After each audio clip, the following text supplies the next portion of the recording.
So keep recording.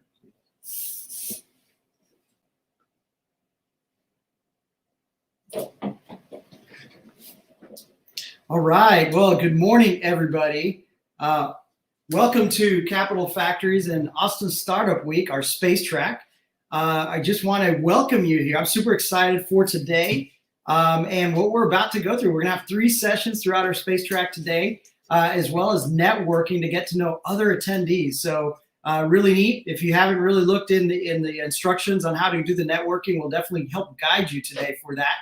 And today, also, I just want to remind everybody that not only are we having these great panel sessions and these networking sessions, but we're also going to end the day with a live space happy hour at Central Machine Works at 5 p.m. here in Austin, Texas. So if you're local and you're watching, feel free to be part of our sessions online, but make sure to make a little time to drive out to Central Machine Works and have a great drink and another networking, live networking, opportunity for you.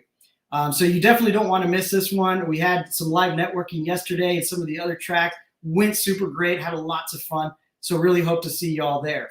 But anyways, before we get started with our space track, let me just take a minute to introduce myself and why I'm excited about this track. So I'm Jorge Manresa. I'm the Vice President for Federal and Defense Ventures here at Capital Factory.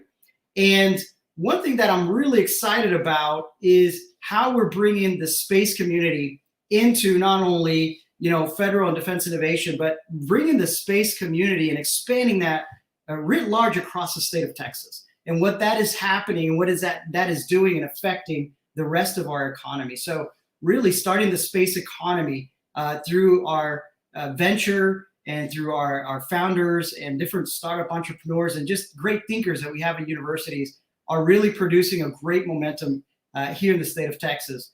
So what I do day to day, again, I'm VP for the Federal and Defense Ventures here at Capital Factory. And not only are we looking for dual use capability in the federal and defense side, we're also looking for dual use ideas and commercial ideas that can transition not only from what's happening here in the commercial sector, but can transfer to the federal government and can transfer over to NASA, or other space-bearing entities that we have across the growing space commercial industry. So really exciting time here at Capital Factory, and what we are trying to do to really build gravity around the space community and really bring some density into the space commercialization movement that we have happening here in Texas and across the country.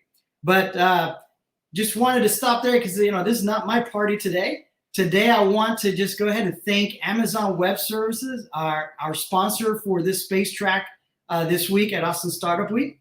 And I would love to bring up our sponsor, Rich Julian, who leads up as National Security and Space Lead, the AWS Public Venture and Startup. So welcome, Rich. I'm so glad to have you here this morning. How are you doing, sir? Doing well. All right. Glad to be here. I think this is another fantastic event.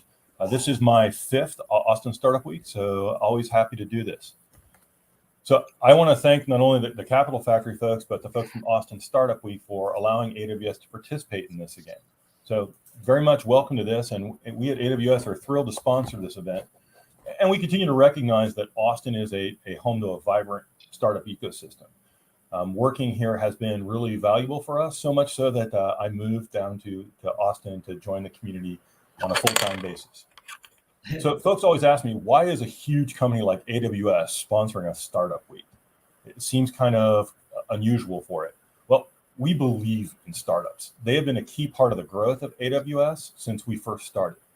It's sometimes hard to remember that as big as AWS is, we only started in 2006 with the launch of our first product. But rolling out cloud really changed the game for being a startup. You didn't have to buy, own, or maintain equipment and it eats up your resources. You can just acquire compute, storage, and other services as you need them. It's like turning on the light. You just expect electricity to be there. We think that cloud allows infrastructure to come like that. You can stop guessing at the capacity you need. Stop figuring out how many servers do I need. Instead, you use them as you need them, turn them on, turn them off as you get it. But most importantly, and this is where working with somebody like Capital Factory has been great for us, it frees a startup to focus on what they do. What do they bring to the table? That's their business. That's their ideas.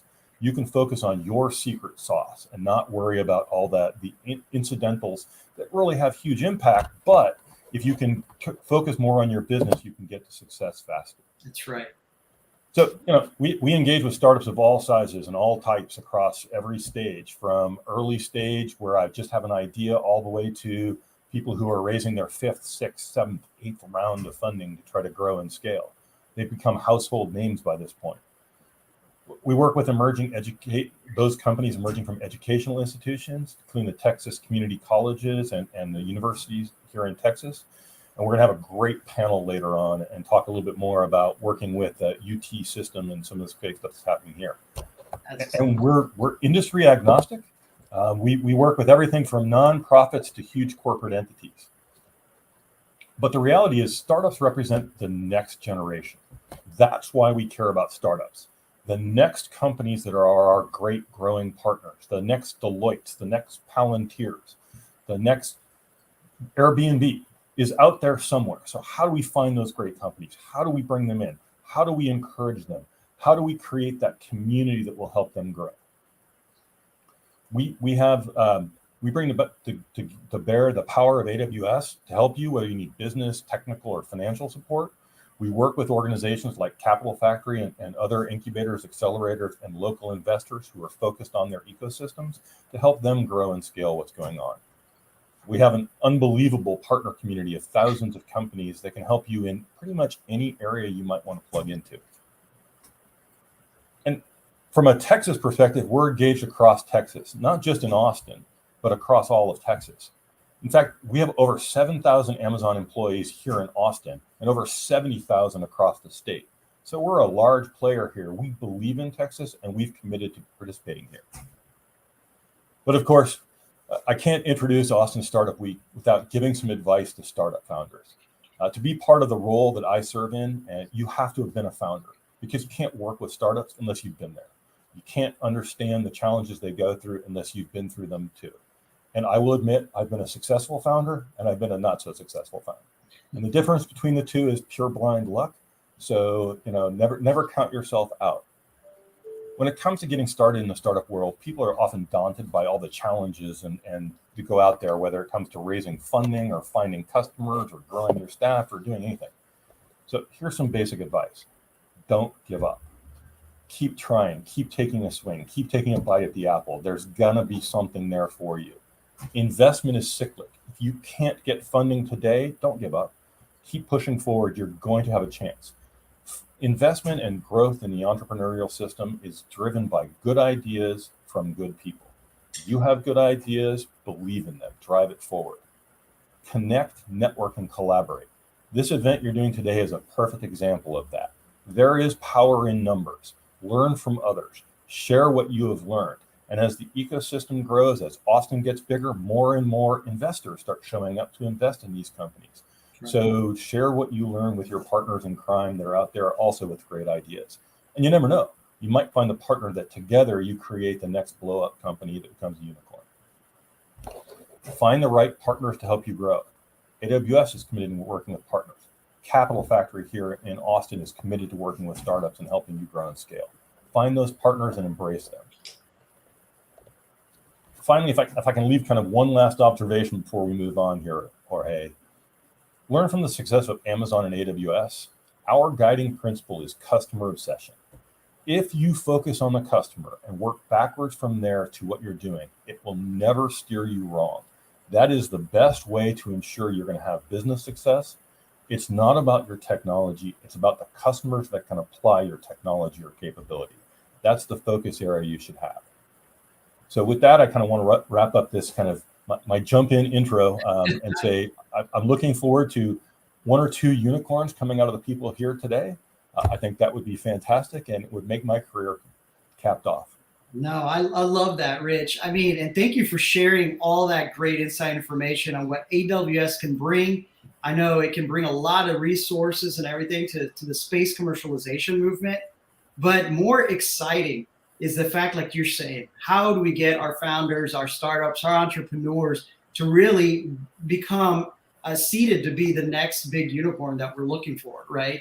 It's just so exciting to know how the various networks at AWS and Capital Factory, and with the play that I do with the federal government and maybe even NASA or SpaceX, how all these folks can really come together to lift up the capabilities of our startups that are really interested in space commercialization. So I'm really excited about what's about to happen here today. The serendipitous connections. I mean, Rich, you're absolutely spot on. The serendipitous connections are not only going to happen during our networking sessions online, but also our networking sessions this afternoon. So I urge you all to not be afraid to collaborate, to get to know people, because it's in those relationships and connections and collaboration where we're going to move humanity forward in space. So super excited about all that. Well, I know we have some really great ladies coming up here in Women in Space in just a few moments. So I'm super excited about this next session coming up. But before we really introduce these next three great ladies doing some pioneering work in the aerospace industry, let's take a look at a video from our sponsor at AWS, and then we'll come in right in with our moderator, Ms. Zaruto, who will be moderating these three great ladies that you cannot miss. I'm telling you, this is going to be an exciting panel coming up. And what the women in space are doing right now in our nation, our founders, our women founders, is just remarkable. So over to you. Let's check out this quick video from our sponsor. He's chasing him, could get him in 2 laps. How can you know that? It's going to be less busy at the front of the train. How can you tell? It's not here yet. How did you get that money? I'm so hungry. The food's already here. Huh? How did you know that?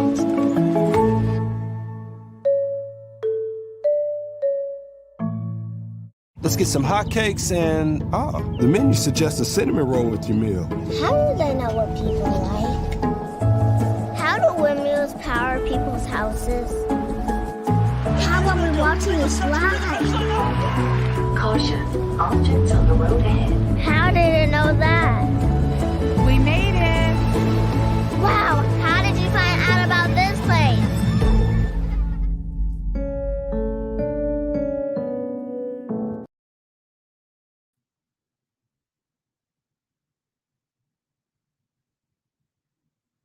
All right.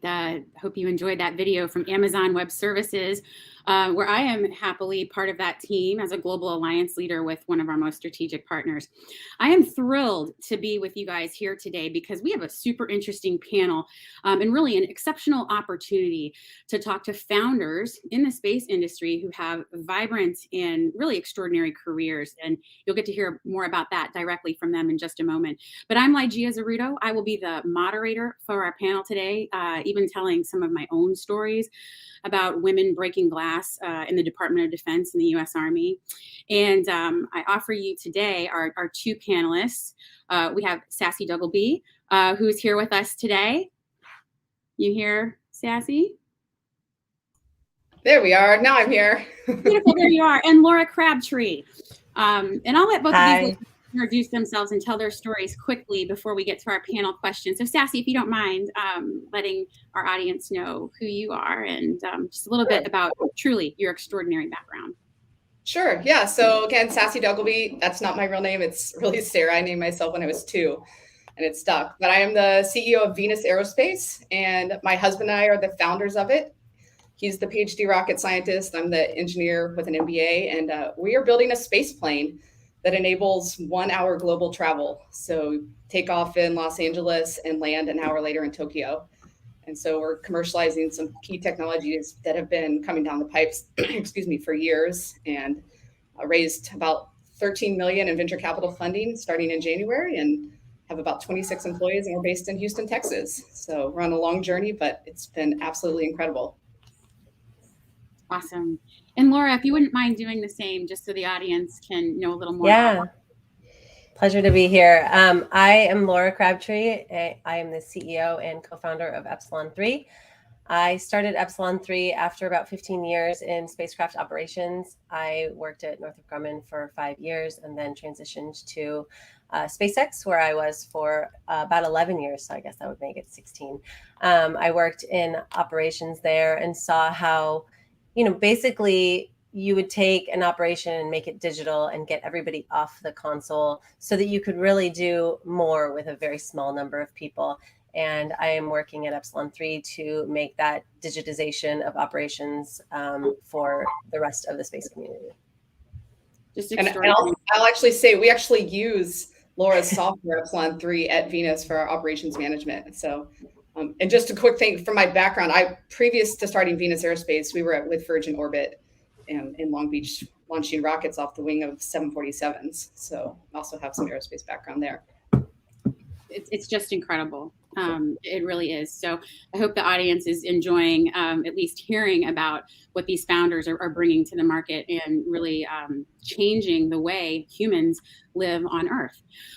The purpose of this panel today, aptly titled Women in Space, is also about educating everyone on, what it takes to get women to space. Everything from attracting women into this vertical, and I think more importantly, retaining women in this vertical. So over the next 45 minutes, we're going to talk about what really is a simple topic that has some complex themes around it once you start talking about life and, just space in general, and how it's sometimes a really difficult place to survive. So let me ask the first question, and Laura, perhaps you can answer here first for us.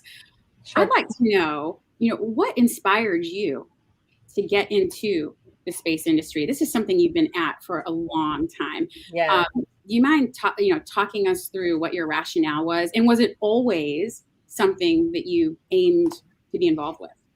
Yeah, I think at an early age, my parents were very encouraging of anything I wanted to do. Neither of my parents are engineers. And I think when I told my dad I wanted to be an engineer, he was not totally surprised. He's a lawyer, but really is a math and science person at heart. And I just loved watching the shuttle launches as a kid. I know you've heard that story a million times. But I took it so far as when I was a junior in high school, I actually went to space camp. And as you probably know, most people go to space camp when they're 9 and 10, and I went when I was 15 and 16. So that was a little bit different experience for me because I was really shaping what I wanted to do. And then when I was going to apply to colleges, I thought to myself, what's the hardest thing I can think of that actually gets me toward what I wanted to do, which is work in the space industry. And obviously aerospace and astronautics was what I went with. And Sassy, from your perspective, were you all knowing about what you wanted to do at such a young age?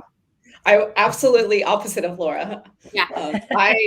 I knew I liked math and science, and I actually, it was in high school that I grew up in Plano, which is a suburb of Dallas, and somebody from University of North Texas came to our high school and showed a video. It was my physics class on what's an engineer. And I was like, oh, I like math and science. I could do engineering. And so that's actually what inspired me to go into engineering. But I actually went biomedical engineering with the intent to go to med school, and decided, long story short, but decided not to go to med school and started my career with National Instruments as a test engineer. And my career has been, I've worked in test engineering, I've worked in fiber optic test, I've worked in a biotech startup, I've worked in steel manufacturing, and then ended up joining Virgin Orbit. So my career, I never ever dreamed of getting into aerospace, but I happen to be married to a husband that is a huge space nerd, and had that opportunity because of skill sets that I learned at National Instruments, my first career. That got me into Virgin Orbit, into aerospace, and I spent years learning all about the aerospace industry and fell in love with it. So totally different path, but still, and thankfully I too had parents that encouraged me, that said you could do whatever you want, just dream big. Yeah, I think what both of you have illustrated, even with different thought processes, is how important the support network is, whether it's coming from young ages, it's a mentor, a coach, a teacher, a parent, or as you move into your career, peers or supervisors that are sort of pushing you along and supporting you in your goals. That's going to lead me to my next two questions, which are, you ladies are accomplished. You've been at this a while. You have some war stories, if you will, and scar tissue, probably. Probably. Yeah. And what I'm interested in knowing is, if you just had to make a generalization about mentorship and coaching and just the space community, recognizing that's a general term, but the space community at large, how welcoming was it to you when you first broke in? Sassy, do you have? I feel like everybody was really welcoming. They're great people in the space community. I can say I did not have a lot of mentors older than myself. At one point at Virgin Orbit, I think I was the oldest female engineer that was doing I was writing launch software code. And so that was frustrating. But then the minute an older woman came in, I immediately went to her. I was like, hey, can we chat? And can you help me? Like, can we talk about how to do life as both an engineer and a mom and a female and in a pretty male dominated industry? And I still have monthly calls with her. She's that fantastic. That's awesome. In terms of the industry, they're, I think, super welcoming. Yeah, I had a similar experience. The industry was extremely welcoming to me, and kind of similar to Sassy. I didn't have any mentors. It was a lot of kind of figure it out as you go. So there was just a little bit of scrappiness involved in making sure that I was making the right decisions for myself and my family. And if there were mentors, they were not usually female. And so that didn't really help me. So that's why I'm trying to help the future generations. So in preparing for this panel today, I listened to a variety of podcasts, and one of the podcasts focused on a book that's recently been published by a Yale professor named Betty Ann Keplis. The title of the book is Almost Heaven. And while I haven't read the book itself, just listening to the excerpts of it, this professor used a lot of evidence-based research to sort of chronicle women in space. And this was centrally focused on astronauts. And I think for a lot of humanity that is not working in the space realm, that's what they think of first. They think of women in space, you must be talking about astronauts. And the figure that was presented in the book is that around 24% of today's astronaut community are female. And so I'm wondering, what are your thoughts on how you attract more women into sort of the tip of the spear of the space community, into space exploration and into space travel? Where is the industry doing really well with that? And where do you think, again, just in your observations, whether it's as a founder or your walk through the companies that you've been with, that this environment could be more inviting to women and push women into that sort of work role? I can start us off. So I feel like it's really a hot topic to get women into the space industry. But as you alluded to earlier, it's about keeping women into the space industry. So once, the school system has been deemed very supportive. I mean, I've talked to school children, I've talked to people about getting involved and about following their passions. But once you get women into the space industry, they don't always stay there. And I think there's a couple of different reasons for that. I've found that, it's really hard to transition from being single to being married and then to being a mother. And I will tell you, and maybe this sounds silly, but being a mom feels different than being a dad in the industry. Dads aren't encouraged to take all of their paternity leave. If they do, they take 2-3 weeks. Women, as you know, take 6 weeks, 8 weeks, 12 weeks, more if they're lucky. And the disparity really hurts women, because when you come back from that, there's almost a little bit of animosity because you've been gone, and nobody really understands that, because the industry is either older generation or very young. And so something in the middle, when you're starting a family, it's this thing that's not understood completely and not completely supported. Sorry. Yeah, I would absolutely echo what Laura said. I've seen the exact same thing. So we have a plethora of young female technical or engineers and people in the space industry. And then you get into the 30s and they kind of dwindle away to other industries or to not the high pace, high stakes environments. And then they don't always come back. And so I think that's a challenge. And the other thing, sometimes culturally things happen. I mean, I would see 7 p.m. Friday night meetings. Well, I cannot work at 7 p.m. on a Friday night. I owe my children more than that. So culturally within the industry, I think things need to change. And I know that's one of the things we're passionate about at Venus is doing it different in terms of when our meeting hours are, when people have to work, how can you handle remote work? I think there's things that COVID has helped change also, but there's still a long way to go. So you two founders have waded into a topic that really can't be ignored, and why we bring up being mothers, and I'm a mother too of 3 children. Amazing. Different family schedules, different activities that they're each involved in. But it's not just the parents, the dynamic. I think anybody who finds themselves moving into that role of a caregiver, whether it's a feeling parent or perhaps it's your spouse or partner, whatever the situation is, I think the crux of our point right now is that there are some life responsibilities that, through the course of a human life really start to sort of labor your decision-making process on how do you balance it all. And I don't think balance is a really great word. Maybe a better word is how do you manage? Yeah. And still not lose sight of your career aims and your visionary goals you want to do. And I do think that this topic, what we're discussing, really does present more of a challenge for women, and even a barrier to retention and a barrier to, dare I say, ascending in whatever it is that you've chosen as your profession. I think that's about right. It does. And, for people that don't understand, either young engineers or women who don't have the desire to have children, which are all fair things, it is very hard to explain, okay, I'm going to leave for X amount of time, and here are my hard cutoffs because I have to pick up my children. But if you need me to be available at 8 p.m., I'm going to still work at 8 p.m. because I did that for years. I would wake up at 5 and work out, then work, then take care of my kids, then go to work, then pick up my kids, then work. So it's a constant cycle. And just because I'm not there doesn't mean I'm not working extremely hard.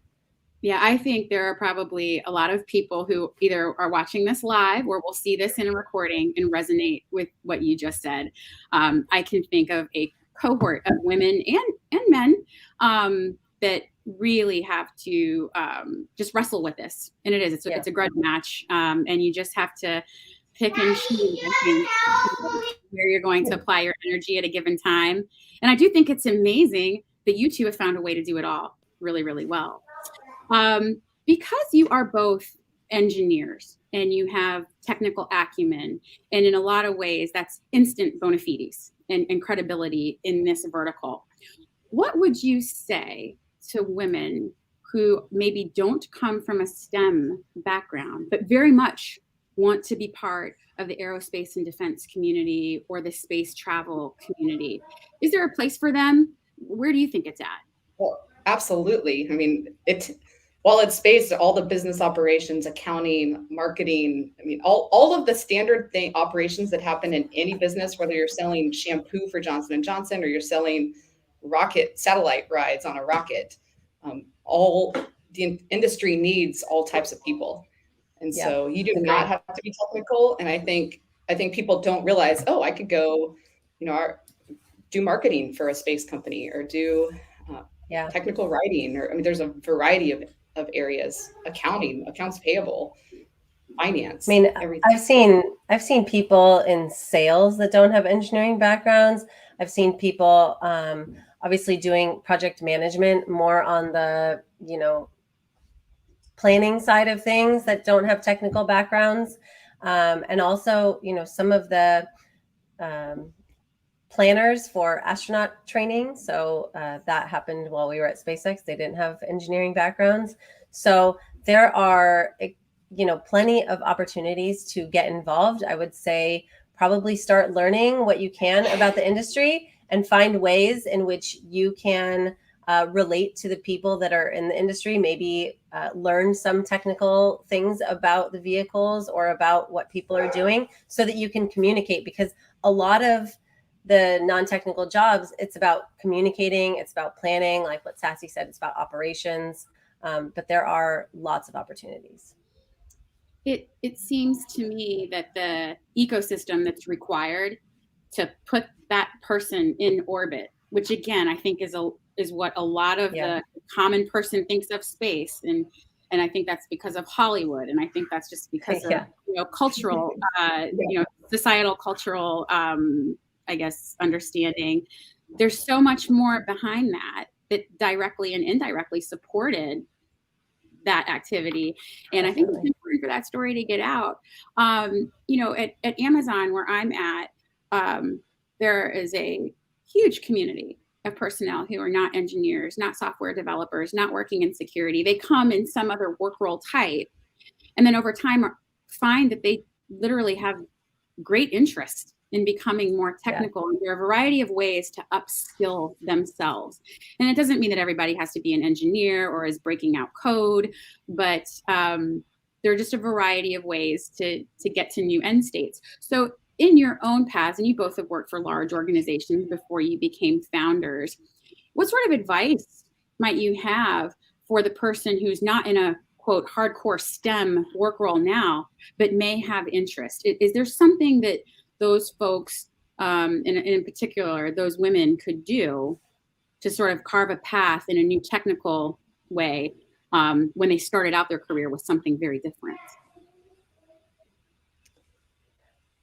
I mean, I would say read, learn. I mean, there's so many books out there. Listen to podcasts. I mean, I'm an avid podcast listener on all sorts of different topics, and just get as familiar with the industry because it is a lingo. And then also reach out to people in the industry. I think women, men, whoever, if there's a role that you think you might be interested in doing, go find out more about what does that role entail? How did they get into the industry? I would say similarly, learn, but develop a passion. This industry is very passionate. I mean, we're all extremely excited about what's happening and, if you will, drinking the Kool-Aid of space and what's possible. And we're pushing boundaries and we're making changes to an industry that is that has been around for a while, but we're commercializing it. So we're making the transition from more government to more commercial. And I think the need for passion to do that is, absolutely necessary. You've brought up another great conversation point from my lens, which is the characteristics of a person who could be successful in what I'm going to call the space vertical, or in the space business. I also tend to think that independence and ambition and probably grit, a lot of what's required to be a founder of a startup.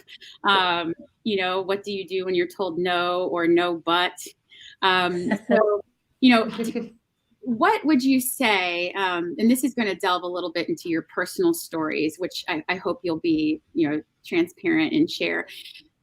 What have been some difficulties that you've run up against? And if you don't mind, if there are some, again, that you find might be sort of unique to women that are working in the same space. So we've sort of checked, being a mother and balancing that. And for those who are listening, if you're not a mom or you're not a parent, you at least know one or you've worked with one. So I think it's seminal to sort of put that out there. What challenges have each of you come up against, and in particular ones that you think were unique to women, and how did you overcome them? I can go first. I actually I elected when we first moved to Southern California to stay at home. My kids were 3 and 6. And I was a stay-at-home mom for a couple of years, and then had the opportunity to interview. And getting back in the workforce was hard. I felt like I was carrying a burden of all women that had left their careers for a bit and wanted to come back.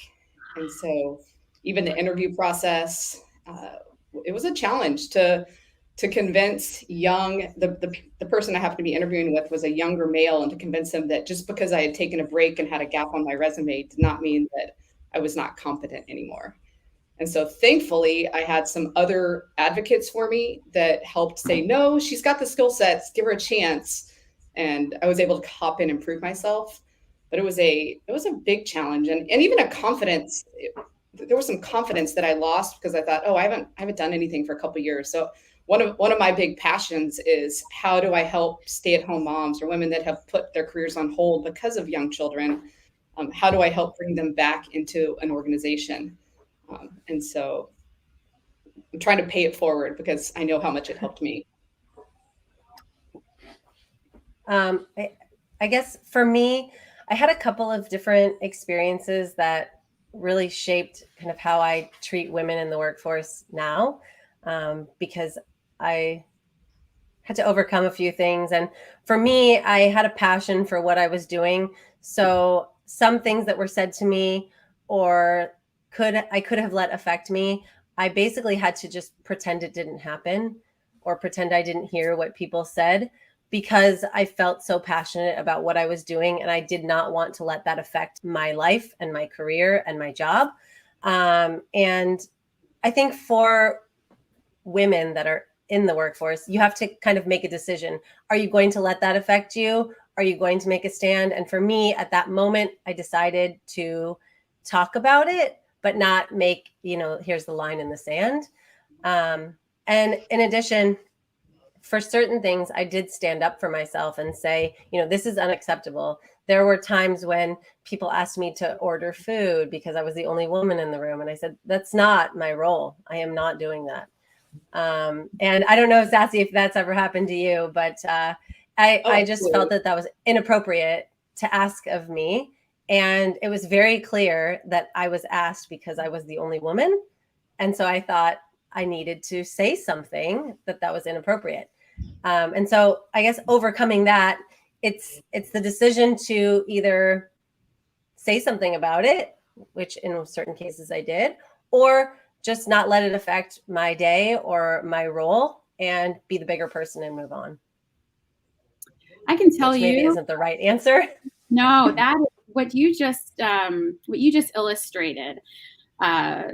Of course, I don't think is limited to the space or the tech community. Probably not, no. Yeah. Even just in my defense experience, spending 14 years on active duty and still a reservist today, I was part of the first cohort of women to attend Ranger School, which is a very physically demanding and intellectually demanding course. It's a leadership school in the U.S. Army. And I went at the age of 39. The average age of the student there is 22. They were all male up until 2015. And I had a patch of gray hair that's expertly covered with my platinum now. A little patch of gray hair. So not only did my sort of age get exposed at this young man's school, but it, kind of got out that I had 3 kids, and I was affectionately referred to as the mom of the squad. And there was an expectation almost that I had like a nurturing role. And so instead of, getting breakfast or sandwiches or making sure that everybody had their lunch for the day, I think that nurturer role was an expectation of my peers, and they would come and talk to me about things they probably wouldn't talk to other men a lot about, So it's interesting how society and cultural norms, and even by country, it differs, how that's infused in the workforce. And I think we are living through a major change where some of the things that perhaps we have encountered may be non-existent. For the next generation of women and men who are coming through in the same way. So yeah, definitely some cultural changes are occurring. Yes. In how we think about hiring, how we think about retention, how we think about how we treat everyone in the workplace. And I think that is definitely needed in a lot of different workplaces in a lot of different ways. Absolutely. So I've got just a couple more questions for you, literally two, so that we'll make ourselves on time here. One is about COVID has made the environment a place where remote work is, was essential for some time. Now we're in a hybrid environment, but I think remote work has opened up the aperture for acquiring talent throughout the world. Would you agree with that as a baseline? Absolutely. Yeah. Absolutely. But to get into the space community, is there an ideal geography where folks should be? I think growing up, I was a Floridian, so Cape Canaveral and all things on the Space Coast seemed to be like a great place to go. Yeah. Houston, Texas doesn't seem too bad. Do you have thoughts on good geographies, where folks could physically locate to or relocate to if they wanted to make a splash into the space industry? Yeah, I guess it depends. Depends on what part of the space industry you want to be a part of. Mm-hmm. There's a huge contingent in Northern California, in Seattle, in Colorado, in Texas, in Florida. There's a lot in the southern states as well. There's a huge contingent in Virginia. So really, you've got your pick of probably 10 to 20 different places.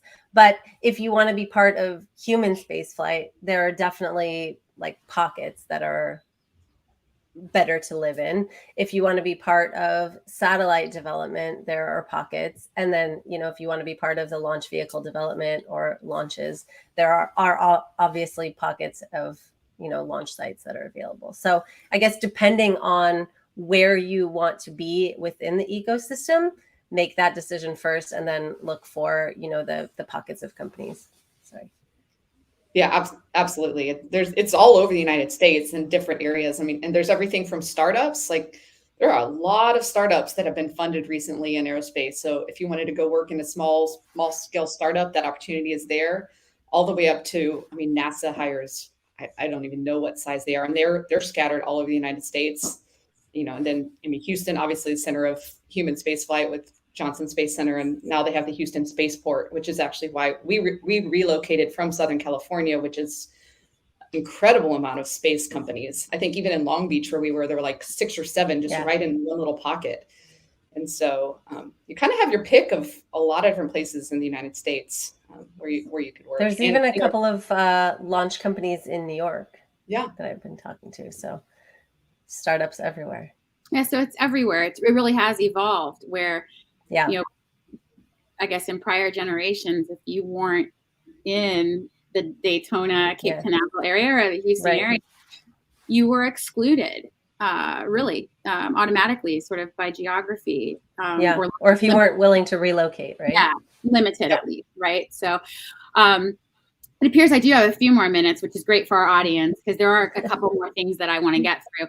And I guess the next question, and Sassy, you started to pick at it, and it would have been a great segue, and it's going to be my segue now. You mentioned you like to reach out to women who are coming back to the workforce, or sort of mentoring and coaching there. What are both of you doing or interested in promoting in terms of creating diversity for women? Either by work role, by experience, you name the different variation. What are each of you doing to help propel women into this community? And it could be small ways or big ways. Sometimes it's the small and discreet ways, I think, that are the most powerful. I mean, again, trying to hire women that were stay-at-home moms, which we have quite a few in our organization. Getting them back in the workforce. I'm actually a mentor for the ION, which is a Houston Diversity Accelerator. And then one of my big things is I've just started a group of CEOs in aerospace of women CEOs in aerospace to help connect us, because there's not very many of us. And slowly these spiders have spread out that I get connected to one and then another. And so I'm trying to create a community where we can share with one another what's going on and help lift up one another. in terms of also like raising venture capital, if you want to talk startups, not just space, it's a whole different world. Most venture capital funding goes to males. The number is incredible. I think it's 92% of all venture capital funding goes to male-led organizations. And so that's the other passion. I'm passionate about space, but also about like, how do we get venture capital in the hands of more female founders? And so I've chatted with a lot of women on, how do you raise capital? It's hard. You want to talk about grit? Like we got told no over and over and over and over again. And we just kept pressing on. So a couple different areas, but I think mentorship is probably the biggest one. Mm-hmm.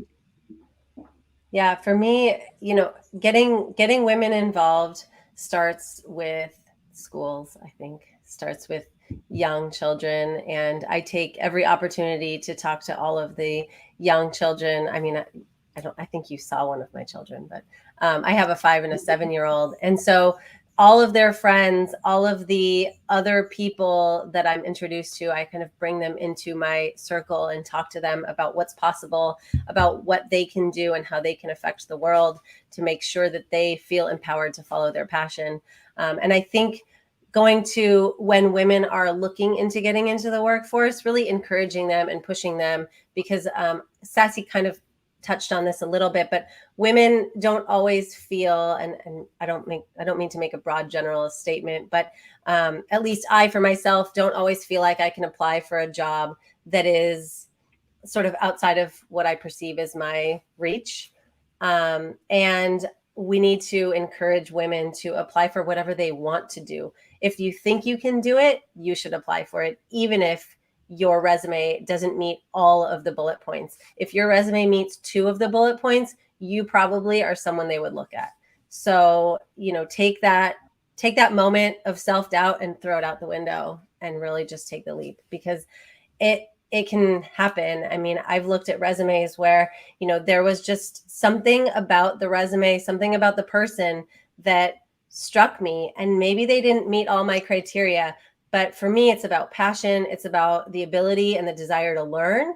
And those things for me are the most important. So if you have those things, don't doubt yourself. So in the realm of the conversation of diversity, inclusion, and just bringing in creativity and talent in all the ways that are out there for us, there have been some terms that have been popularized. And I do think one is underrepresented, the term underrepresented, whether it's underrepresented communities, underrepresented minorities. And I had a conversation with somebody on the East Coast recently, and they used the term, and I was shocked to hear it, but I think it's true, underestimated. And as you just explained, that 92% of the founders that are going out and getting capital tend to be male. I want to know, do you think it's because women-owned firms, women-owned companies are being underestimated? And this concept of underestimation, does that exist? And how do women in particular overcome that? I think it's twofold. I think some of it is people tend to fund who they know. And so it's a network effect. I also think women, it goes back to confidence sometimes. And again, this is also general, but I hear of a woman that says, I've kind of got this idea, I'm going to go start it, but they don't have the confidence to jump out and leap. And whereas guys are like, oh, I got this. And so, encouraging more women to take that step, I think would help the ecosystem. And I also think the network effect of if in order to reach capital, you have to know somebody that knows that world. And so if you've never been in a world where that there's venture capital out there and how to network and how to reach the VCs to get the money, it's kind of a game. And so I was fortunate and had someone kind of help me through that game, a group of women that their entire premise was, we want to get more capital into the hands of women. So they were going to train women on how to do it. And I got lucky and had that mentorship. But I think it takes continuous effort to do so. And so we've got some audience questions coming in. And I think what you've just touched upon is a nice intro to the question, which is, how do we inspire more women to come into the space environment, in the space business? And I think I would add on to that, how do we inspire them to be confident and sort of, with authority, put forth their idea, put forth their intention, and sort of dump this imposter syndrome, another popularized word that I think really plagues a lot of women. I think everybody always feels a little bit of imposter syndrome when they're starting something new.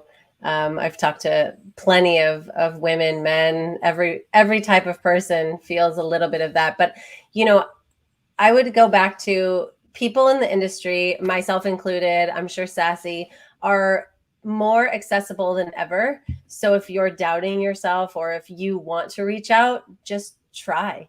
I can't tell you how many people I've wanted to reach out to in the past and never felt the confidence to do so. But after founding a company, I just decided that I was going to be confident in reaching out to random people cold and saying, I want to learn about what you're doing. And people are very receptive to that. And so encouraging people to really just get outside of their comfort zone, and especially women, talk to other women about what they're doing. And that's how we kind of empower the whole community. Yeah, and I think it still keeps going back to the schools. I mean, I think at the schools, my daughters need to know that they could be a NASA engineer or an astronaut. I even saw something recently of like someone took a NASA t-shirt that was in the boys section at Target and put it in the girls section. It's like a NASA shirt is not a boys shirt. Why even with the marketing that's happening in the commercial, space, why do they target boys for rockets and astronauts? I mean, how many boys PJs have rockets and astronauts versus how many girls have unicorns and princesses? It's like, no, I want my daughters to wear rocket and astronaut PJs. So I think letting women know, and I'm going to shout out to the Brooke Osakowitz Fellowship. I think that's what it's called. And Patty Gray Smith. There's some groups out there that are really trying to bring up diversity within the aerospace industry for college and underrepresented females. And so if you are a female in those areas in college, I would absolutely encourage you to look up the Brookies and some of those other, I think Patty Gray Smith Fellowship. Laura, I'm not sure if you're familiar with those. Brooke Owens, I think is the Brooke Owens, that's right. Yeah. So good. And while we're on the topic of resources for women who are interested in this space, or just anybody really at large, we've got a question from the audience around tech and tech innovation that could be transferred into the commercial sector and learning about that tech. Precisely, the question is around the NASA innovation groups, maybe even some of the groups that you just mentioned. How can our audience learn more information about that sort of emerging technology and what ought to be transferred into the commercial sector? I think the needs of space are vast. Vast, from living on Mars and energy systems to what's happening with satellites to propulsion, avionics. There are so many things that the space industry needs. And I think NASA and some of those groups have done a really good job of putting out like, hey, what kind of cool technology do you have that might have a space application? So I think there's definitely challenges on how do you take a cool idea and get it all the way into the marketplace where it's integrated into commercial space systems. Yeah. But I think the industry as a whole is really working on that, whether it's AFWorks in the DoD or some of the Space Force initiatives in DIU. And then also a bunch of NASA has SBIRs, so Small Business Innovative Research Grants are incredible ways to take really cool technology and see if there's a fit within some of the larger governmental organizations. Yeah, I would say that and I saw there was a question on non-dilutive capital. This kind of goes back to the non-dilutive capital from the SBIRs and the STTRs. It's really important for all of those innovations to have an application, in the industry. So when NASA or any government agency puts out, a request for information or an SBIR topic, those are the needs that the different agencies see in commercialization and want to fund research in those areas. And so, I often scan the SBIR and STTR topics to see, what kinds of things are upcoming. I think those are a lot of good resources for that type of information. While we're still on the resource topic, we've got another question from the audience around a book, or maybe not even a book, but some online resources that have been favorites for you that you would recommend that was helpful along your aerospace journey or your entrepreneurial journey. You both have managed to blend, the business leadership and management world with your finesse and expertise in engineering. So, was there a book or any online tooling that really inspired you or helped you that you could share with the audience today? I have a book.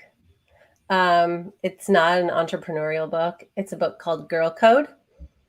And the book kind of details how women support other women in an entrepreneurial space.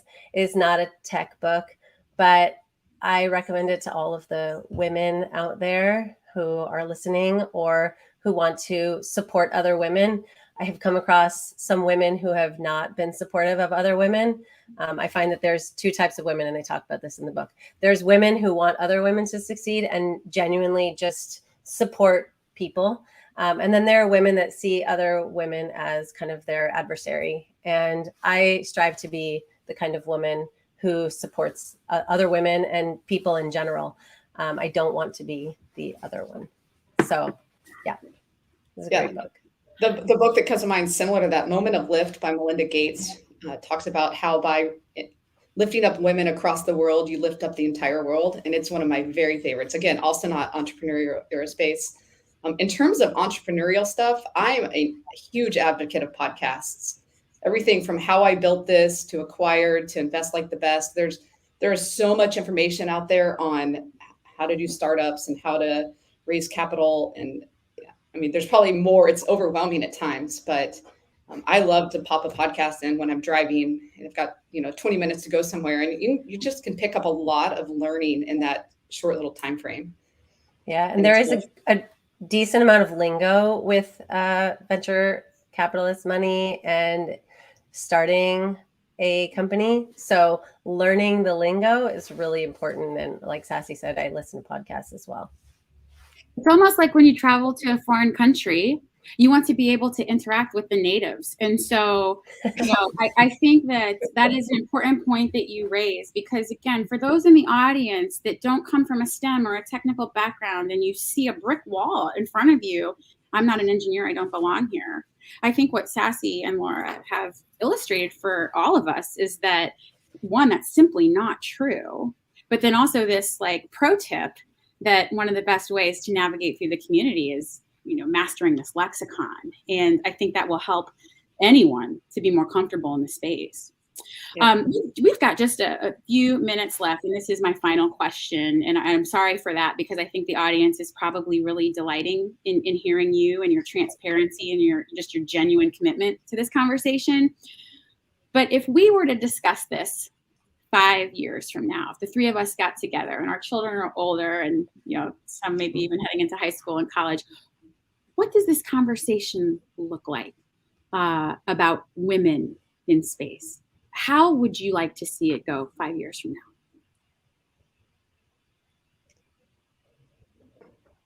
now? And let me tell you where my head's at. Go ahead, please. Yeah, I mean, there's so many ways you can go with this. We're still at the tip of the iceberg, I feel, in terms of women penetrating this space, so that there's not only one or two of us in a room, whether it's a boardroom or a mission room. How do you want the conversation to look 5 years from now?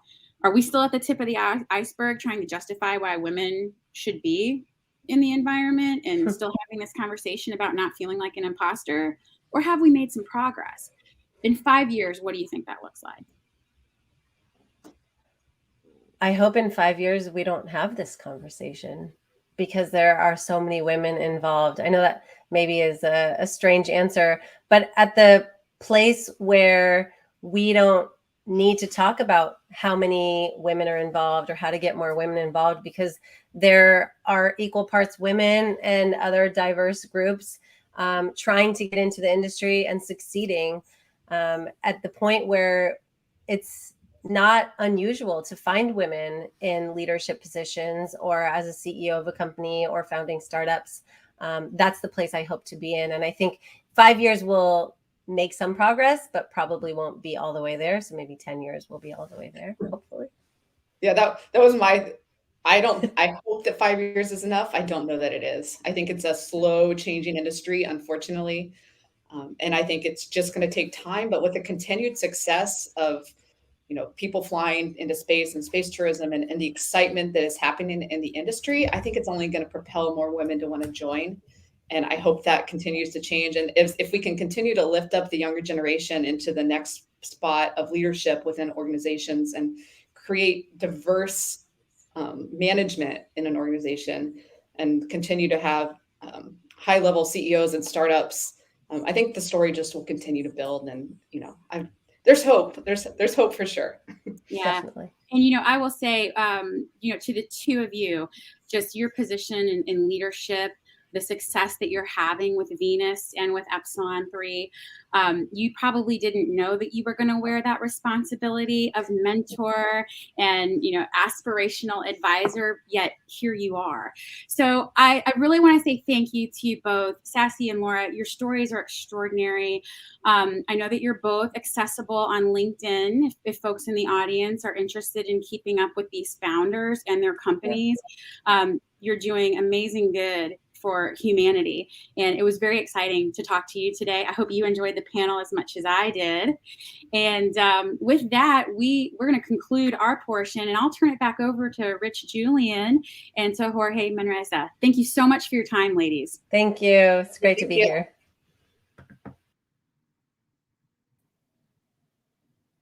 All right, that was awesome. I mean, Rich, just like Lygia said, she did a great job moderating. But she's saying these women doing some wonderful things over at Venus Aerospace and Epsilon, really moving humanity forward.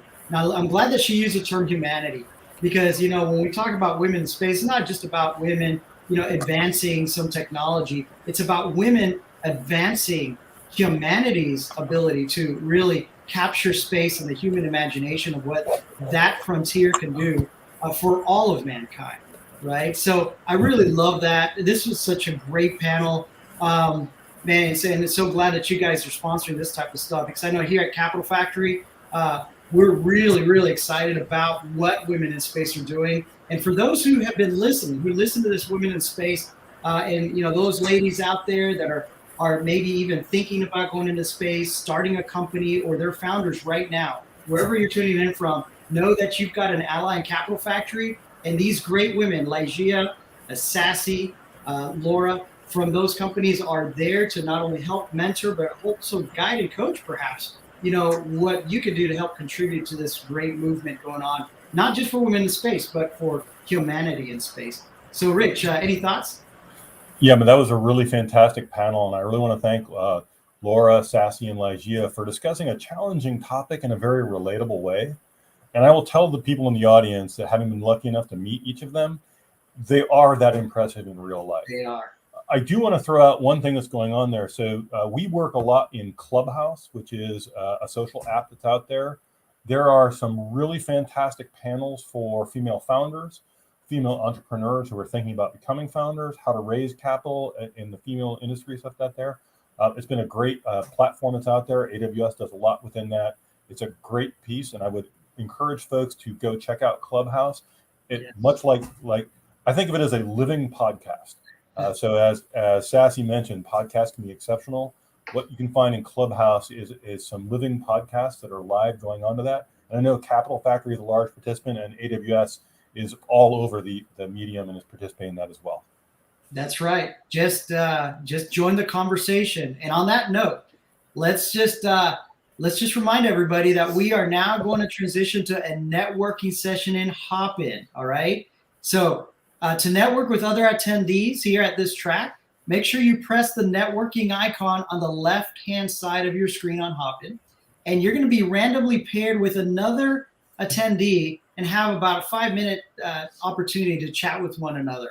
I'd also like to make sure that you can continue your conversation after your session by clicking the connect button at the bottom of your screen, and then you will receive an email from Hopin that will connect you to one another at a later time of your choosing.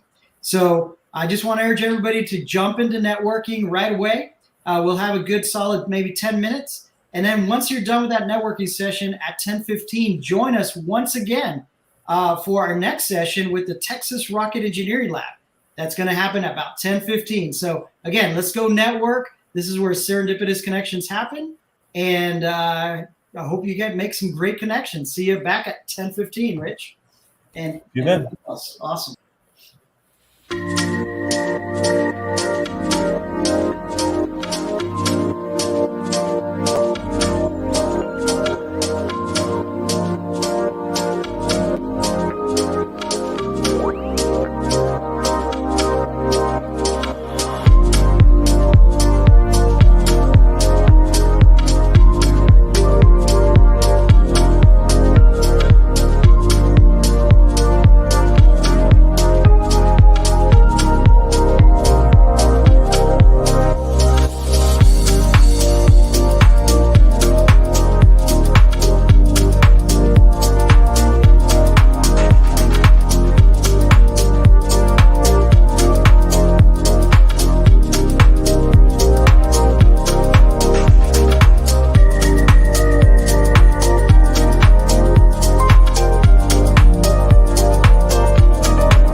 Hey, Rich, what's up, man?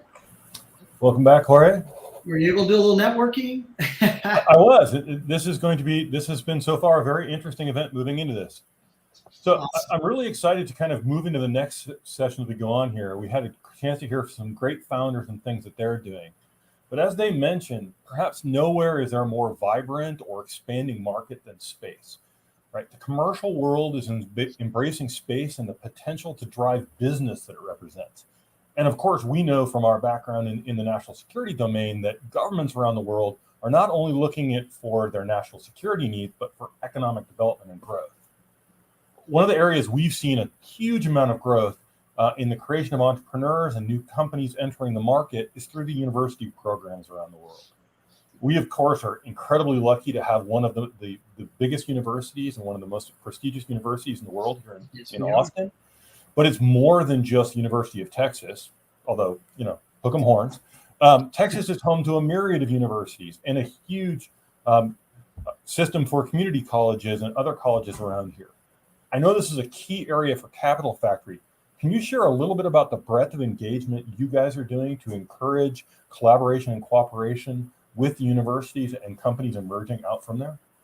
Oh, yeah, absolutely, man. I am so excited about this, Rich, because Capital Factory, what we're trying to do is really bring together the various universities across Texas and the companies that they can spurn really together to collaborate. So just like you're saying, we're really great partners. I mean, we love University of Texas in Austin. They're really close to us, not only in proximity, but in project and ideals. So really excited to have the Texas Rocket Engineering Lab about to, have a little time with us here.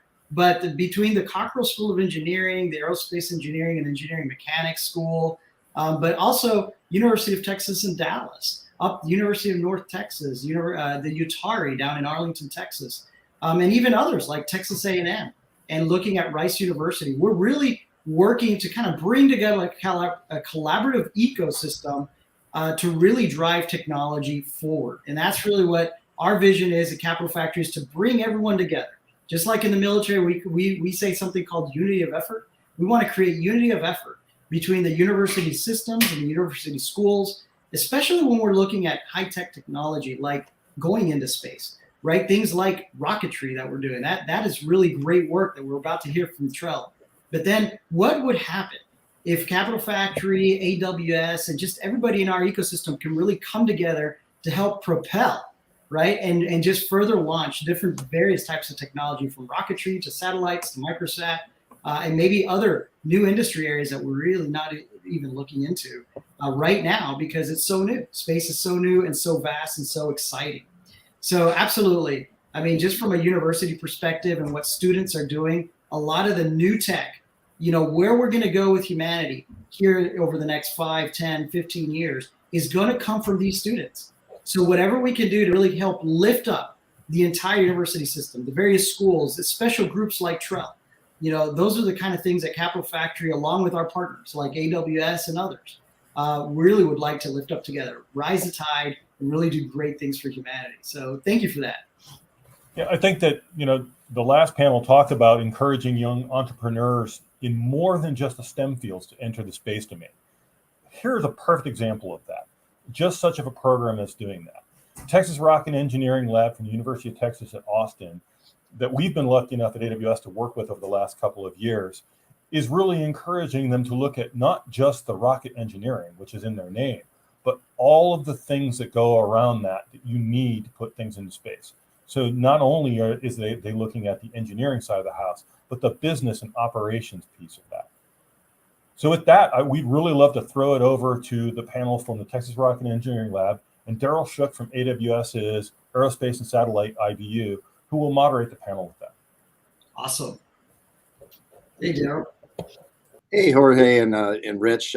It's an honor to be here. I come from over 32 years, hard to believe, in the space industry just down the road in Houston. I started out on the shuttle program, the space shuttle program, which was a behemoth, program that required so many dollars, and it was a big government program. It's just great to see the dynamics change here with with students building a rocket that's going to go over the von Karman line over 100 kilometers. I mean, that's just an amazing development. And being part of, having been part of that legacy program known as Space Shuttle, Space Station, and seeing, things happening in a university and doing really significant things is just super exciting. I'm really happy to be part of that as a business development manager focused on space exploration. So proving out these capabilities is just awesome. So I'd like to turn it over to Adam, Greg, and Lauren of Trell, and we're ready to hear more about what you guys are about, and then ask you some questions. Great. Well, firstly, I'd like to thank everyone for that introduction. That was amazing. And I'll go ahead and introduce myself first and then pass it on to the team. So I'm Adam Norwitz. I am one of the corporate development heads at the Texas Rocket Engineering Lab, or TREL, as we like to go by. I'm originally from Johannesburg, South Africa, hence the flag in the background. I'm a mathematics major at UT in my 3rd year, and I'm very, very excited to be here. So I'm going to pass it off to Greg to introduce himself. Hi, my name is Gregory Gashi. I am a junior aerospace engineering major. I also work on the corporate development team in the business sector with Adam. I want to thank AWS and Capital Factory for having us here. And I'd like to pass it on to Lauren. Hi, I'm Lauren Rodriguez. I am Trell's chief engineer. I'm from McAllen, Texas originally, and I'm a 3rd year aerospace engineering student. I'm really excited to be here, so thank you for having me. That's great. Thanks. I see you got the charts already queued up, and we'll just let you go right on into those. Go ahead, Adam. Perfect. So we'll get right into it. So before we dive into the technicalities of the lab and our project, wow. Can we get the slides up? Oh, perfect. Yeah. Oops. Mm-hmm. What? I think we're having some technical Yeah. issues. Come on, Greg, it's not rocket science. Looks like they're working on it. Get you queued up here. Should just click.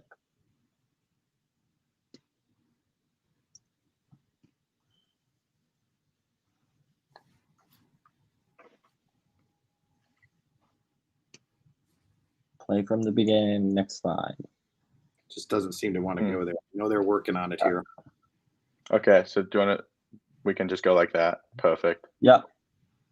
Great. Okay, I apologize about the technical difficulties, but I guess we'll just get started anyway. So before we dive into the technicalities of the lab and our project, I'd like to introduce you to the mission of TREL. At TREL, we don't just build rockets, we build rocket builders.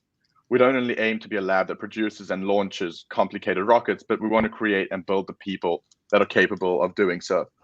So that's why at TREL, we foster an environment of diversity, equity and inclusion, knowledge sharing, and community engagement. So some of our main objectives are to educate, experience, and to impact. At TREL, everything in the lab is student run, from every aspect of the rocket design, the testing, the integration, our business teams, and everything else that goes on. We're students learning about rocket technology, industry safety, quality, and the operational process. So this leads me to our next mission of experience. TREL offers its members hands-on experience through advanced projects in rocket engineering. When our members graduate from UT and TREL, they're able to take this experience with them into their professional careers.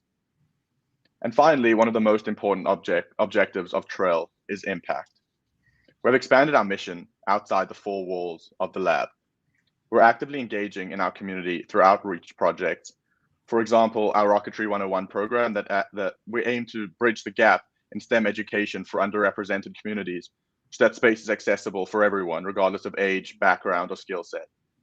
And through these efforts, TREL's inspiring the next generation of aerospace pioneers who can solve the problems of new space. And as Rich mentioned, we're not just rocket engineers, but we take on every aspect of the entire process, whether it's business, engineering, the scheduling, and just running the lab itself. All of this is being done by our students within the lab and outside, broadening that our knowledge sharing to the other communities to inspire the younger generations of aerospace pioneers. So just for context, our lab currently to date has 231 members across 24 different majors at UT within 7 colleges. And that goes back to Rich's point that he mentioned, that we're not just rocket engineers or aerospace engineers or software engineers. We at Trill, we want everyone to be a part of it and to open the eyes of space and the complexity of rocket engineering to everyone. So now I'll get into our rocket. Our rocket that we're currently building is called Halcyon. So this is a 28-foot tall rocket with a 15-inch diameter. It is looking to break the Kármán line of space as the first collegiate bipropellant liquid rocket, which is awesome. Hopefully it'll be the most advanced collegiate rocket yet. I can't even say how excited I am just to see it go into development. But the cool thing about Halcyon for us is Halcyon, the rocket itself, is awesome, but we use it at Trell as a tool to inspire the next generation of engineers. So that way, when they go out and they get into industry, they already have that hands-on experience. They've already made those mistakes that you see happen in industry, and they're learning from them before it. And Halcyon right now is just our current tool to establish the University of Texas and Trell as a established aerospace lab, as we were founded in 2018, and we're already on to this. I just can't say how excited I am for the development of Trell and the future projects for it. That being said, we're going to talk a little bit about what we've done so far. Yeah, so like Greg mentioned, we have a pretty big vehicle by collegiate standards that we're working on here. So Halcyon is about 28 feet tall and 15 inches in diameter, which is pretty big. And this is because of what it takes to hit the Kármán line. Halcyon's technologies are pretty up to par with what the industry standard-based technologies are. And what this means for us is that when we're going to find relevant mentors to work with or get our designs checked by, we're often presenting a lot of components that they are building similar ones at their companies. As advanced engineers with degrees and master's degrees that we don't have yet. We're kind of learning this all as we go at a very young age, which I think makes Trell and labs like Trell incredibly special. So some of those technologies are, for instance, our engine, our Havoc TXE2 engine. This is where I kind of found my roots in Trell. This is where I started in engineering in the lab. I was propulsion lead prior to this role. So Havoc is a 3,500 pound force RP1 and liquid oxygen engine. It's regeneratively cooled, and all of that was designed in-house by our engineers. And most importantly, it features an additively manufactured chamber that we're getting made with a partner of ours, EOS, and a graphite nozzle extension. I'll talk more about where Havoc is actually at in its development right now. I'm really excited about it. Next is our software platform. We have 4 distributed computers. 2 of them are at the top of the rocket in what we call our nose cone pressure inner tank, and then 2 of them are at the bottom of the rocket in the engine bay. So that area in that left image, you can see kind of where the fins are just above that engine mount. Those 4 computers are all connected and have to be communicating with each other flawlessly throughout the course of flight. The way we communicate with the rocket is with our long-range communication system that kind of lets us command it and control it and make sure that we're able to not only reach our goals, but be safe in doing so. Finally, our software platform is an integrated platform that features our flight software, our hardware in the loop software, which we'll also be doing testing through thanks to NI, who graciously donated a lot of hardware to us, and then our mission control platform. Finally, the vehicle structure. I talked a little bit about the size of it, but we are a fully composite airframe. We have carbon fiber skirts and couplers between our main structures, which are our tanks. Those are composite overwrap pressure vessels. We are a pressure-fed engine, so we have helium as well as liquid oxygen and RP. Finally, to get us around those tanks so that we don't have to be routing any fluid lines through them or electronics, we have 2 raceways to house all of our electronic and fluid assemblies. Lastly, for control, we have 3 actuated fins. And for upper atmosphere, we do have 2 sets of RCS nozzles. So some of where we are currently at, near the end of the spring semester, we got to our first TXE1 hot fire. So TXE1 is not the same engine as Havoc that I talked about. It's actually a testbed engine that we used as developing engineers to, 1, validate that we can properly manufacture, assemble, and hot fire an engine. And 2, to build up an arsenal of kind of design tools that we can apply to not only Havoc, but future engines. TXE2 is a 2,500 pound force, also locks an RP engine. And we've since had 4 total hot fires of this engine, bringing us up to our half duration. And we're looking to go into full duration and then hopefully beyond that to kind of test the limits in coming semesters. We'll also be using it to test new technologies and to help kind of inform decisions that we make, not only in our flight engine, but in things like our flight weight fluids feed system, how we deliver our propellants to that engine, and some of the sensors we'll carry on board in flight. So another huge milestone that I'm really excited about is our tank development testing. So what you see here is some footage from our RP1 tank development test, where we burst the tank. So basically, we're testing it to failure. And what's really exciting about this test here is that our predicted value matches exactly the value of pressure at which this tank burst. So that really tells us that we've succeeded in doing our analysis, and that tool that we're using is on the right track. Lastly, before we move into questions, I will talk a little bit about our timeline. So the stuff I've talked about up to this point has been summer 2021 and prior. To me, the exciting stuff is really what's coming next. So right now, what we're working on doing is, like I mentioned, getting that first chamber print off with EOS. By the end of this semester, we should have a full serial number 1 of our flight engine in our hands and ready to test. So we can begin that test campaign.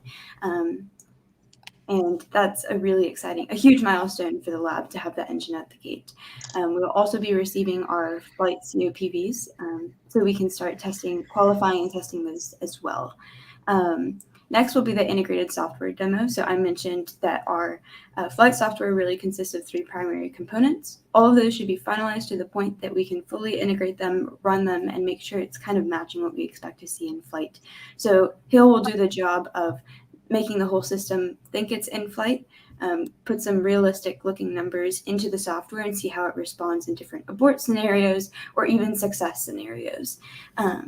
Finally, on the structure side of things, we plan to have a full airframe built. So the GIF I was showing earlier is actually some footage of the structures team and myself building one of our skirts. So the tricky thing in composites is that we are able to do it all in-house, but there are a lot of fine-tuning things to our process that we need to work through that we've been working on, and we've made immense progress over the past year alone. So once we've gotten through all of those, getting those first, I'll call them serial number 1s in our hands, spring 2022 will be systems qualification. So testing them and proving to us that they work in the way that we expect them to. We will usually test these at a little higher than what we'll see them in flight to make sure that they're capable of more than the bare minimum to get us to the Kármán line. And then finally, we will do some acceptance testing for TXE2, for example, a new finalized version of that engine. We will test it not too far above its expected needs, just to make sure it's kind of calibrated to what we want it to do on the vehicle. Finally, sometime by the end of 2022, we should have a fully integrated rocket that's ready for integrated stage testing, where we stand the entire vehicle upright with all of its systems inside of it and fire it for our full duration to see how things will work. There are some smaller tests leading up to that, but the exciting one is the full duration fire, which is why I mentioned it. Then finally, we'll launch. That's currently TBD because as students and as engineers, period, we recognize that not all of this is going to go according to plan. I know that between accept testing and stage testing, we're going to find something that we need to stop and fix, but we need to do it now instead of on the launch pad. We do, though, have a scheduler that's building out the schedule for us to pick an ideal launch date based on where we are right now. So that's TBD, likely by the end of this week or month.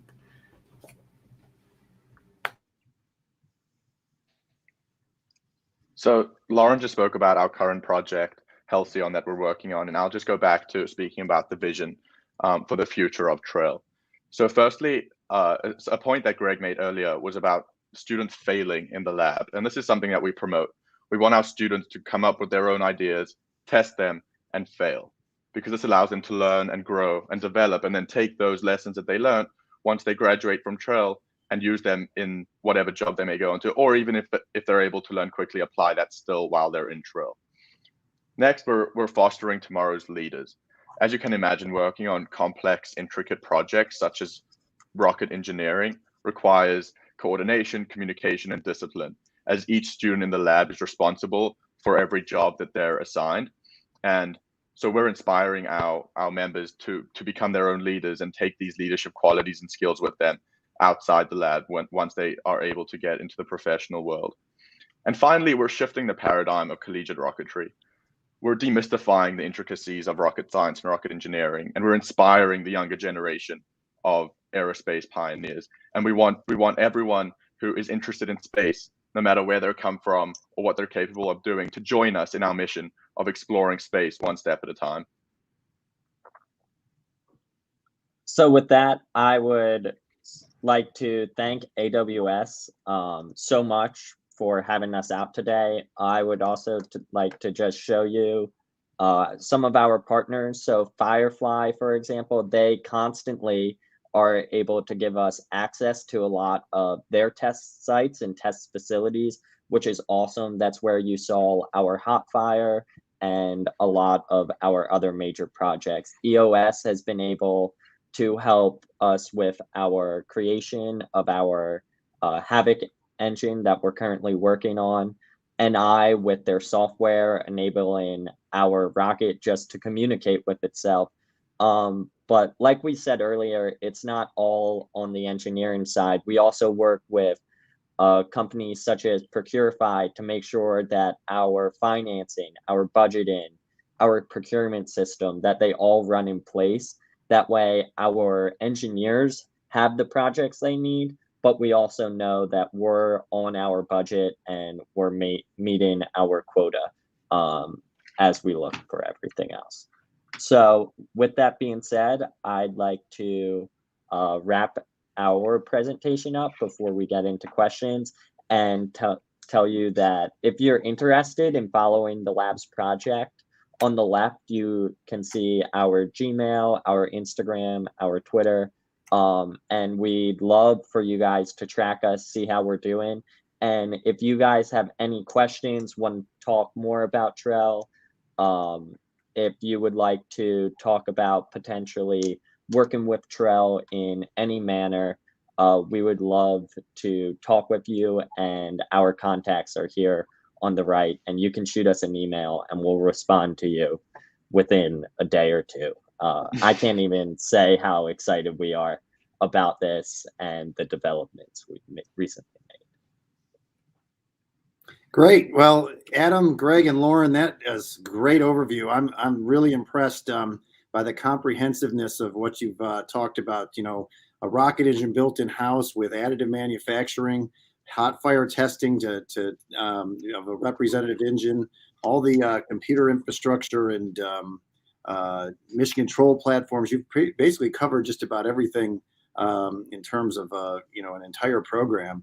The fail fast approach is also interesting. I mean, that's implemented in other parts of this industry now, and that's really how they're really pushing the technology to the limits and coming up with this new space concept. Lauren, you already talked about a little bit about the schedule. I think this kind of follows a semester by semester basis. In the near term, what are your current overarching goals coming within this semester? Is it the flight weight testing that you mentioned, or can you expand on that? Just kind of a near-term Yes. objective. So our biggest, if I had to put it into a sentence, it's kind of like you mentioned, fail early and often. And what that means for us is getting to hardware, getting every system, really regardless of how ready they feel right now, to say, have you designed your part to meet your requirements? The answer is yes, because that's how you built your design to begin with. And we're like, awesome, let's go get it made and let's get it in our hands, because what we've learned is hardware is pretty brutally honest. It will tell you where you fell short. It will tell you what you don't know. And rather than getting caught in this analysis paralysis, which is something Trell, especially over COVID, was really prone to, it'll say, let's just try it. And, let's try these different configurations and see what works best. Let's get us to something that works rather than, the perfect rocket engine. We can make it perfect later. We first just need something functional. So that's really our big push. Get to hardware and let it fail. And as long as we're failing forward, we're gaining something out of doing that, and we're expediting our timeline. Great. Pretty impressive list of companies. AWS, I'm proud to say, is one of them, but you've also got a number of other notable companies there. Is there any other type of company you're looking to partner with beyond kind of something that's maybe you want to reach out or to other parts of industry that might be of help filling a gap? Yeah, so we partner with anyone that's interested in working with us and that we have kind of aligned values and missions with. So whether it's big industry leaders, like we're fortunate to have already partnered with some like AWS, EOS, Blue Origin, those big companies are able to give us guidance and mentorship while we're working on this project. We're able to work with them and understand from what they're doing what we can do better or what we're doing wrong. And things like that. But then also, as Greg mentioned, we've got partnerships with startup companies such as Procurify that runs our entire procurement system. So really, we're looking for companies that can offer us guidance and mentorship, but also someone that is willing to have a mutually beneficial relationship with us, whether it's a startup company that's still testing their product and want to use Trell as kind of the guinea pigs for that. Or as I said, the industry leaders that want to provide guidance or sponsorships and donations of hardware like NI and EOS are doing. There's kind of different reasons for partnering with different companies. So for experience and mentorship, we would like to partner with the leaders in the aerospace industry. But because Trell is such a learning organization, we like to partner with these startup companies that we can work together with. We consider ourselves sort of a small aerospace startup company, as you can tell by all the different positions and operations of the lab. We run sort of like a company, and that's why we would like to work with smaller companies too. So we're both getting something out of it and learning from that experience. Great. How does one reach out to you? Is it through your website or what's the best way to so we have all our social medias, and then on the slide, I don't know if anyone got that, our emails were up there, but yes, we've got on the website, there is all our contact information. Our LinkedIn is there, all our social media accounts are there, but yeah, any way it's possible to reach us. Great. So we've got three of you here. I get the impression there's a much larger group behind you, and I'd like to know, kind of get an idea of how many there are, and is there a common thread of what brings people to this project? What inspires people to get engaged? Maybe you can tell your own personal story, but do you feel like there's a common thread of what gets people excited, what gets people engaged? Are you turning people away, or are you, or is it just a growing team? Just give me an idea of that dynamic and how that works. So I can speak on this a little bit. So we actively recruit every fall and spring. It's always very competitive. We're always accepting some and rejecting others just based off of what positions we need to fill. We're currently 232 strong in Trell, so we're a pretty big organization. We come from 24 different majors and all colleges of UT. And I would say the main thing that really really brings us all together is our values, but also rocket science is so interesting. And a lot of the times, especially on the business team, what I've seen is someone will want to go out and maybe they wanted to be a rocket scientist when they grew up, but then they decided they wanted to do business later on, but they still wanted to learn about that and they wanted to get access to that. And that's what I think's awesome about Trell is we're able to give not only the aerospace engineers, but also the non-aerospace engineers access to that to be able to learn about rockets in general and really work on a project and say, I worked on a rocket. And I feel like that's something that just you can't even quantify, in my opinion. Great. So a question from the audience came in regards to, if I can find it here, I apologize. I got that stand by here. You know, it's, I'd like to hear just from each one of you, I could hear a personal story. I mean, you say you recruit and there's folks that come in. You all have a personal story of how you got engaged and how long you've been engaged. What I see Lauren smiling there. Is how did you connect with this? Was it I'd like to hear your personal story. So my background in how I kind of landed here is pretty unique. So when I came to UT, I was an aerospace engineering major, but I quickly discovered space policy, and I was really excited about space policy. It was at that point I decided I'm getting my aerospace engineering degree to have that foundation, but when I graduate, I'm going to law school. So when I joined Trell, it was because our business director at the time shared a similar passion as me, and I wanted to kind of work closely with him and try and have, an impact in UT's space policy programs and the way that they approach it. And I felt like Trell was a good way to do that and start kind of pioneering that effort at the university. So I started on the outreach team. I loved outreach. I still try and engage. I think K through 12 STEM education is more important than it often gets credit for. And after that, like through the outreach team, I started engaging with the propulsion team. And, at that point, I didn't really consider myself an engineer. I was here to get my bachelor's, but I wasn't here to ever get an internship in industry or anything.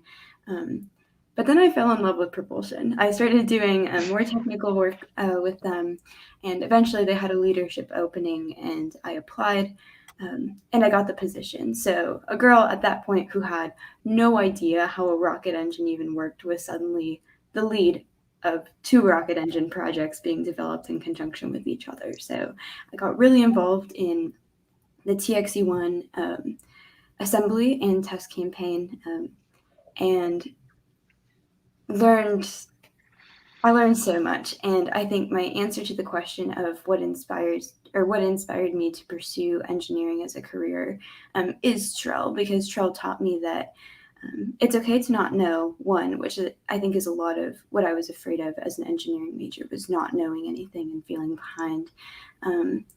And 2, just how complex these systems are. What I really love about Halcyon is the challenge in all of our technologies and that we don't know how to do any of it. I really love that kind of challenge, and that's what really taught me that I want to be an aerospace engineer. And then I transitioned into the chief engineer role, which, learning one subsystem was hard, and then I had to start learning 9 others. But just every day is the most incredible learning experience and opportunity to work with some phenomenal engineers and creatives and business people in our lab. And that's kind of how I am here. It's been just such a great experience. Great, Lauren. I'll bet it is. Adam or Greg, do you have anything to add from a personal note, just to maybe give your perspective? Yeah, sure. Yeah, you can go, Adam. I can talk a little bit about it. Also, especially being from South Africa, it was a little more complicated on actually being approved to be in the lab. But as I mentioned, I'm a math major, so also not really in aerospace. And as Lauren mentioned, I was one of the people who came in not knowing much. But I joined the business team because I've got some experience in business, and it's one of my passions, and it's I actually got introduced to Trail through a friend of mine who was also on the corporate development team. And one day I was just talking to him about it, and he mentioned he was in this rocket lab at UT and they were building this rocket. And he kind of told me about the mission, and I said, wait, how are you just going to bring that up so casually and not tell me every single detail about what you're doing? So I started speaking to him and got to know more about it. And after like a week of speaking to him about it, I said, hey, how do I get involved? Please interview me now. And so, yeah, that's essentially how I got involved, and I joined the business team, and I was able to start working on things slowly. And yeah, it was just, it's about the Trail is all about the inclusion, and anyone who shows interest and wants to be a part of it is able to be.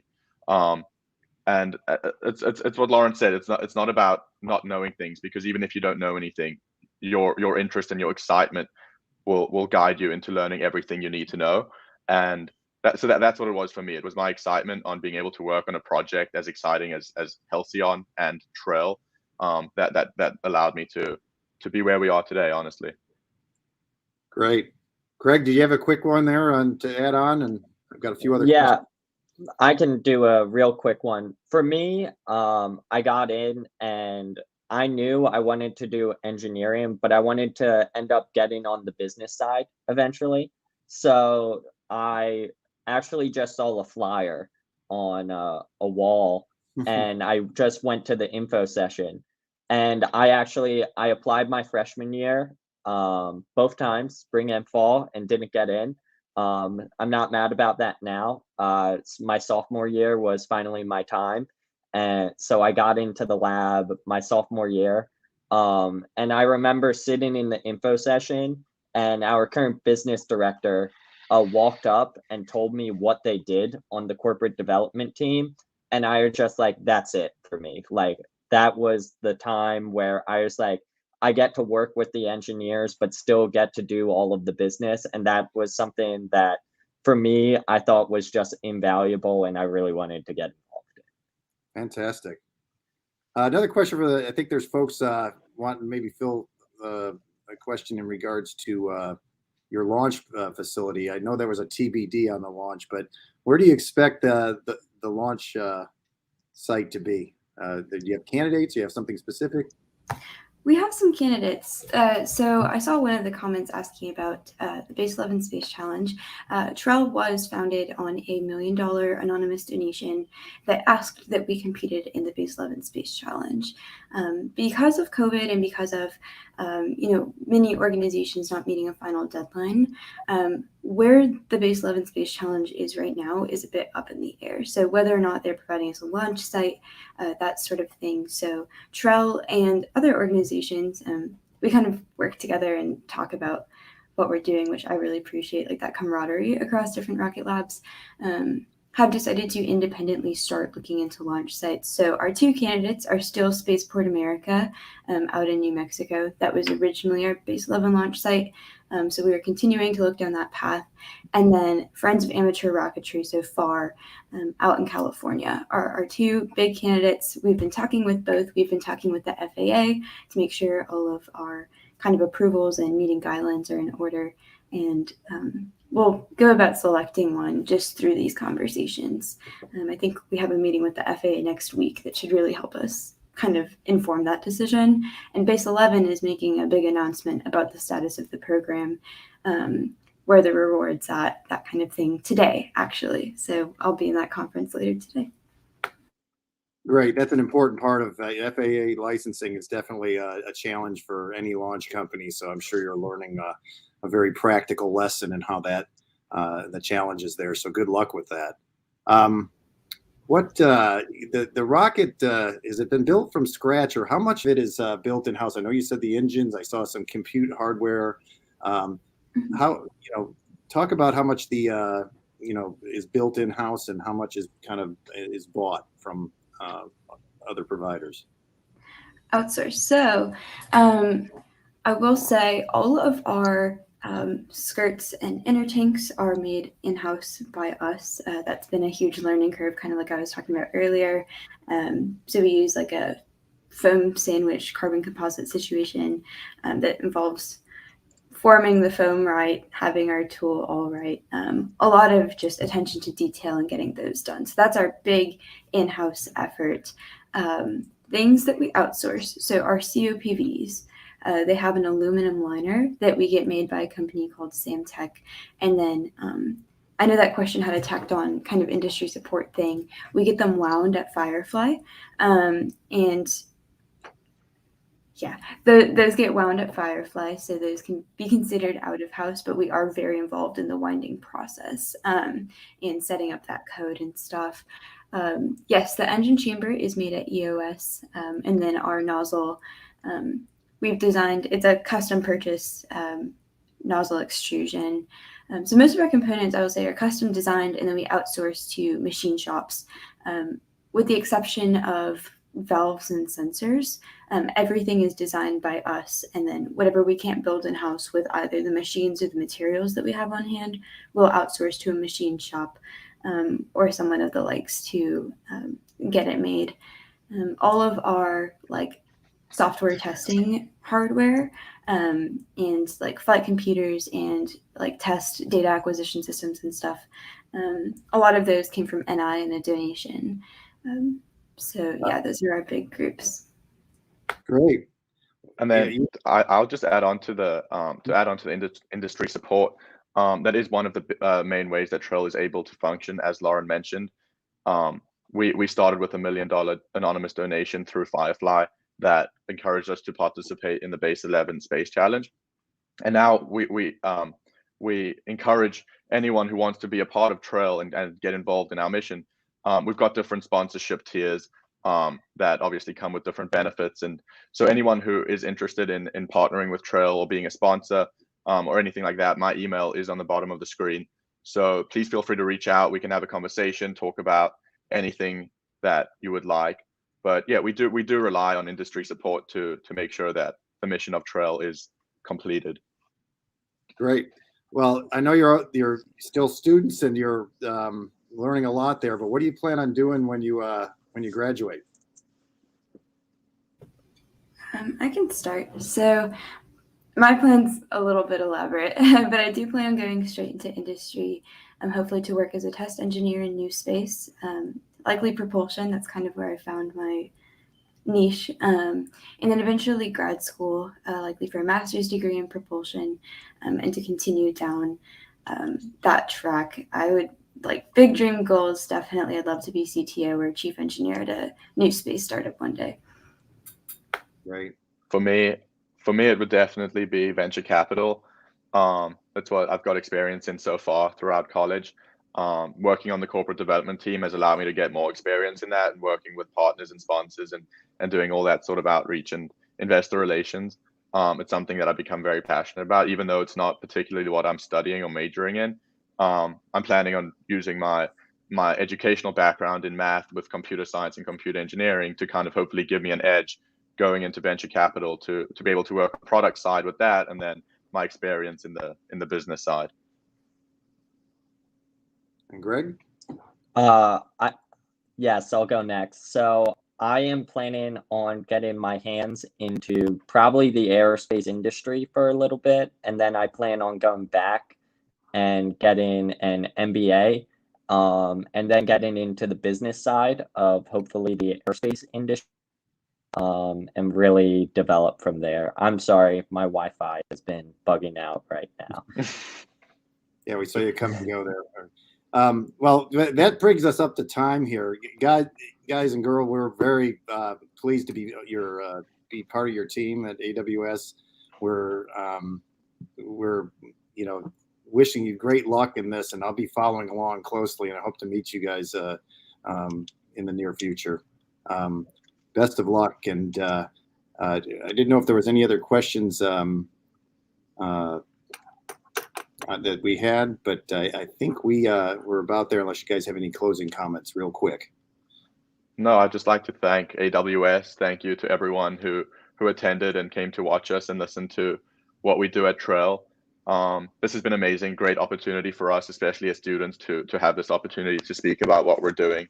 So yeah, just thank you to everyone who's been involved in putting this on today, and especially big thank you to the team at Trail for their hard work and everything they're doing here on campus and around in all our facilities.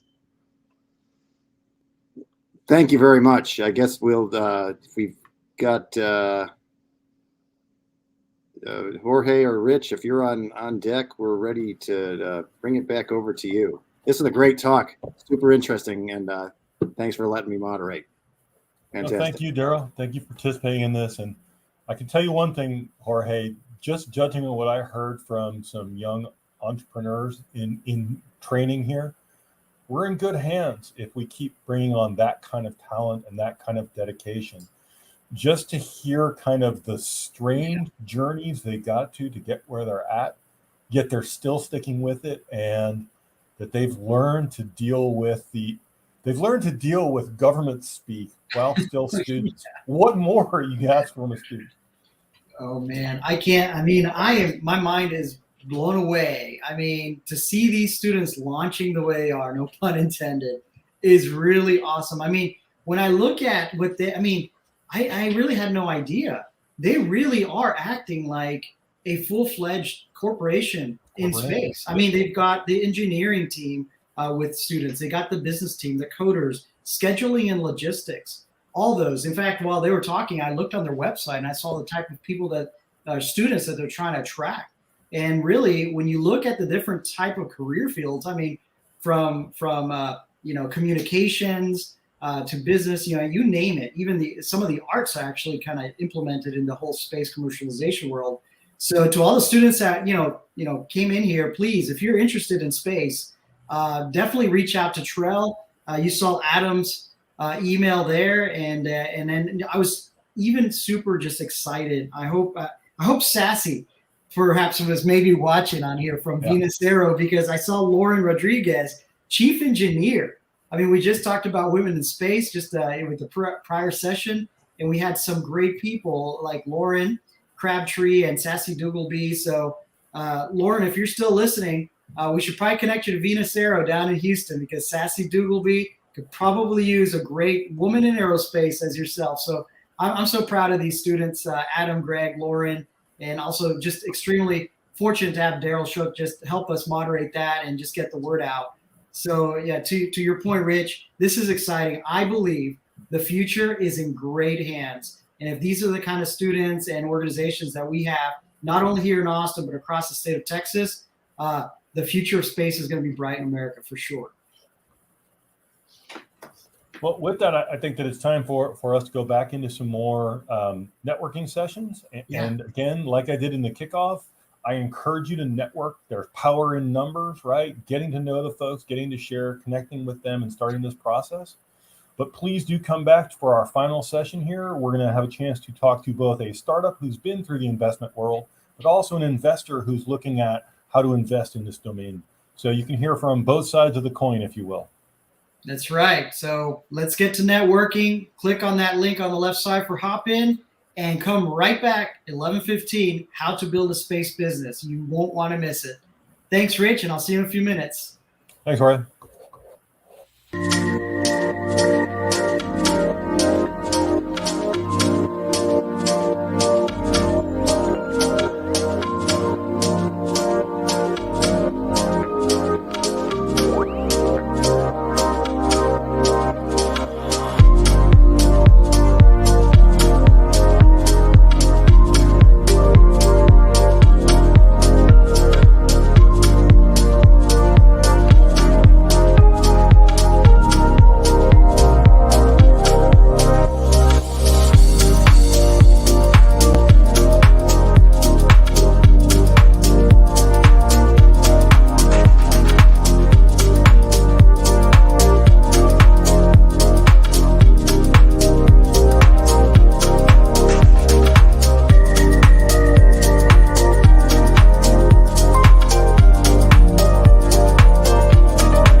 Hey, Rich, how you doing, man?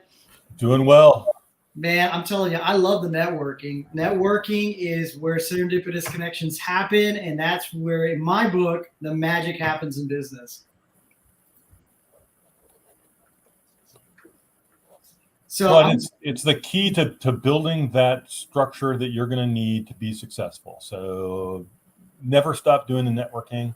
You always got to be digging in on that. I love it. I love it. Hey, so I wanted to that last session was pretty remarkable, like we had talked before. And I think we're about to jump in another really remarkable session. It's how to build a space business. My gosh. So that's kind of big topic, right? If you're wanting to get in space commercialization, you definitely want to hear for our next guests, Will Edwards and Brian Chambers.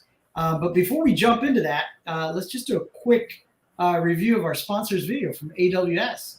Over to Erica.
Man, that's actually a really awesome video there, Rich. I mean, AWS is everywhere.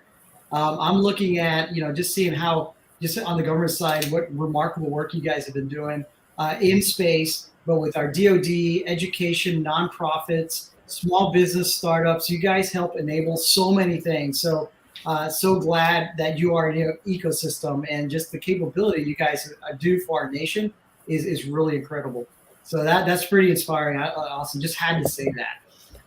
Yeah, and I think that video is so relevant because where the defense industry is today, starting with us about 10 years ago and driving into this, is where the space industry, needs to get to. And the space industry is beginning to realize that there's so much more out there in this dual-use, multi-use technology world that, hey, I built a new wearable. Well, guess what? Astronauts need a new wearable. That's right. I built a technology for tracking moisture in the ground. Well, the agricultural technology, there's a whole bunch of space things you can do that out of space systems coming into it.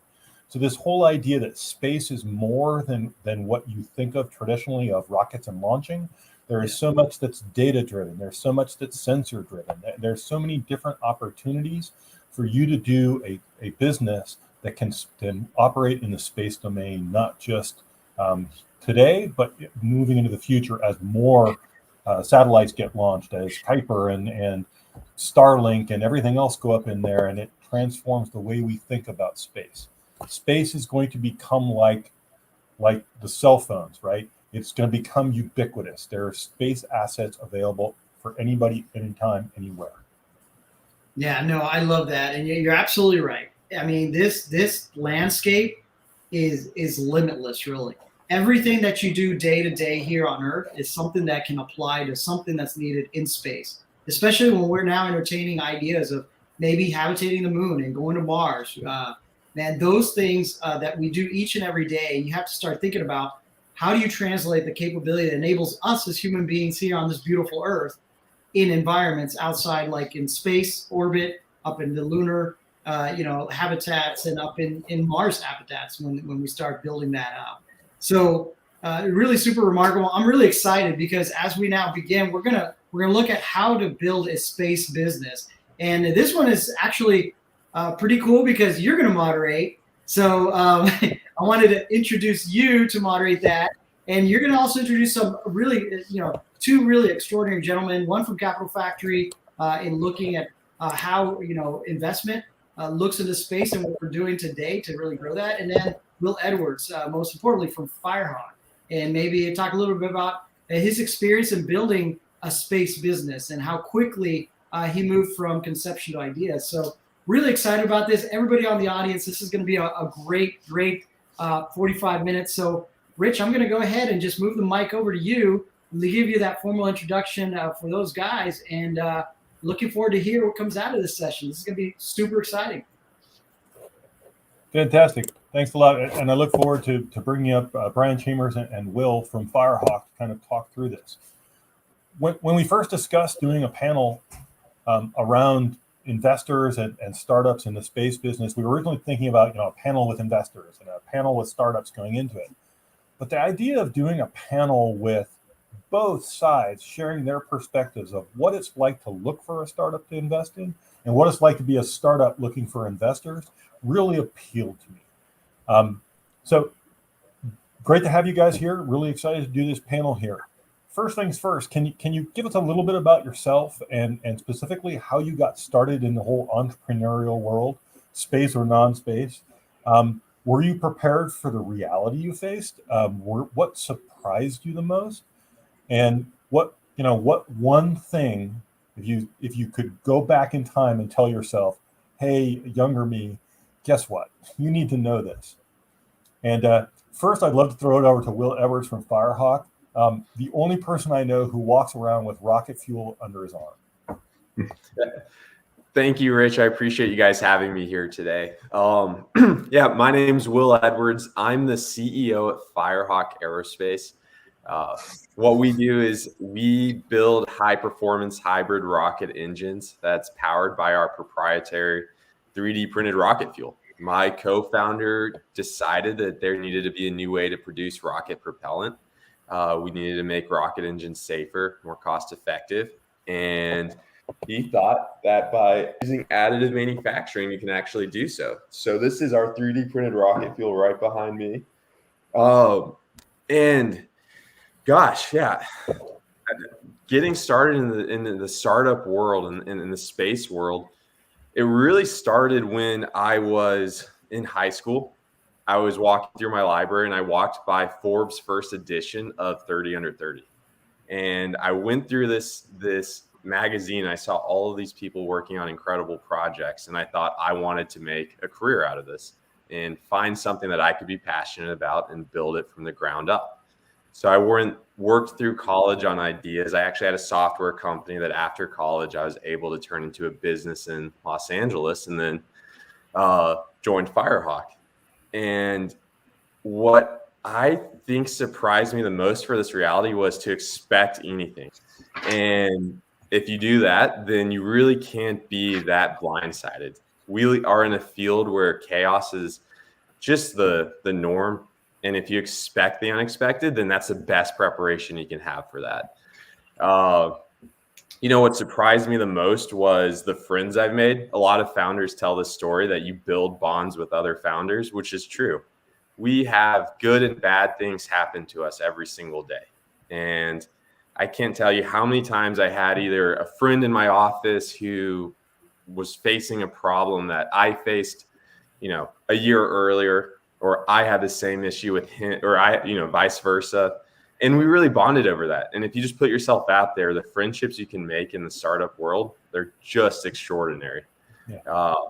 I'm blanking on that third point you were asking about. So if you go back in time and kind of tell yourself, hey, be prepared, you need to know this. Gotcha. Yeah, I had a founder of a very successful company tell me early on when I started this at I was 22 when I left law school to join the startup world. He said, live in the middle. And what he means by that is never let your highs be too high or your lows be too low, because a lot of good things and a lot of bad things are going to occur. And the only way you can successfully operate through them consistently is to just not let them bother you and live in the middle. And I think about that just about every single day. That's awesome. And that is so true. Even when you're on my side of the fence and you're in a huge corporation working with startups, we face the same kind of challenges. They're just at different scales, right? So, well, Brian, I'd like to ask you kind of the same thing, but could you also give us a little bit more about what you do at the Capital Factory? Yeah, thanks so much, Rich. Always enjoy hanging out with you. Will and I have been hanging out a lot together lately, talking about geeking out about space and all sorts of cool stuff. So great to be here with y'all. Again, my name is Brian Chambers. I'm our Vice President of Ventures at Capital Factory. I've had a really interesting relationship with Capital Factory over the last 5+ years, including being a portfolio, being a founder of a company that was a portfolio of the Capital Factory Investment Fund. And we ended up exiting that business. And then I joined the team full-time at Capital Factory. So as the Vice President of Ventures, I manage our venture team, which is really spread out across the state of Texas. And everything that we do, our whole team is just relentlessly passionate and focused on helping founders in the Capital Factory portfolio succeed by introducing them and helping them get connected to investors, helping them raise their rounds, get ready for their rounds, connect with mentors, solve specific problems, find the talent that they need. I always say that there's, the 3 universal truths of every startup. Every startup needs money, they need customers, they need talent. And that's an impossible balance, by the way, always in every single startup. And you have to relentlessly pursue all the above all the time. And so we build strategies and have team members that help founders pursue all of the above all the time. And lastly, I say there's a silent fourth as well. And that's what's keeping you awake at night this month or this quarter. There's usually a very specific problem that a founder can tell you, I happen to have right now in 1 week or 1 month. It's an intellectual property problem. And the next month, it's a user design and experience problem or a cybersecurity problem or whatever it may be. And they might not need to hire somebody full time, but they might need a world-renowned expert to come in, coach them up, consult with them, help orient them, confirm critical decisions about their strategy. And we call that mentoring at Capital Factory. And we're truly supported by an incredible group of mentors, people who have been there and done it and built incredible businesses and scaled them and can lend a lot of that expertise to founders. So that's what I do at Capital Factory. We have an investment fund, of course, now investing out of the Texas fund. And space is really at the top of our minds. We've been getting more active in it. It's something I've been passionate about for as long as I can remember. And it's a bucket list item of mine. I'm sure, like many people tuning in today and around the industry, is to go to space one day. So I'm hopeful to be able to achieve that. About how on a rocket that Will powers. Yeah, one day. Yeah, we're getting there. How I got into the space and became really an entrepreneur was I remember a critical moment when I was 15 years old and I started my first business. It didn't feel like I was starting a business. I happened to have a skill. It was in demand. I built a water sports business around that. And it taught me a lot about building a business. I ended up having employees and organized employees that worked for me. I built strategic partnerships with all these local boat shops and ended up running that. I made barely enough money to live, but one of the things that it did is it allowed me and put me in a position to take more risk and to be more comfortable taking risks, because I knew I had the skill and I knew I had an opportunity that I could fall back on.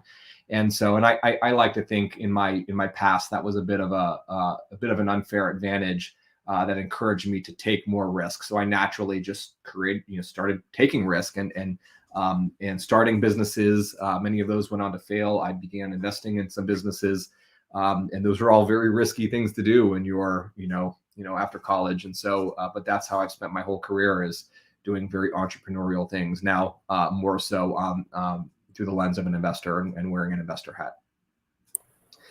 You mentioned a couple of other questions, so let me just touch on those real quickly. That's how I got in and became an entrepreneur. One of the things that surprised me most is really how difficult this really is, how stressful it is. I kudos to Will for staying in the middle. It's hard.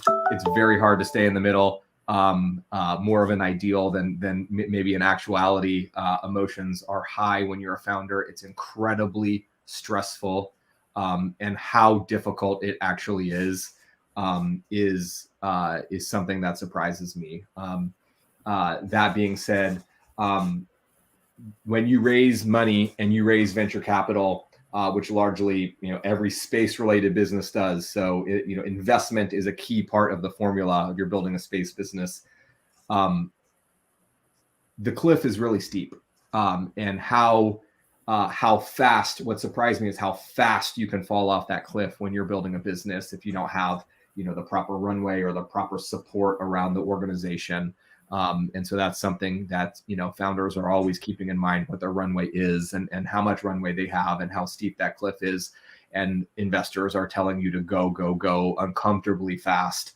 And that's a really, really difficult thing to manage. And so I just, I can recall to those moments and how difficult some of that planning becomes when you're a founder and a venture-backed founder with the pressure to build and grow incredibly fast. And some of the advice I would go back and I would give myself is really to prepare for the winning outcomes. This also makes the cliff extra steep, but I regret forming an LLC when I started my business. Today I sit in that position and I recognize that, frequently founders that do that aren't ready for, they're not acting on what they believe is the big outcome. And frequently responses, well, we're ready to convert and we're going to convert into a corporation when we need to. And I can tell you, investors, that's a non-starter for lots of different VC firms, if not almost all of them. So don't act like that. Act like what you want to be, what you need to be.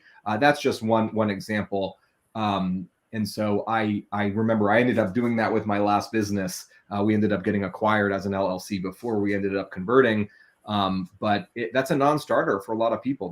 Funds can't take equity in a lot of LLCs. And so you're going to really immediately limit and narrow the field for what's possible if you do some of those things. So, good counsel and a good network of experienced entrepreneurs, founders, mentors around you is just so invaluable.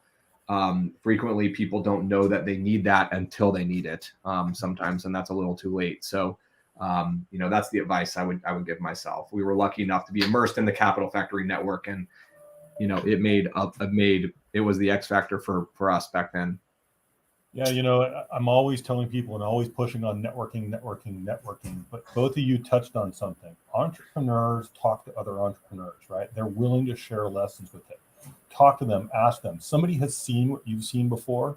Nobody understands an event horizon like an entrepreneur who's looked at, oh, my runway is gone, right? You understand it at a cellular level of what's going on in that life.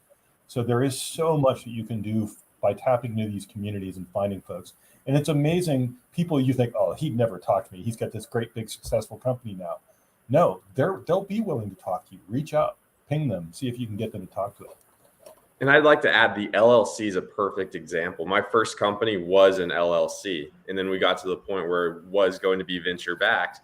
And we went through a pretty painful process of converting it with limited dollars at the time before they would invest. So that's one of the things you learn by being around people like Brian and Capital Factory and other founders. Yeah, that really leads into my next question because, Brian, you set us up well. I want to talk about that wonderful point in life of a startup when you say, I need to raise my initial funds, right? The thing I probably get asked most often when I'm talking with companies and working through this is, how do I know when I'm ready to raise funding? How do I make that determination that it's time for me to go make that consideration and go out to do it? What advice would you share with them? Understanding not to be in an LLC or the risks of an LLC is important. How does a startup founder know that I'm ready to go out and raise that funding?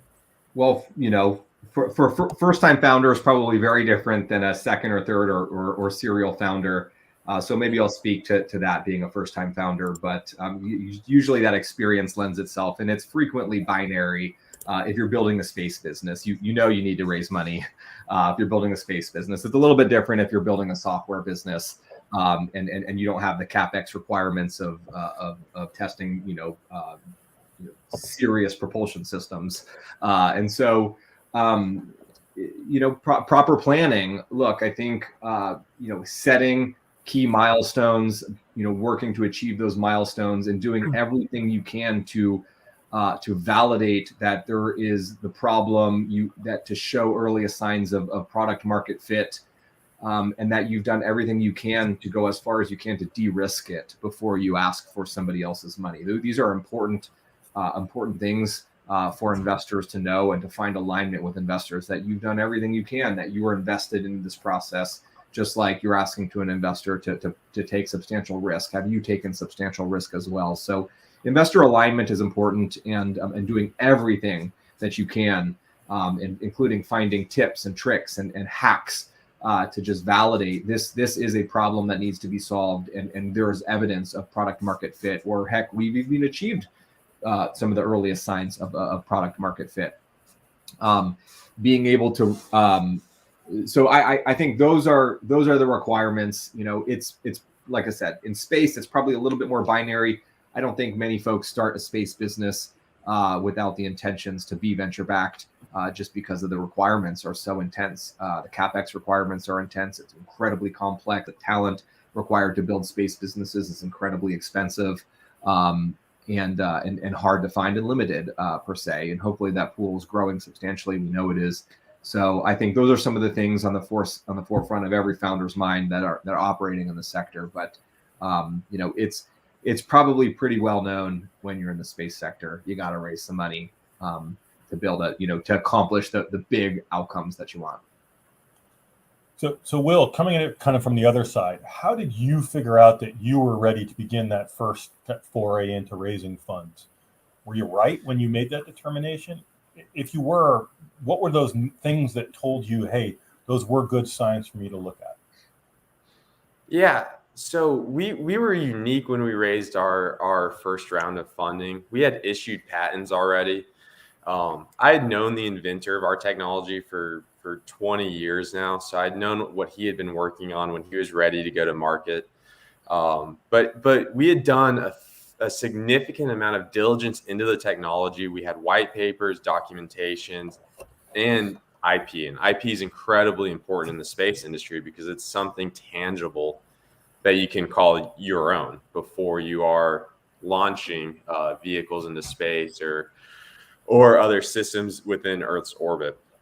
And, by the time we chose to raise money, we were doing a good job of spending our savings, made significant traction. We found interest in space, defense, as well as our partner industries, additive manufacturing. We found people who were very well known in that industry who wanted to work with us. It was November, I believe, of 2019 when I went down to Houston for SpaceCom, and we were named crowd favorite at SpaceCom. And there were a lot of significant companies in the crowd who voted for us. And we saw all of this combined, the traction, the IP, and the partnerships, as well as SpaceCom, as this is the right time to go raise a round of funding, which was necessary because look at the students that you all just spoke to from UT. I mean, they are high caliber students who are going to go out there, be very successful, and command very strong salaries. So we have to have the capital to be able to employ these very smart engineers. And then we have to buy all the materials. We have to be 3D printing our fuel grains. We have to have a facility, we have to have a test stand. So to really make a mark and not just be putting things on paper, but actually do it, we had to raise money. And if we wanted to be for real, we had to raise money, and it was the right time to do so. So Brian, you've been working in the investment world for a while, but in particular, you've been doing a lot of mentoring at the Capital Factory and other places. What do you look for in an early stage company? Let's call it in the pre-seed, initial seed round going into it. clearly the product has to be there. Even if it's just an idea, it has to be a well-described and defined idea. Maybe you're raising money to implement that idea. But what are you looking for in the company? What are you looking for in the founders? Is there a market signs that you're looking at that you can advise them on? Yeah, absolutely. It's a great question. And I think this is probably universally true for whether you're building a space business or any business. But fundamentally, what problem are you solving? Is there a clear problem versus looking for a problem to solve?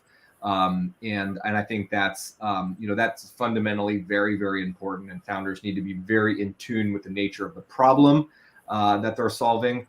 I think especially if for those that desire to raise money, venture capital, you've got to have a monster market opportunity. If that market opportunity is $1 billion market opportunity, that's a non-starter for most VC funds. It's got to be significantly larger than that, and so the scope of the problem really has to be significant. And so the market opportunity has to be massive. Team matters a lot. The people who you invest in are the foundation of the business. So I think that how qualified is the team? You ask the question: are they the very best and the most capable in the world at their craft? And do they obsess over this particular problem? Do they not just spend a lot of time thinking about it? Do they obsess about it? I think that's a critical thing I think investors look for as well. One of my favorite questions I like to ask somebody that's getting ready to raise money: what's your unfair competitive advantage? If anybody with a budget can go compete with you, that doesn't seem like you're really set up to win. What is your unfair competitive advantage? Why are you going to win over anybody else who might have $5 million in the bank account? Like, why are you going to beat them? And I really look for quality answers with regard there. Those, that has a lot to do with, people who are, incredibly world-renowned in their field or have a superpower in a particular sector. And then lastly, there's lots of different sizes and stages of funds, but you have to have alignment with a subset of a fund or a series of funds. There has to be investment economics that can be justified by the fund. And for example, and I'll just point out, we write really small checks at Capital Factory, but we write a lot of them. We don't have to make investments that necessarily return the whole fund from a single portfolio company. We love that. Those really, really excite us. And better yet, when we do it, we really pump our fists in the air. But that's not a requirement, because our funds will have such a large amount of portfolio companies, and it's so diversified. That happens to be our strategy. But when you look at a Series B fund or a Series A fund that's only going to hold 10 investments, and it might be a $200 million fund or a $300 million fund, every single investment that they make must be able to return the whole fund. And so you have to understand the financial economics with regard to the opportunity. And then the last thing I guess I would say is, are the terms market competitive? Do founders really understand what terms are? I teach a venture capital class at UT Dallas, and I frequently, when I relate to students, it's akin to, hey, you're walking into a neighborhood, everyone's got a home in this neighborhood, all things are generally comparable. There might be some nuances, but if the average home trades for $350 a square foot and you walk into a home that's $1,000 a square foot, you are not buying that home. And so is the opportunity and the expectations of the founders, the price that they expect to sell equity for, is it market competitive such that the economics can be justified? So a lot of these stars have to align, but those are some of the things I think are at the forefront of not just our minds, but almost all investors. So Will, an often overlooked but critical part for a founder of this process is having to decide who to approach about investment. It's not a simple decision, and one you have to live with. You're entering into a familial relationship with an investor over time. And this drives success. If you don't have a good relationship with your investor, things are really going to get ugly fast. how did you determine kind of what you were looking for in a partner to engage with? Did you have any criteria? Was it just for funding, or were you looking for sweat equity or mentorship or access to market? What were you looking for in an investor before you made that plunge?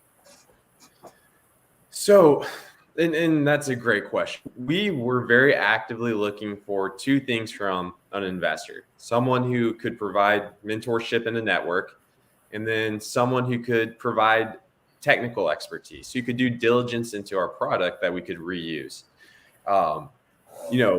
First getting started when you're raising that angel round or seed round of funding, and say, you're not coming out of MIT or Stanford or Y Combinator, you are calling everyone up. You're making as many phone calls as you can to introduce yourself to the world. I saw a LinkedIn post where someone had, for his seed round, he had something like 170 meetings, closed it, and it was 100% outbound what he closed, and it took him about 6 months to close a seed round. His Series A, he had 5 meetings, 100% inbound, and it took him 30 days to close. So that's because he probably got pretty lucky and had some really quality seed round investors. So I'm very lucky because we did the gambit. I had a lot of phone calls. I talked to a lot of people. I was a kid who was carrying around rocket fuel, a big chunk of plastic, and saying, "Hey, we 3D print rocket fuel. We want to disrupt how rocket engines are made." Big market opportunity, big industry, but also big competitors. So we had to find investors who are very passionate about that. We got the passionate investors who want to stick with us, who are here for the good and the bad. We also found the investors who did their technical diligence in us, a great firm out of Palo Alto. They did a lot of diligence and invested in us. And then, Capital Factory was an investor of ours as well. And they were pretty instrumental to our company coming to Texas and staking, our place in the ground here in the Dallas area. So through Capital Factory, we got the mentorship and the network throughout all of Texas to build our company. And so we got.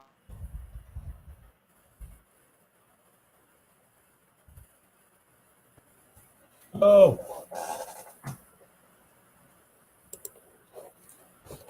Oh, am I back? You're back. All right. What was the last thing you guys heard? That your investment from the group in Palo Alto helped you with diligence. Okay, so they helped us with diligence. Yeah, we got that. Then we got passionate investors who are sticking with us through the good and the bad, and we also got our network from Brian Chambers and Capital Factory. They played a huge role in getting us to Texas. Their mentorship, everything that Brian spoke about, is very true. I mean, I've gone to Austin several times now to meet with the whole team. The network they provided. And we are in the process of raising another round of funding. And I get to do my own personal due diligence on investors sometimes through Capital Factory. I just call them up and say, "Can I hear what your thoughts on this group? What should I expect?" And we were very fortunate to get a really good group of early investors, because you're right, they will make or break your company. So I'm just grateful for where we ended up. So one of the absolute truisms about getting into the space market is you can't do it alone, right? You need partners, whether they're integrations and components that you use, or someone that's integrating you in as a component. They're suppliers, they're go-to-market specialists, the SMEs, the people who understand the legal and policy implications, all of those things that go on. Heck, even cloud partners. Picking the right partners, establishing those relationships, and working in close coordination with them is really critical. Are there any insights, Will, that you can provide on how you've gone about this? I mean, I know that from additive process and all the things that you plug into, and you're a key part in what someone's developing, but only a piece of it. How have you established those relationships, and how do you continue to find those relationships? Yeah, well, I mean, that's absolutely true. You in the space and in defense industry, we are incredibly reliant on our partners. We have to have great partnerships with the people we do business with. And A lot of our business is additive manufacturing. We get our fuel grains 3D printed from different firms all around the country. And then there's a process that we do to our fuel grains even after they're printed. And then we have a test facility at NASA Instead Space Center. So we built a relationship with NASA. That's a great group. It's just incredibly important to find people who are very passionate in other industries that you get to work with, because that really allows you to innovate faster and move more quickly. None of us are at this alone. We're all connected and binded, and for space to become a really scalable economy, it has to become more horizontal. And that's one of the missions that I want to see this happen over the next 20 years, to see a very horizontal economy closer to the aerospace industry. And then AWS, we do extensive software writing actually at our firm. We have to have something that takes the data from our engine tests and quickly turns it into something that's readable, that we can display and share with people. And AWS has done, we use them, and we're benefited from doing some of your startup programs. So it's critical for our success, and it's actually saved us a lot of money. So thank you for what you guys do over there. Thank you for being on AWS. Absolutely. Yeah. So Brian, we touched on this a little bit earlier, but just as important as picking the right partner, whether it's an investor or the partner you're working with, is protecting the long-term value and viability of the company, right? Working with a partner, if you lose your IP, is not a value proposition. It is a balancing act to leverage those partnerships in a way that helps you grow the business and it establishes that relationship, but still fits you as a company. And understanding that, look, a merger or acquisition is not a bad outcome, but it's not necessarily the outcome a company is looking for. Looking as an investor or a mentor, what would you look at as you're going through these partnerships and doing engagements with your customers and partners to ensure that you maintain that viability?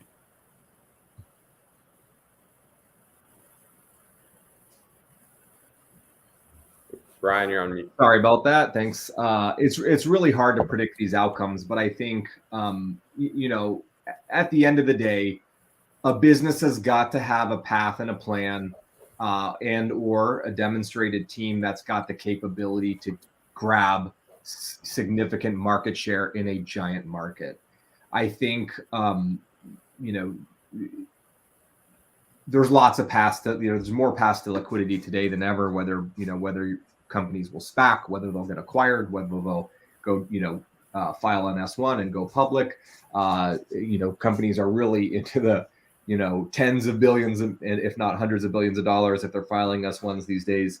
But there are other modes and methods to do that. So I think, just having line of sight and having a viable path to achieving that market share is critical. That you don't get acquired unless you're grabbing that market share and you're reaching aggressive milestones, and the terminal growth of that business and the slope of the curve is up and to the right. And so, I think it's critical to be able to demonstrate that. And look, at the end of the day, funds have different strategies. If whether you're investing $1 billion or $500,000, there are very different outcomes that are totally acceptable and are huge wins for different funds. So I think where we play, which is really seed, Series A,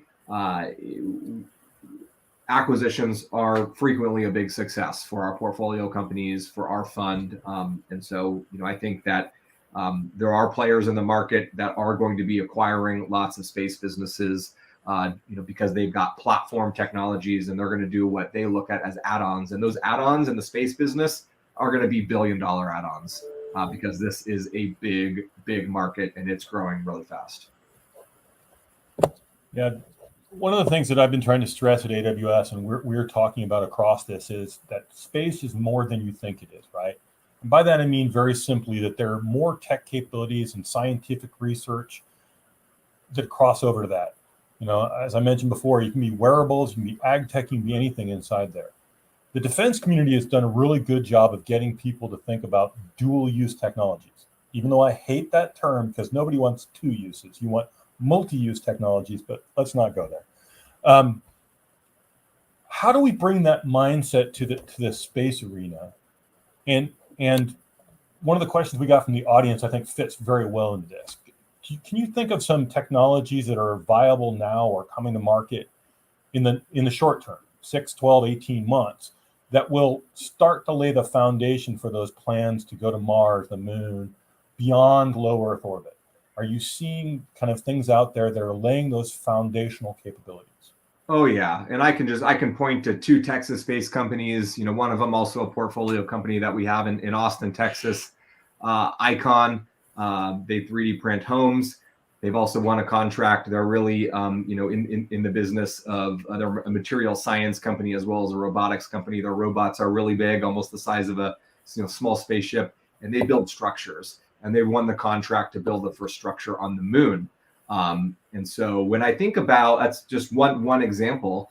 And they've also, are also building the Mars habitat on Earth in preparation for building structures on Mars. This is happening really in the next couple of years. They've got their launch date to send their robot to the moon to do off-world construction. This is a whole new category in what I call the space investing stack.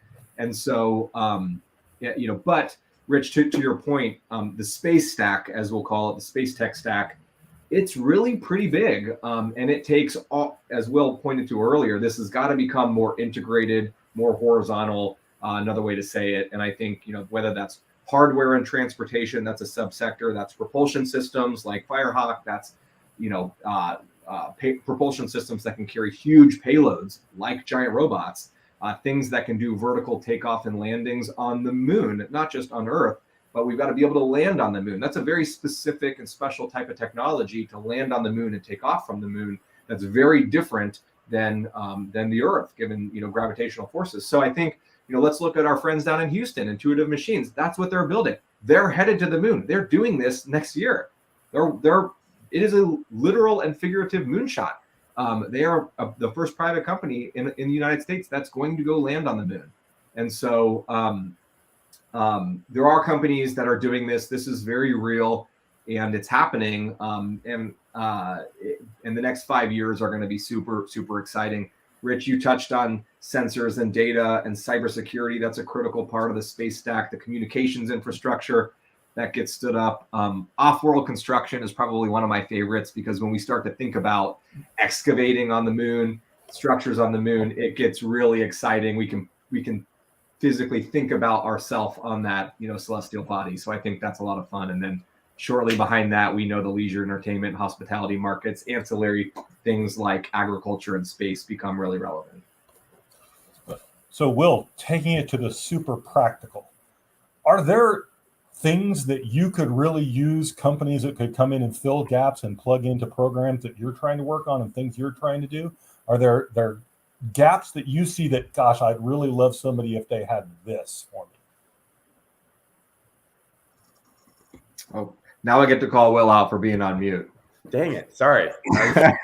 Anyways, Brian named one that I'm incredibly excited about, and that's Icon's ability or planned abilities to print and build on the surface of the moon as well as Mars. One of the unique things about our company is we'll be able to 3D print our rocket fuel using the minerals on the surface of the moon, the ice and the regolith, using the aluminum that's actually found on the surface.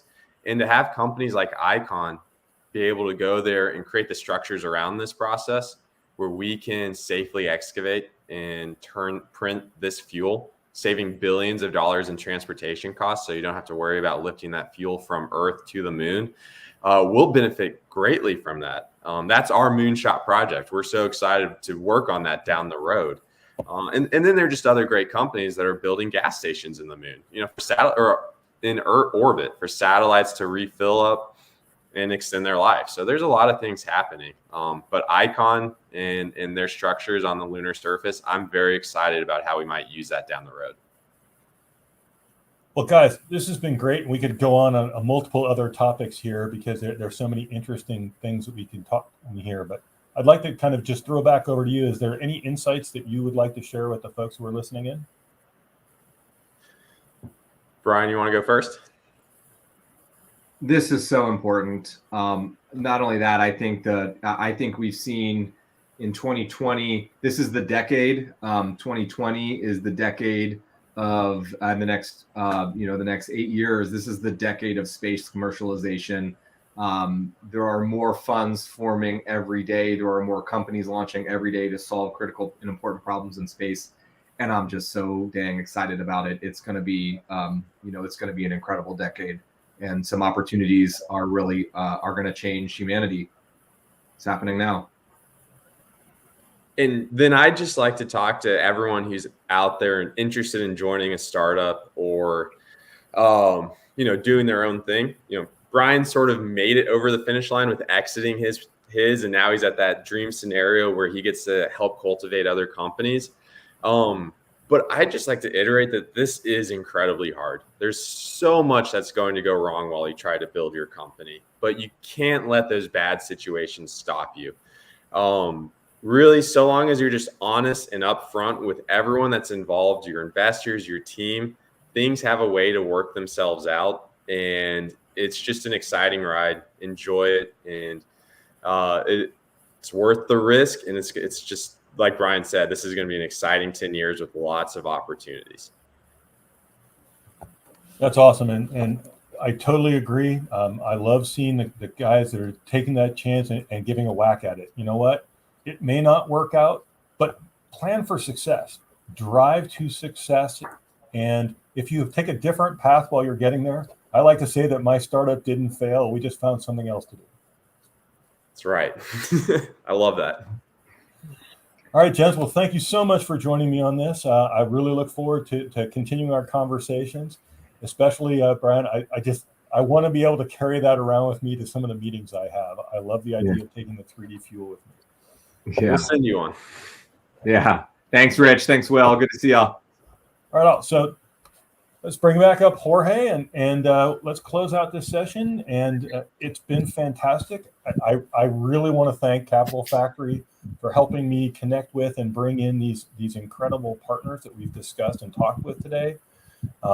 We really believe in the space domain. We really believe that this is exploding, and commercial space and government space are blending together to create the next space economy. So we are all in with this, and we're all in with partners like Capital Factory and with our partners across the state of Texas. Well, and thank you so much, Rich, for just helping us as well, just being inclusive in this space economy ecosystem. I mean, today we went over just some remarkable things from women in space and the kind of remarkable things that they're doing. Met some really great pioneer women, right, that are actually moving the needle on a lot of different technologies. Also with the students at Trell. I mean, amazing. I mean, just to wrap that up, the amazing talent that's coming in and going into the startup community to create companies like what Will has, Firehawk. I mean, he's a very young man coming out of school, starting something that's going to change the game on propulsion in space from either rockets or even doing things up in orbit or on the moon. I mean, it's pretty remarkable where the future is going. So I'm really excited. I know just from the Capital Factory perspective, working with AWS and other people across the state of Texas, from academics to startups to government, we're really looking to build density around the space economy. So this has been just a remarkable few sessions we've had in this panel. So thank you so much, Rich, for your help and helping sponsor this track. I'd like to get everybody here online, though, before you run away, make sure that at 12:15, you come right back onto the same channel. We have our developer track happening right at 12:15. So that's just about 10 minutes away. And then also, do not forget, if you like Don't forget our happy hour. That's right. If you like this track, you're going to like our Space Happy Hour even better at, Central Machine Works at 5 p.m. today here in Austin. So please, if you haven't signed up for that, go ahead and register. And we are looking forward to seeing you there. So Rich, hoping to see you there, maybe grabbing a drink with you during Space Happy Hour. Look forward to it, Jorge, and look forward to meeting all the folks here that want to stop by. All right, awesome. Well, everybody, take care and see you at the developer track out here.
Welcome, everyone. I'm Damon Klinkscales. Welcome to the Austin Startup Week and the developer track. We're going to have 3 different sessions today going on, as well as time for networking with the other attendees as we go. And then we will also have a happy hour this evening at Whistler's, a developer happy hour. Please don't miss out on that. But before we get started, I just wanted to introduce myself and share a little bit about my involvement, why I'm excited to be a part of this today. I'm Damon Klinkscales, and I've been, I've been in Austin for like 21 years. I've got my Austin Startup Week shirt on, by the way. It's appropriate for today. A good part of that, I've been, involved in the developer community as well as the startup community, kind of as a community organizer, leader. I've been a developer myself for 2 decades, and then for the last 4 years, I've been doing, I've gone into engineering management.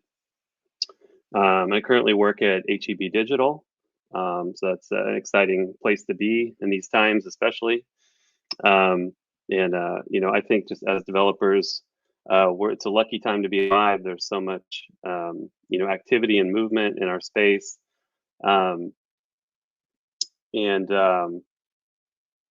Austin is blessed to have so many wonderful developers here, great communities. Both the startup community, but also just the technical community is very strong. And so I'm happy to be a part of that. We do have a sponsor today, and I wanted to jump to bring them up so that they can just say a few words as we kick off the day. And then, we'll be getting into our presentations and talks momentarily. But I'm going to bring up Lindsay DiCello from Bright Health Group, who is going to tell us a little bit about Bright Health. Welcome, Lindsay. Awesome. Thanks so much, Damon. Hey, everybody. We're really excited to participate in this week's Austin Startup Week. I am actually partnering with Chad Pevliska, who is presenting at 2 p.m. later today on Flutter development. He actually co-founded a company that was incubated by Capital Factory and then acquired. So he's really excited to participate, and I'm just filling in to give some opening remarks for him. And as far as Bright Health is concerned, we are a health insurance company with the engineering offices based out of Austin. We're a hybrid environment. I'm at a coffee shop, not at an office. And we've been around for about 6 years now, and this is the first Austin Startup Week we have participated in.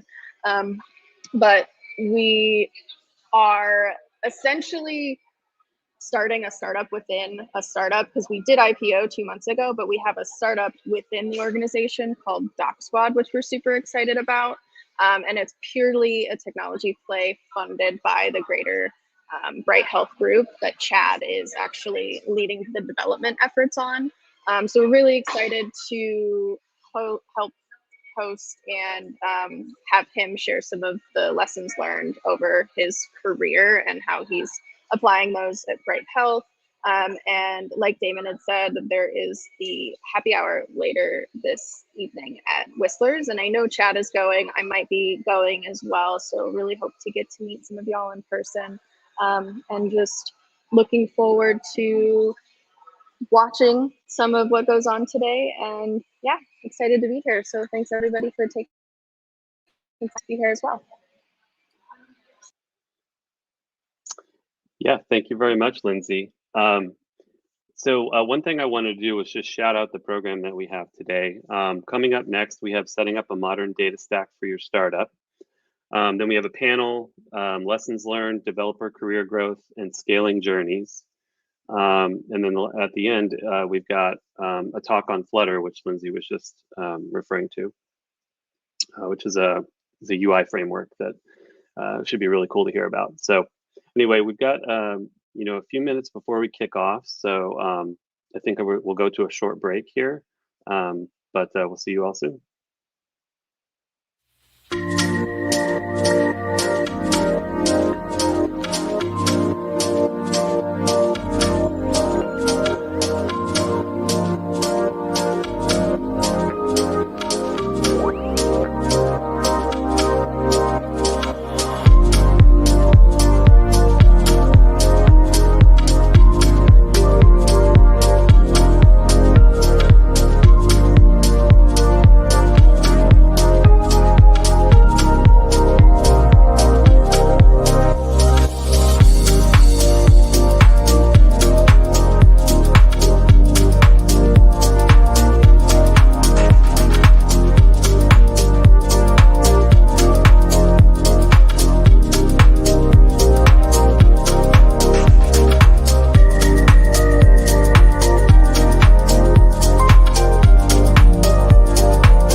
right, everyone. Welcome back. So we're ready to get started with our first session. So we've got setting up a modern data stack for your startup. So I'm going to read you a little bit of the description here. By setting up the modern data stack, startups are able to transform data into valuable insights, which can be used to make better informed decisions and automate your processes. New companies often face a lack of knowledge when it comes to creating and implementing these data best practices into their team or company. So this talk is going to walk us through how to set that up and some of the benefits of doing so. So what I would like to do now is bring up our speaker, Blake Birch from Shipyard. Hey, everyone. All right. Great. So I'm super excited to chat today about setting up a modern data stack for your startup. Now, this has been a real big marketing term that's come up in just the past few years for a modern data stack. So I think it's really important to understand how, if you set things up correctly and you get the foundation right, you're able to use data to really scale your startup to be able to grow for years to come. So I'm Blake Birch. I'm currently the co-founder and CEO of Shipyard. We're an easy-to-use data orchestration tool for data teams, and my goal with this presentation is to try and be as vendor agnostic as possible, let you guys know all the different tools that are available, including open source tools that you can use throughout setting up a modern data stack. I was previously head of data for PMG Digital Agency, where we were building end-to-end data solutions for Fortune 1000 brands, and the Shipyard technology was actually spun out of all the things that we were able to help do for some of these clients at that agency. And over the course of me working with data, I've evaluated data setups for well over 60 companies. So I've seen some really good setups and I've seen some really bad setups, and I'm excited to share kind of what I've seen work the best for organizations. Now, in this presentation, we're primarily going to be going through what the modern data stack is, what the different stages of data operations are, how your data usage will evolve over time, and what the end state of your data should look like if you get everything right.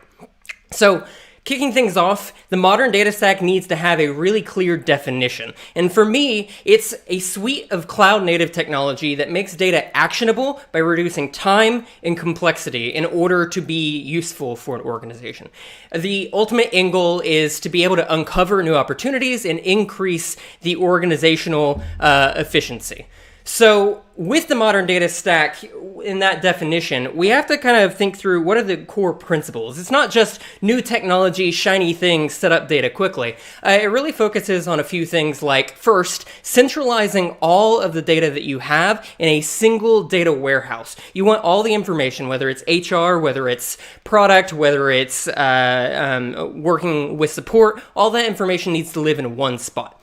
The second principle is something that is deemed ELT. If you're not familiar with this term, ETL stands for extract, transform, and load. It's the old way of working with data where you extract data from a service, you transform it using your own business logic, and then you load it in your data warehouse. The modern data stack kind of flips this around and says, instead of transforming things before it goes into my data warehouse, I want to load as much raw data as possible, and then after the fact, I want to transform it and change that over time so I can see how my data has actually continued to change over time.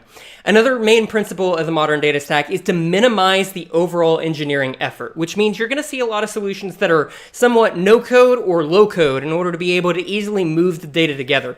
You kind of see a trend towards things becoming very declarative instead of imperative. So you only have to think about accomplishing a specific objective instead of figuring out exactly all the pieces that it takes to get that in place. But that doesn't mean that everything is just being washed away with no code and low code. The modern data stack is really emphasizing engineering best practices as well. Things like logging and testing and documentation, version control, environment management. We're really starting to up the ante when it comes to working with data to make sure that things are extremely clean and extremely well controlled within the organization so that bad data isn't deployed as often as it might have previously been. So with that kind of definition of the modern data stack, where you start is bringing in a data engineer, especially if you just need access to data. There's a lot of organizations that try to hire a data analyst or a data scientist off the bat, but they spend 90% of their time at that point just trying to get access to the data, just trying to clean it, and they're not doing any of the really specialized things that they are capable of doing. And this builds up a lot of resentment, but it happens all the time because people are like, oh, I need someone to work with data, I'll get a data scientist. Data engineers are extremely valuable to have because they focus on trying to make sure that clean data is accessible for everyone in the organization, and they figure out how to centralize it using engineering best practices. So that first step of setting up your data means that you have to figure out some place to store your data. And we recommend going with a cloud data warehouse. You want something that has no infrastructure to manage. You throw data into it, and you're able to run multiple different queries against it simultaneously and have that scale automatically. A good cloud data warehouse separates the compute from the storage so that as your data scales, you can run thousands of queries against it without it breaking a sweat, and it will be able to work with terabytes and terabytes of data that need to be processed. You want to make sure that this cloud data warehouse also can serve as a centralized source of truth for all the information in your organization. You want to make sure that you're able to govern the access to this data by making sure finance only has access to finance data and marketing only has access to marketing data. So you need good schema, table, and view controls. As well, you want to choose something that has columnar storage. There's always been big arguments about should I choose NoSQL or a SQL database. I highly recommend, if you want to scale things very quickly, to use a SQL-based database. And using NoSQL has its purposes, but it can add a lot of complexity and overhead that makes it harder to start actually using your data.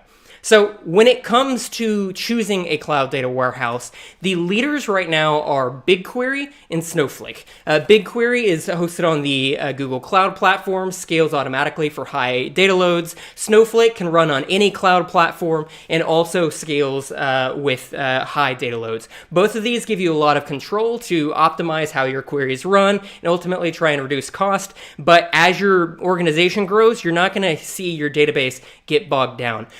Some people might wonder, I'm using AWS, should I use Redshift? That's their cloud data warehouse. I actually wouldn't recommend it. Unless some things have changed recently, Redshift has a hard time scaling with more queries, and it ultimately puts the overhead of you building out a lot of like server capacity in order to make sure that your database grows with your data needs. So at this point, you've got some place to store your data in a cloud data warehouse. The next thing that you want to do is tag everything. And when I say everything, that means every event that you can possibly capture on like your website and your product. You want to know what pages people visited. You want to know where they're clicking, where they're scrolling, what they're filling out on a form. All this information is extremely valuable to have. But there's new systems in place when it comes to tagging your data that really help make this extremely powerful. Previously, we were kind of in a situation where if you wanted to have Google Analytics on your site, and then you wanted to have Amplitude, and you wanted to have Hotjar, and then you wanted to have HubSpot, each of these would capture their own data separately and just have it live in their own tool. Now we have data tagging tools that allow you to track all these events and then pass the events to these tools. And that means that you get a single source of truth for events. So if a single customer has ID ABC, then they're going to have ID ABC in all of the SaaS tools that you use. These tools also make it really easy to be able to incorporate new SaaS tools and send that consolidated data through them. But also, a really cool part of this is that you get the backfill data. So that means that if you change a decision 2 years down the road, we don't want to use Google Analytics, we want to use Adobe Analytics. Instead of having to start from scratch, you can actually send all of the event logging data that you had stored previously through this new tool. And that means that you kind of have a seamless transition because SaaS tools are going to come and go, but you're able to make sure that they're up to speed with all of the existing tracking that you had in place. So our top recommendations for data tagging are Segment, which is what we use at Shipyard. It helps you connect to multiple different types of tools and send consolidated data through them. But an open source alternative for this is RudderStack. I've heard great things about it. I haven't personally used it myself, but it's an easy way to do that sort of event logging and make sure that data is being sent to all of the SaaS tools that you're using in your business. So our data stack currently looks like this. You're tagging the data and sending it to your tools, and you have somewhere to store your data. Now we have to try and figure out how to connect them together. And so the next step is to figure out how to extract and load raw data from your SaaS tools. So the main things about like data ingestion here is that you want to make sure that you are finding a tool that can just seamlessly move data from those SaaS tools. You don't want to have to go through much setup. You want to say, hey, I want these pieces of data from the vendor. Just dump them automatically into tables in my data warehouse. And you want these data dumps to be totally automated every day, but hopefully every hour or every few hours, so you can make sure that you're refreshing the data frequently. All of these tools that are out there, they make it really easy to get data into your warehouse, which used to be a month of undertaking, but they might not have access to every single vendor you use. That's okay. As long as they have like 90% of the vendors that you use, it'll make it really easy to be setting up a modern data stack. And the big thing here about choosing a data ingestion vendor is that you want someone that can handle the schema changes for you. I can't tell you how many times I dealt with situations where, oh, Facebook changed their API today and didn't tell anyone, so now there's a new column that we didn't account for, or the definition of a specific value changed over time. There are teams of like tens and hundreds of engineers for these data ingestion platforms that just handle these API updates, and you don't want to bog down your engineering with being responsible for this. You really want to make sure that you're choosing an external tool for the data ingestion. So our top vendors that we recommend for data ingestion are Fivetran, which is one of the leaders in the space, has connections to pretty much everything you can imagine, and it's what we use at Shipyard. But an open source alternative that's been rapidly rising over the last year is Airbyte. They just launched their cloud product, and they kind of cater to the long tail of vendors. So if you use some really obscure SaaS products, you'll probably want to look at something like Airbyte, which might help you be able to load that data in more seamlessly. But either way, you need one of these data ingestion tools to make sure that all of that information from your SaaS tools is being centralized in your data warehouse. And at this point, we now have at least a full picture of grabbing the data, ingesting it, and then storing it somewhere. But currently, it's not really usable. It's very raw. It's all the information you could possibly imagine, and we need to find some way to really like tone it down and figure out how it can be usable for our business. And when it comes to actually figuring out how to make your data usable, that's when you need to start seeking out an analytics engineer. It's a brand new role that's been kind of making its way into the space over the past few years. But really, it's someone that has engineering best practices in place, can write quick Python scripts, knows SQL in and out, but uses the Git and version control in order to manage these systems. Analytics engineers are great about acting as sort of a liaison between different teams to make sure that they get access to the data that they need. So I would recommend, once you're at this stage where all the data is together, to seek out getting someone that's an analytics engineer. But the data engineer can still get you through some of these next few steps that we're going to be walking through. So you have your data stored. The next thing that you really need to be focusing on is transforming that data that lives there. And when you're looking at transforming the data, this is one of the key elements that you have to get right and you have to spend a lot of time on. You need to scope out, like, what are the KPIs that we want to define? What are the types of information that we want to pull from all the vendors we're working with? How do we want to join this data together and look at things holistically? Data transformation is all about turning that raw data into something that's usable for each of the teams in your organization, because you don't want anyone touching the raw data except for the data team. Everything that you transform should be defined in tables and views in SQL. SQL is the language of data. You want to do all the processing directly in your data warehouse. You don't want to be using tools that have kind of solutions where you transform things by one rule at a time visually. I'm not going to name any specific vendors, but I would recommend staying out of that space because it makes it really hard to recreate the business logic that is integral to making sure that you have usable data. You also need a tool that knows how to execute all the SQL in order. This gets really problematic where you have things like, let's say if you need a table for customer data and order data, and you need to mix it together to show orders by customer, and then maybe you build a view that shows your top customers by order for the last month, and then another one that shows them for the last year. When you have all of these connected together, the problem with SQL is that if you update something in the middle, you're going to have to drop everything and recreate it, and trying to execute SQL in order manually is really difficult and error prone and causes issues into downstream things like visualization tools. In the data transformation process, since this is the data that should be usable by everyone, you also want to take the time to apply data tests. Things like, is the data null or not? Should all the results be unique? Should it have data for every single date? Should it be between specific number ranges? These are all things that you want to define while you're transforming the data. And you want to take this time also to document the content of the data so everyone knows what's accessible, and if they want to report from Google Ads, that they know exactly what table is going to have that information. And as you're building out all these tables and views in SQL, this gives you a good opportunity to govern data access and make sure that you build out finance tables in a finance schema, and you give those users only access to the finance schema. Same thing for marketing, and you can really fine-tune the controls to make sure that everyone only has access to exactly what they need. Now, for all of these, I provided multiple different tools, but for data transformation, there's one clear winner in the space, and that's DBT. DBT stands for Data Build Tool. It is an open source tool that is just phenomenal at managing the transformations in your data warehouse and ensuring that you have access to the right data. And I don't have enough time to go in depth for it here, but just to kind of give you a brief overview of what it allows you to do. DBT is a Python package that gets executed as part of a command line interface. In DBT, you define all of your SQL files for views and tables like this, and you can use Jinja templates in Python in order to build out macros and dynamic SQL. And by using these Jinja templates, it automatically creates the order of how all these SQL queries should be executed.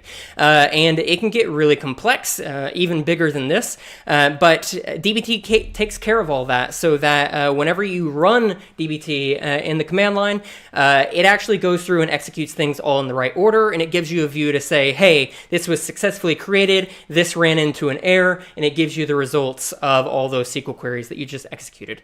Alongside that, they have YAML files in place so you can build documentation to where you state, hey, these are all the tables and views that I have. These are all the columns in those tables and views. These are the tests that it should run on each of those columns. And this automatically generates a document that you can host and show everyone in the organization and have them search for specific tables, how they're built, what the underlying SQL is, the data types, all that good stuff. It's an extremely powerful tool, and if you're not using it for your transformations and how you're actually building out tables and views in your organization, I recommend checking it out. It doesn't take too long to get up and running. They have great tutorials, but it's really powerful for making sure that everyone in your organization has access to the right data, and all of this can be version controlled so that you can make sure you're never deploying bad data to people. So with your data transformed, your data stack now looks like this. Once it's in your data storage system, DBT grabs the data and then creates tables and views that live back in your database so that everyone can access this information effectively. Once you have those clean views and tables, then you're able to start actually acting on the data and doing something with it. And the first step that a lot of teams take is figuring out how to visualize your data. And I want to throw up some some warnings here that a lot of people consider visualization to be the last step. They build a dashboard and they move on. But really, visualization should be integrated into part of your process for decision making if you want it to be truly valuable. A lot of data teams get frustrated because they build dashboards that only get used for a week and then get tossed to the side. You need to make sure that you're really thinking about what exactly do I need to track over time when I build out a dashboard. How can I use this dashboard to have everyone align on KPIs and the direction of the organization? How can we integrate this into daily decisions during stand-ups, during weekly, quarterly, monthly reviews? And another big aspect here for the data visualization is that you don't want to build transformation logic here. All these tools have ways to say like, hey, you can just tweak your data slightly for the visualization. You always want to do that in the previous step for DBT and then have the visualization tool actually pull from that table or that view. That means that you can switch out data visualization tools and you're still able to build out the same visualizations without having to recreate any logic because all your tables and views live in your data warehouse. So when it comes to data visualization, these are our top recommendations. If you're growing really big, you're probably going to want something like Looker, which lives in the cloud and integrates easily with Snowflake or BigQuery, which we recommended. It has good templatization and all that stuff. If you want something where anyone in the organization can access the data and build visualizations, I really recommend Data Studio. We used that a lot at PMG previously, and it was great for helping account managers be able to explore the data and to really kind of self-service any data questions that they had. And an open source option out of all this is Metabase. It's what we use at Shipyard, and they have a really interesting model where you can ask questions of your data and use a visual drag and drop interface to build out visualizations, but you can still analyze it in SQL. And so these are great options for having those static dashboards that refresh every day, as long as you incorporate that into your decision making. If it's just your data team that's going to be making and managing dashboards and they need a way to explore, I would actually recommend any sort of notebook tools. I didn't put anything in here, but great notebook tools are things like Count, Hex, DeepNote, and if you want open source, just using Jupyter notebooks. But these are great options if you want to explore your data visually initially. And so at this point, you've got a full cycle. And like I said, most people generally stop here. They only visualize the data and they make a few decisions off of it, but they're not really getting the value out of their data. In order to make this actually increase efficiency in your organization and make operations more effective, you want to ensure that you take these next two steps really seriously. So first off, you want to try and send the data that you've captured in your database back to all the SAS tools that you're using. This is currently being called reverse ETL in the data space, where ETL is taking data from SAS tools into your database. This is taking data from your database and putting it back into your SAS tools. I like thinking of it as augmentation. You're basically trying to make sure that every tool is augmented with other tools' data at the same time. And the goal here is to try and sync source of truth data to marketing, product, sales, and support so that everyone can operate off of the same data while still using the tool that they already use. So great examples. Maybe support has a conversation with a customer. Now you can have that pop up in the sales CRM so that they know exactly what they were having issues with or what they wanted to dig into. Or maybe sales just recently had some conversations with people. Marketing can build an audience off of that list in order to try and better capture them because maybe they never visited the site, but they're just getting information from like from a conference or something like that. There's a lot of unique opportunities here that if you're a product-led growth company, you really want to be using reverse ETL to get all this data into your tools. And again, I have to emphasize, don't build a transformation logic here. These tools allow you to do that, but I recommend building everything directly through DBT in that transformation step to make sure that you can switch these tools out at any point and you always have access to the data that these reverse ETL solutions are using. So the top tools in this space are HighTouch, and Census. They are both SaaS tools. Recommend both of them. I would check them out equally to see which one fits the bill better for you. And then an open source solution for this is Grouparoo, where you would be able in all of these to take SQL views or tables and map them back to the services that you use on an everyday basis to keep all your teams in sync with the same data. And at this point, your entire data ecosystem becomes a loop. You've transformed the data that lives in your data warehouse. You then augment your existing SaaS tools with the data that you stored and transformed, and now they're feeding each other. So that means that not only is your data warehouse the central storage solution, but all your tools have the information from all of the other tools as well as their own. And it starts to become really powerful to where you can scale things. But the next step is where things really start to take off. And that is really where you start incorporating data orchestration. Because so far, what I've shown you, these arrows are all in theory. They're implied about the direction that the data moves, but none of these tools are actually connected together. Typically, what teams are doing is building out trust-based systems to where they're ingesting the data at 6 a.m., they're transforming it at 7, and then they're augmenting it and having like data extracts for visualization at 8. But the problem is, what if your data only takes 15 minutes to load?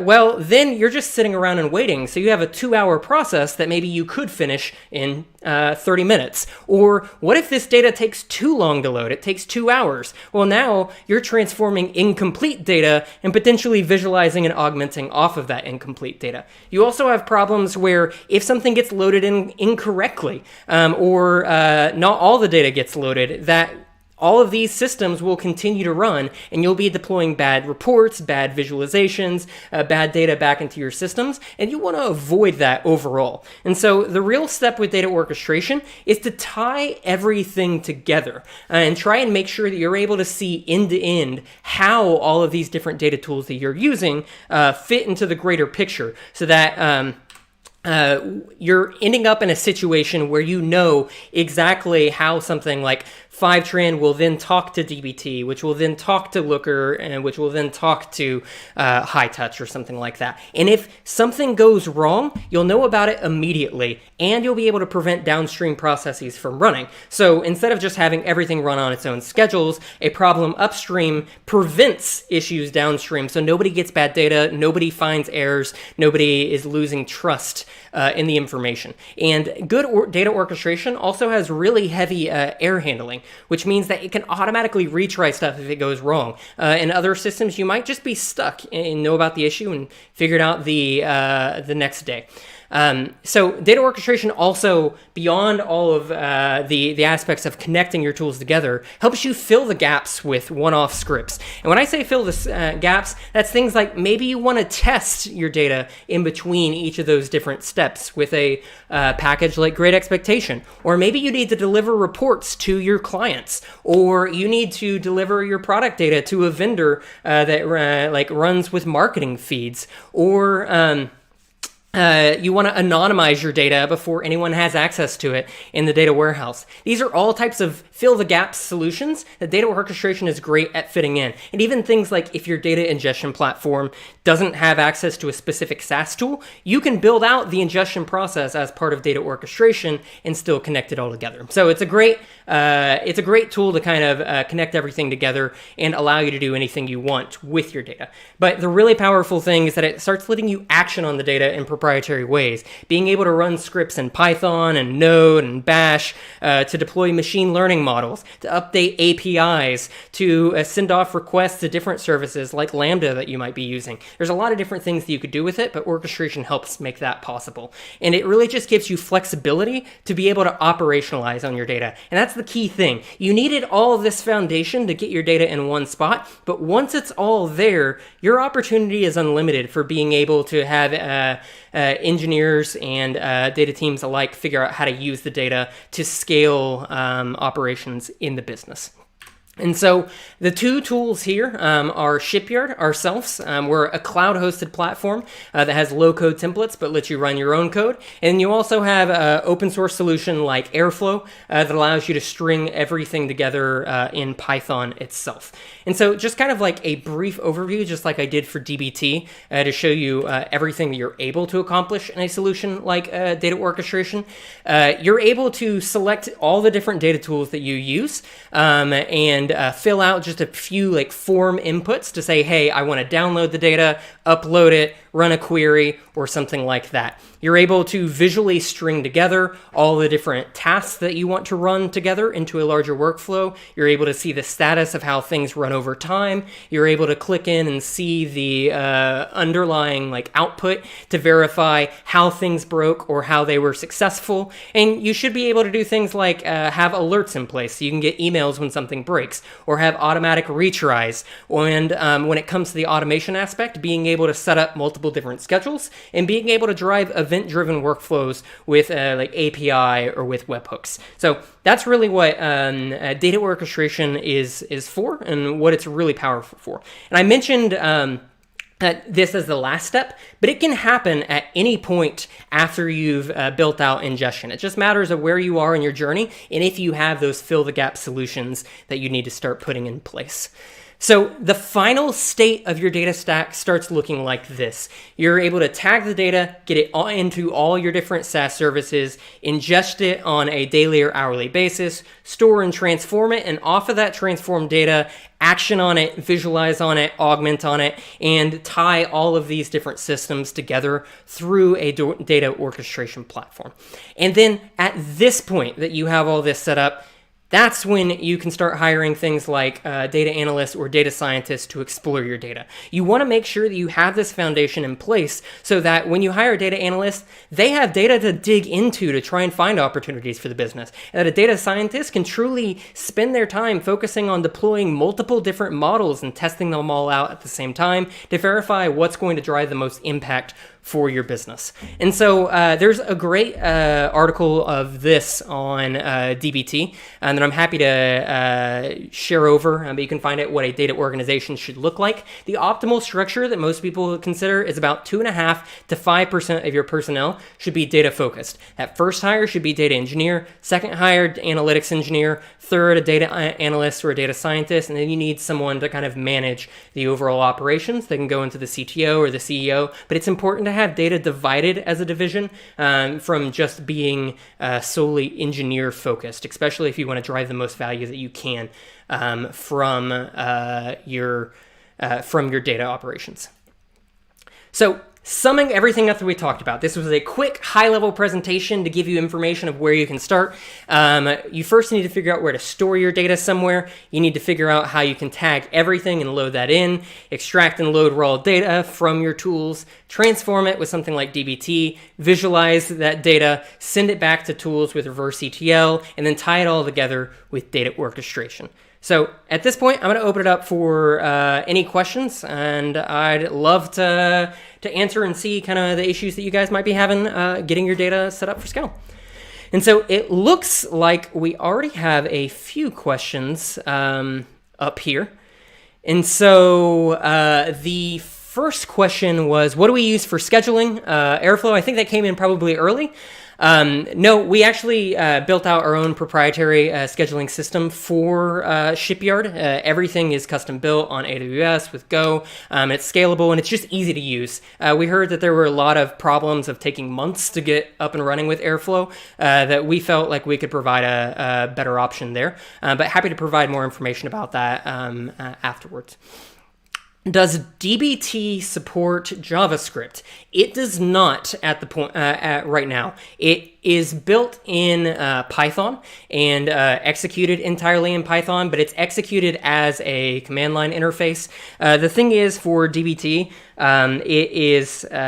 it's primarily like a Python package, but you're writing everything in SQL. It's mostly SQL and YAML files with Python under the hood. If you're looking for something that does support JavaScript, I could put you in the direction of Dataform. I'm not as familiar with them. They did get bought by Google a few months back. I'm not sure if they're letting people use the platform right now, but I do know they use JavaScript under the hood. But either way, I would try using something like dbt, just because it's kind of becoming the industry standard for transforming your data.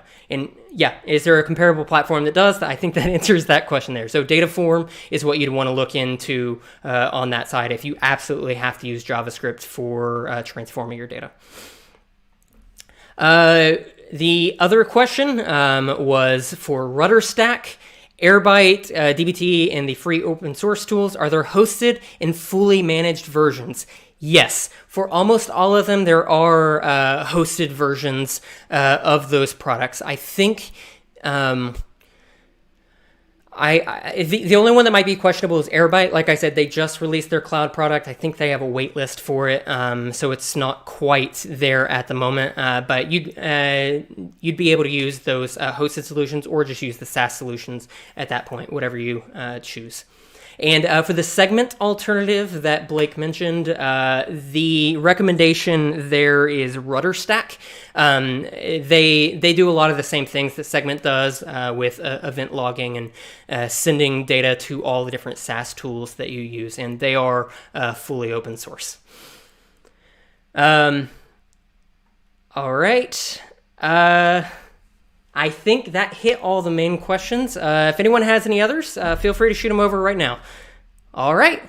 It looks like there are no more questions. So final thing is, if you're here for this presentation, please connect and reach out with me. This is all my information of how you can find me. I would love to just sit down and chat. I'm here in Austin and really enjoy just having conversations about where the data ecosystem's going and how data operations is changing for startups. So looking forward to hearing from some folks. Thanks. And now I'll throw it back to Damon. All right, thank you very much, Blake, for that walkthrough. The summary, very informative. ETL is out. I did not know that, but there's new. It's EL then T. So we're gonna switch over to networking and hop in real quick. So here's what you do if you want to network with other attendees. Press the networking icon, and then you'll be randomly paired with someone else. With another attendee, and you'll have like 5 minutes to talk to each other. And if you want to continue your conversation later, you can press connect, and you'll both receive an email that will allow you to connect later. So just so you're aware about how that can work. So our next session coming up is Lessons Learned, Developer Career Growth and Scaling Journeys. We're going to talk to leaders and senior engineers about sort of their experiences as their companies have gone from tiny to large, and what are the sort of challenges in between. So that's going to be exciting, but that's going to be coming up here at 1:30. So we'll take this time between now and then to jump over into Hopin. All right, we'll see you soon.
Welcome back.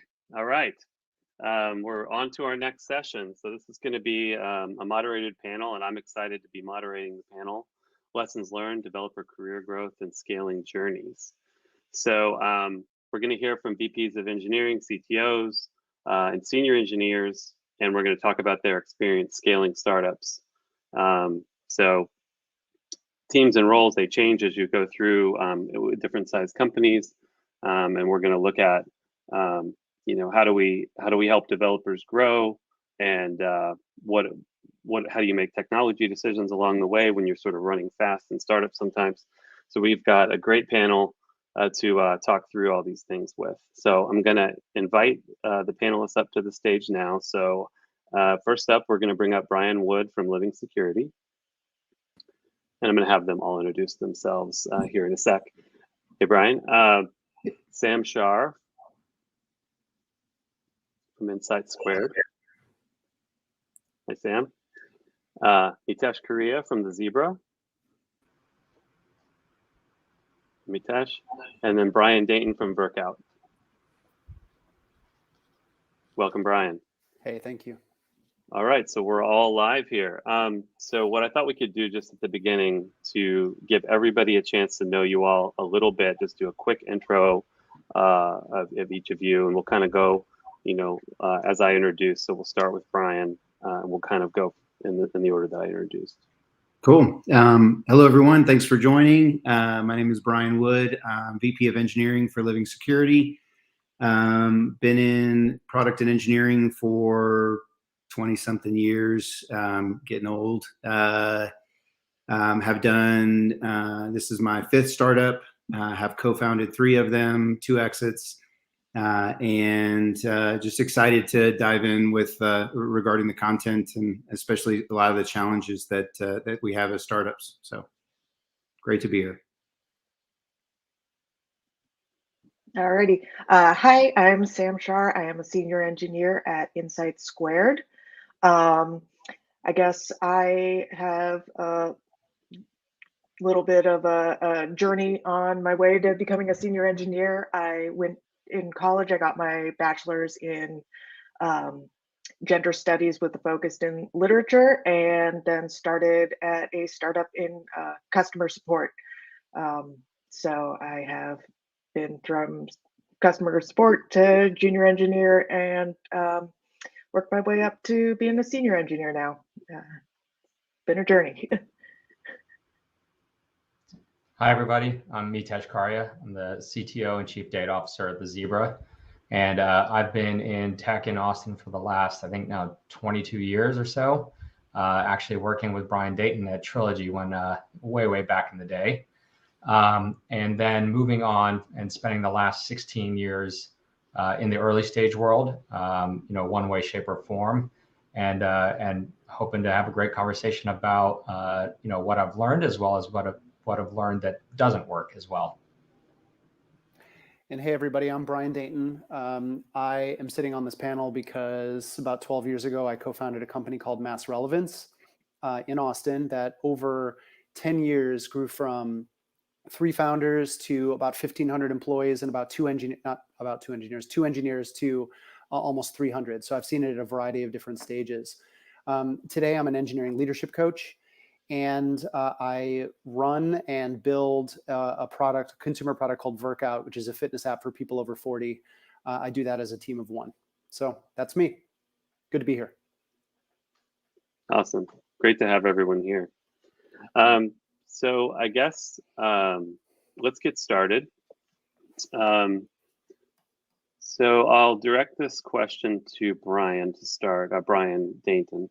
How do development and leadership roles change as companies grow? How do they change and shift? Yeah, well, you can imagine when you start out, you're generally a tiny founding team, maybe 1 founder up to maybe around 5. And in that situation, you've got to wear a lot of hats. The byproduct is that you're doing a ton of different things. You're all in the same room hearing the same thing. So there are very few communication issues. But as you grow, what you'll find is that your role generally gets a bit more specialized. You start having to wear fewer hats, but you need to do it, being responsible for a larger team with more people. And you're likely to bring in people who start to fill roles specifically dedicated to filling the gaps between people, greasing the wheels on coordination and alignment. Specifically for engineers, early engineers who grow with the company will naturally know more of the early tech stack. And as they grow, generally their roles will shift to take on more responsibility for more of the tech stack. You might become a more senior independent contributor with broadening your scope and your skill delivering, or you may decide to take on a management role and have an impact on another group of engineers as they grow their careers. Does anybody else want to sort of add anything to what Brian was saying? I can chime in and say that I agree. I think that the scope of your influence changes, and you grow from doing a lot of the work, whether that's either as management or leadership, to helping the rest of the team do all of the work, whether that be mentorship, whether that be one-on-one coaching, whether that be as a growing leader or as a manager. And that the people and communication, as Brian mentioned, become far more part of the job. Yeah, I think the not waiting for the title or any official invitation to step into leadership, whether it's the mentorship or communication, stepping into communication gaps either within the team or across the organization. There's so many needs, and that's one of the great parts about a startup is there's so many hats you can wear, and if you're willing to step into that, you'll naturally find yourself moving up, into leadership roles. Yeah, I have to agree. It's one of those things where even as just like a more junior engineer, if like there have been times where there are instances where I'm just very passionate about a certain thing, and to be able to step in there and be involved with the architecting of certain features and stuff is a great way for more junior engineers to kind of contribute to the leadership, and I think is somewhat unique to startups to being able to do that. Great.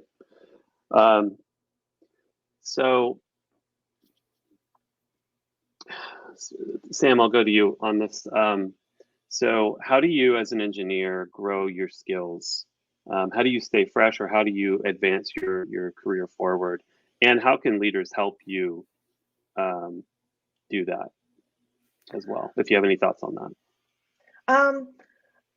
I think in particular is especially earlier when I was just getting started, was getting involved with the like open source community in my area, going to meetups, just reaching out to people who had so much more experience than me and who could help guide me.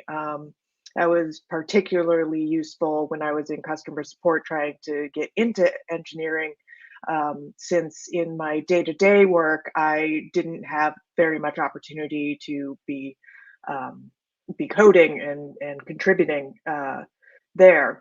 And then like attending conferences, and really as far as like on the job is jumping into new things, different things, getting your feet wet in all parts of the stack, and really just like challenging yourself. At Insight Squared, one of the first things I did in one of the first few months was a database migration from like shared servers to dedicated, and I had never done anything like that before. And so that gave me a great deal of knowledge working with one of the directors of engineering, which it was actually just me and him on a weekend. And if I hadn't stepped in and volunteered, he would have been doing it himself. So having that type of experience and willingness to jump in has been huge for like keeping up your skills and learning. Great. Do any of you other folks want to jump in with comments on this, particularly around the leadership piece? What can you do to make sure that engineers are getting the growth opportunities that they need within these companies as they grow? Yeah, I can hop in there. There are two things. So I mean, Sam talked really well to like how to expand your tech skills, some sort of hard skills from an engineering perspective. As a leader, I feel like it's also important to help grow the soft skills for the people on your team. And I always come back to 3 core skills: listening, speaking, and negotiation. Listening is something you can practice in almost every in-work scenario, just like intently listening to the person in front of you, absorbing what they have to say, and then responding, not just like waiting for the next thing to say. Speaking at Mass Relevance and Spreadfast, we actually did an in-house sort of internal Toastmasters thing to help people grow their speaking skills. And so that was a very practical way of helping to grow the speaking skills of people on the team. And then negotiation, I've always been pretty darn bad at it, but there's a great book from Chris Voss called Never Split the Difference. He was, I think, like the former CIA hostage negotiator. I use some of those skills today, not only in business, but in, trying to get my kids to do what I want them to do. I'll tack one more on there, and that's providing the people you lead with the right opportunities. As Brian mentioned before, there's you're wearing a lot of hats. There's a lot of opportunity and need for responsibility as you're growing. And so I think it's it's pretty important to have those conversations with the people you're leading to understand where they want to grow and how they want to grow, so that when those opportunities present themselves, that's fresh in your mind, and you're thinking about how you can put people in positions to where they can expand their influence and learn on the job. Brian, do you have anything you wanted to add, or? I think that the big piece is tapping into people's passions. It's real hard to do because it's an investment in time, and when you're a startup, you have no time. But if you don't take time to actually connect and understand what people are passionate about and lead them into that, it'll just, if you do, people will move mountains on your behalf. Because you can direct them in areas that they really love. If they love data visualization, if they love, they'll just love Python. Are they just, exceptionally focused on backend, right? It sounds really simple, but easy steps to miss in the chaos of trying to get a product to market. Great. Mitesh, Sam mentioned mentors earlier, like helping her come up. Like, can you talk about the importance of mentors and just building partnerships and leadership and having people be able to lean on each other and learn from each other? Like, how do you set that up? What's the values there that you've seen? Yeah, I think one of the biggest things is the value of your network throughout your career. And, one of my mentors that I went to a lot is sitting on this call right here. Brian and I, actually were shared an office my first day at Trilogy. And then as we went on to, he went on to Mass Relevance, Spreadfast, Khoros, and I was at the Zebra. I mean, we'd still stay in touch every 3 to 6 months. And, I learned a lot from what he had gone through at various stages. Him being a couple of years ahead of where we were was really insightful. And I've tried to do that with other folks around town as well, that maybe are following a couple of years behind me.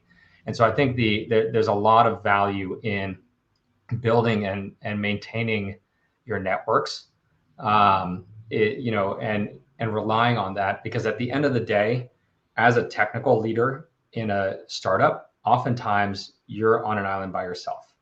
It's not always a given that your CEO is a technical person who understands tech.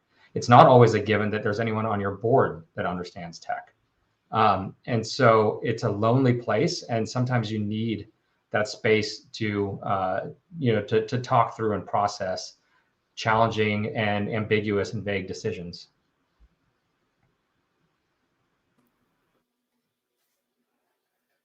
Yeah, I'll add on to what Mitesh said. I've had mentors specifically to point out blind spots.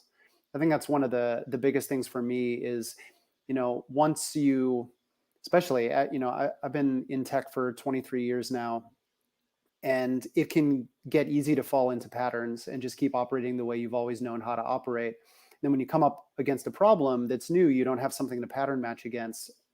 In those situations, the mentors I look to are other people that have held leadership positions, honestly, not just technical folks, and just people who have had to deal with larger teams and challenging interpersonal situations.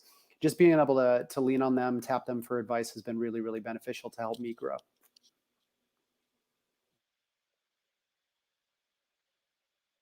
Yeah, and kind of regardless of title, like how can developers show that how can they lead? How can they step in and lead? Even though they don't have leadership title, we need so much help in startups, and we need people to step up.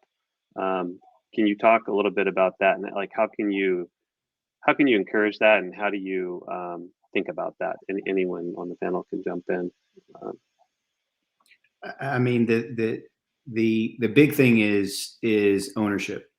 As a startup, one of the things that you desperately need is everyone on the team to own part of the solution. And honestly, oftentimes even as a founder, one of the things you're doing is you're washing dishes. You're doing anything you can to keep things moving forward.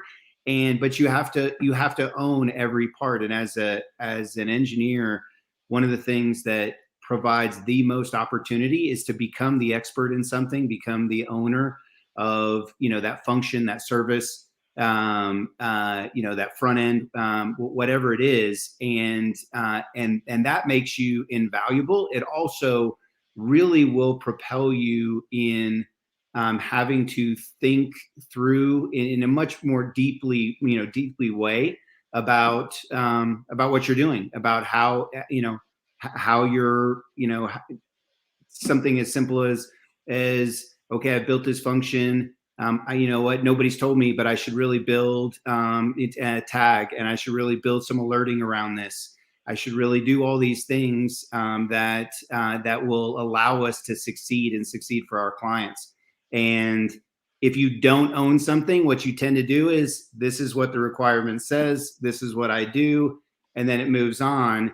There's not a real, that's not going to move you forward in your career growth, and it's not going to advance you within that company, nor will that company succeed if most people have that mentality. Can also chime in that I think one of the other things as leaders we can do to help engineers mentor is to build a culture that is very supportive of helpfulness and collaboration.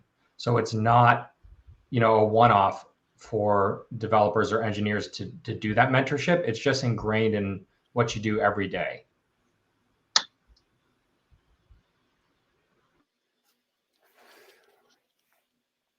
I've got a couple of thoughts here as well. So Brian Wood spoke a bit about like how to exhibiting ownership as a mechanism for showcasing leadership. That is absolutely awesome and should absolutely be pursued. One thing, if you're in the midst of a larger team, not even a larger team, but just like you have a team around you, even if you don't have an engineering lead title or role specifically, you can still showcase leadership on your team by that ownership is taking on ownership. Leading by example is one great way to do it. I always think of this management versus leadership image. There's a famous image on the internet where a manager or a boss is kind of like cracking the whip on the team to drive ahead, and the leader is at the front of the team, just like pulling them along with them. So leading by example is one trait to do. Also, from a communication standpoint, if you can communicate with clarity and really give a purpose for your team, that's, I think, one of the key traits of a leader. Making decisions when people around you are waffling, like that's another leadership trait, actually making a decision. And if you're wrong, you're wrong. You say you're wrong, and you pursue a different path. Being a motivator on the team when morale is down, especially, I'm sure Sam and others have gotten like to 80% of the way through a project. The last 20% takes like 80% of the work, and motivating the team to get through that last 20% is the job of a leader. And then also, finally, I think thinking strategically, thinking proactively about how can we be making our team better. That's another trait that I like to see, a way for an engineer to exhibit leadership.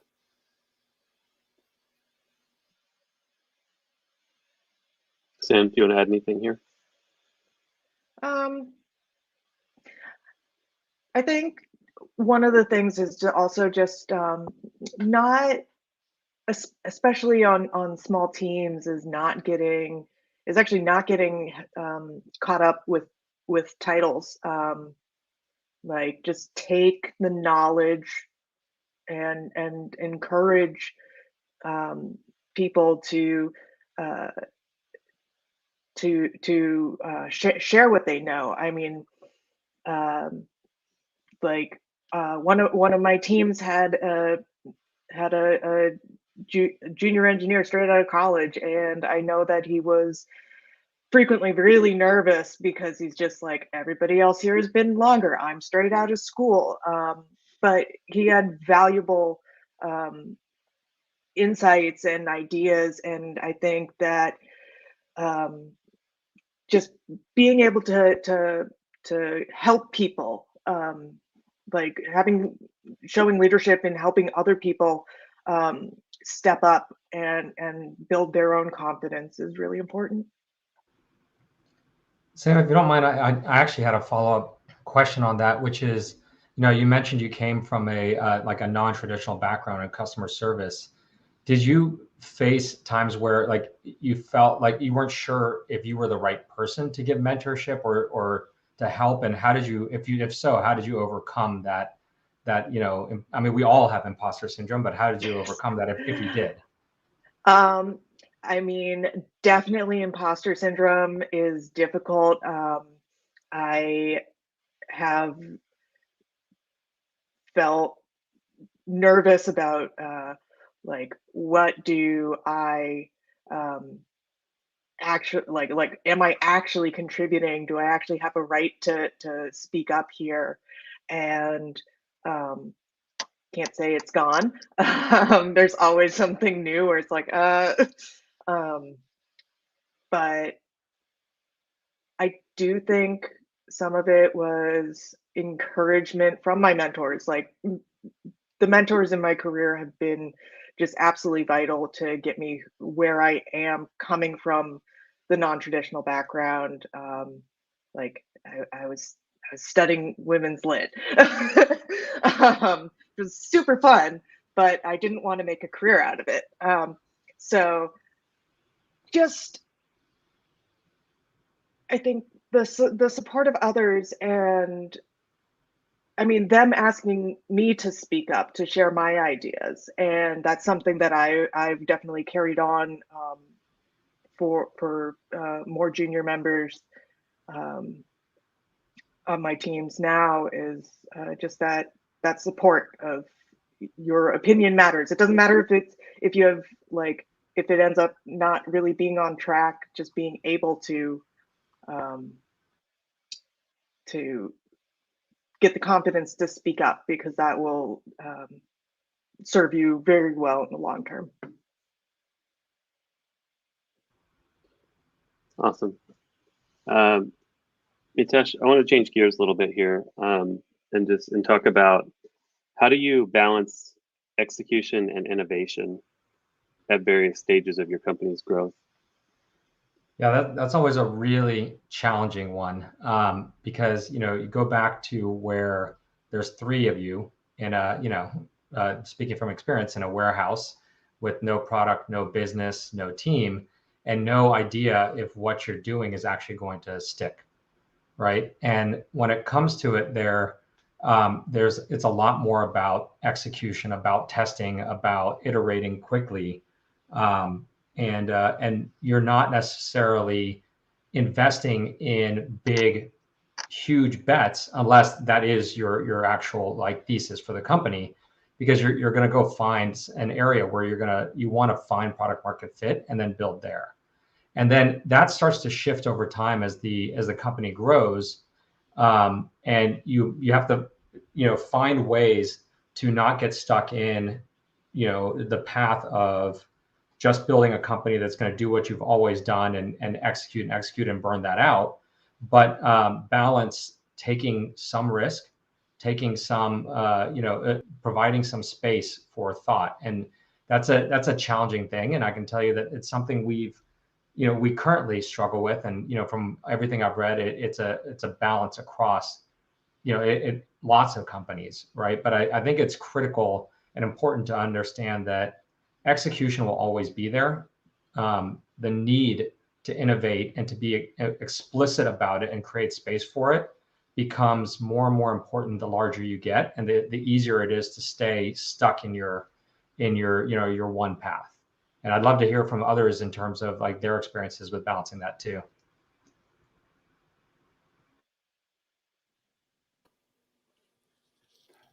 I can definitely speak to that if y'all don't mind. I think when you're super early, got to execute on new innovation as quickly, as rapidly as you possibly can, because that's what's going to set you apart from any pre-existing competition. But Mitesh spoke a lot about how do you keep that spirit of innovation alive as the company gets older. So there were two things that we did at Mass Relevance and Spreadfast. That was the evolution of the company. So we actually started building the code that became Mass Relevance at coffee shops on Tuesday nights after hours. Damon, the moderator of this panel, actually created something called Cafe Bedouins, which was just time set aside on Tuesday nights to focus on some new passion project. We started working on code that ultimately became Mass Relevance, Spreadfast, and Khoros. As we became a real company, we kept that Tuesday night tradition. It was totally optional for the entire company, but it was Tuesday nights after hours. We would gather in the kitchen of the office, and it was hack night. And then as we got even larger, that regular weekly tradition kind of fell by the wayside. But we did, I think for like 8 or 9 years in a row, we did a hack week, which always, especially as we got bigger, was met with initial resistance from the leadership and members of other groups, sales, marketing, finance. Like, why are we taking a week off to innovate on, when we have all these other massive strategic things to pursue, like things that we know we need to go after? But I guarantee you, I promise you, every single time we did a hack week, at the end of that week, when we showcased 40 new innovative projects, the sales team couldn't get enough of it. They're like, this is the best week ever. I want those things in production tomorrow so I can go sell them tomorrow. So that was the way we found balance. Early on, once a week on Tuesday nights, and then later on, once a year for a week of dedicated time. That's awesome. Yeah, I've been in that kitchen in Mass Relevance, so I'd want to hang out there too. The thing was awesome. I would say I would kind of talk about two other facets of startups and building teams. One is you're constantly fundraising. That can be a huge drag as far as time suck and focus around what you would rather be doing, which is building product and determining market fit. And the second part is getting people, the right people to join your team. And both of those, I think one of the hardest challenges with that is not only getting it, but walking away from it, right? Like, there's a lot of investment in money that you don't want. There are investors that you do not want to take money from because you're going to spend all your time answering their questions daily about where you are, because there's not trust there, that kind of thing. Same thing with adding people to your team. You hear culture talked about a lot, right? Culture, this term we use is overly used, but culture is just the outcome or the output of the group of people that you have together. And so it is vital that when you are building a team, especially a small team from scratch, that every single person that is coming in has it has a very kind of strong service-based attitude. And this is what I've found in my career, is that when individuals are excited and passionate about serving others, which serving others on the team, serving your clients, serving whatever, and using their gifts in that way, then your team will have this incredibly vibrant culture around it, which will be infectious, and then people want to come work with you.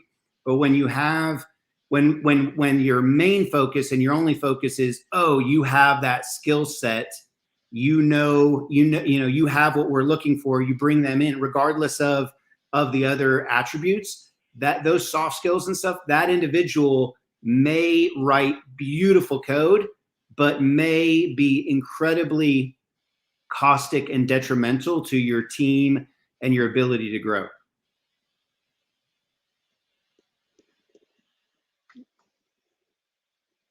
Sam, did you want to add anything else? Or? No, Okay, well, let's jump to an audience question then that came in. Let's get folks' opinion on this. So what was your experience when building a startup team from scratch? It's hard. It's a lot of work. How do you do that? When yeah, you have nothing. All you have is the ability to, like, I guess, sell people to join you, sell them on the vision. Yeah, I mean, that I'd go back to, that's also the importance of your network, right? Because the people that you've worked with, that you have that implicit trust with, are going to be easier to to convince potentially to come on board with you. It's where, speaking from experience early on, I did some of that. I did some amount of using previous outsource, or offshore talent relationships to help build and seed the early parts of the team and get things going till I could get them to a point where it was a little bit more tangible for other people to join. And then, it was a lot of being open to different types of people, looking for people that are high potential, maybe less experience, and putting in the time and effort, giving people a lot of opportunity. Looking at, we did a lot of looking to hire people early on from non-traditional backgrounds, to the point where, early, I want to say in 2016, half of our team came from a non-traditional background. And, part of that was that they bring a different perspective. We saw a lot of hunger, a lot of passion. And so they were willing, they'd already shown, those folks, that they were willing to take a big bet on themselves. And that, paid off. And so I think that there's not one, strategy to building it, but you have to be very creative. You have to be very patient. You have to be tenacious. And you have to, expect that it's gonna take some time. If I can jump on that very last phrase for a moment, the most important relationship, if you're going to start a company, is with your co-founder or co-founders. And so you have to expect that the journey ahead of you is going to take at least 10 years. You should have that mindset. Don't get into it with a 1 or 2 year, we're going to, this thing's going to be a rocket to the moon and we'll sell it in a year. Expect it to take 10 years. And with that in mind, you need to develop an incredibly trusting relationship with your co-founder or co-founders. Don't settle until you have that phenomenal relationship. Otherwise, it's going to fester, and you will see the negative ramifications down the line. Mitesh also said, as far as growing out that initial team, leaning heavily on your network, we definitely did that. But the other thing that we did is that we really only hired somebody when we truly felt the pain of not having somebody in that role. So we were super frugal, waiting until we were, really unable to deal with the workload, and then we would bring somebody on board. That's it. Yeah, I would just say you guys nailed it. And to emphasize the point that Brian made on your co-founder, one pattern that I have seen is that where co-founding relationships are really strong are when they're not based on money. When the focus of the partnership is we are going to get rich when, like, you can be certain that at some point that's going to fall apart, because when it gets hard, that primary motivation is going to be very caustic in that relationship. And so you got to have a much stronger, much higher calling than the financial reward of being able to successfully grow a company.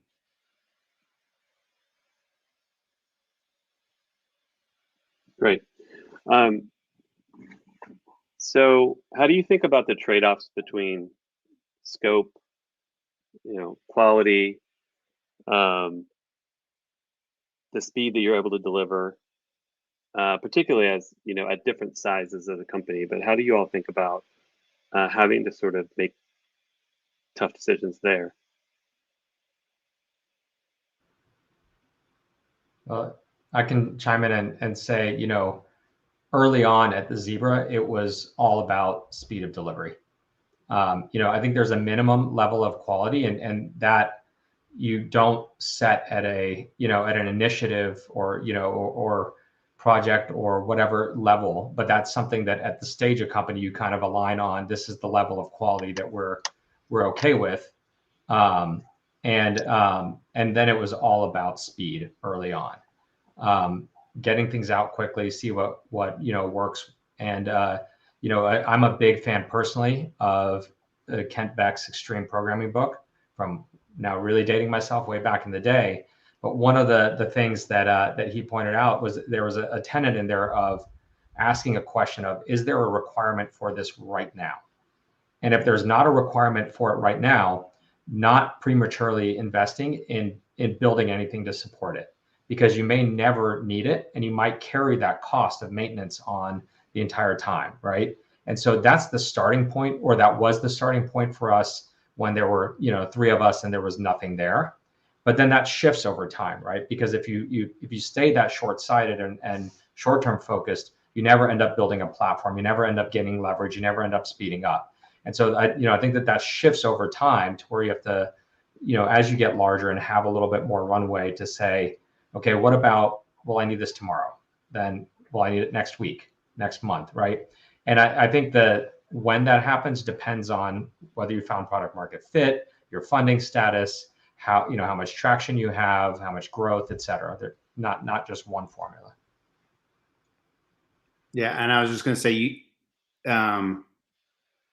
it's incredibly hard to do well because you're sacrificing. When you're early stage, it's speed to market, identification of fit, and if you're fortunate enough to become a mature company and actually face scaling challenges, you're going to take it in the face. Like you're like, this, it's just what happens. And all of those decisions, you'll have to face all those decisions that were made previously right then.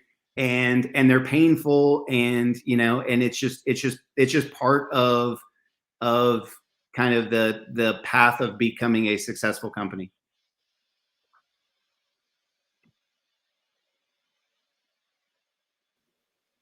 I don't have anything more to add to that one. Sam, do you have anything you want to add there?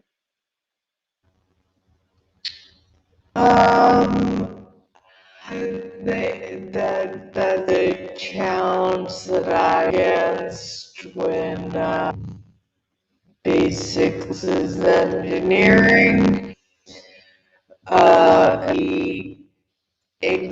when do you think you'll because times that just choosing the wrong thing and are much more is growing.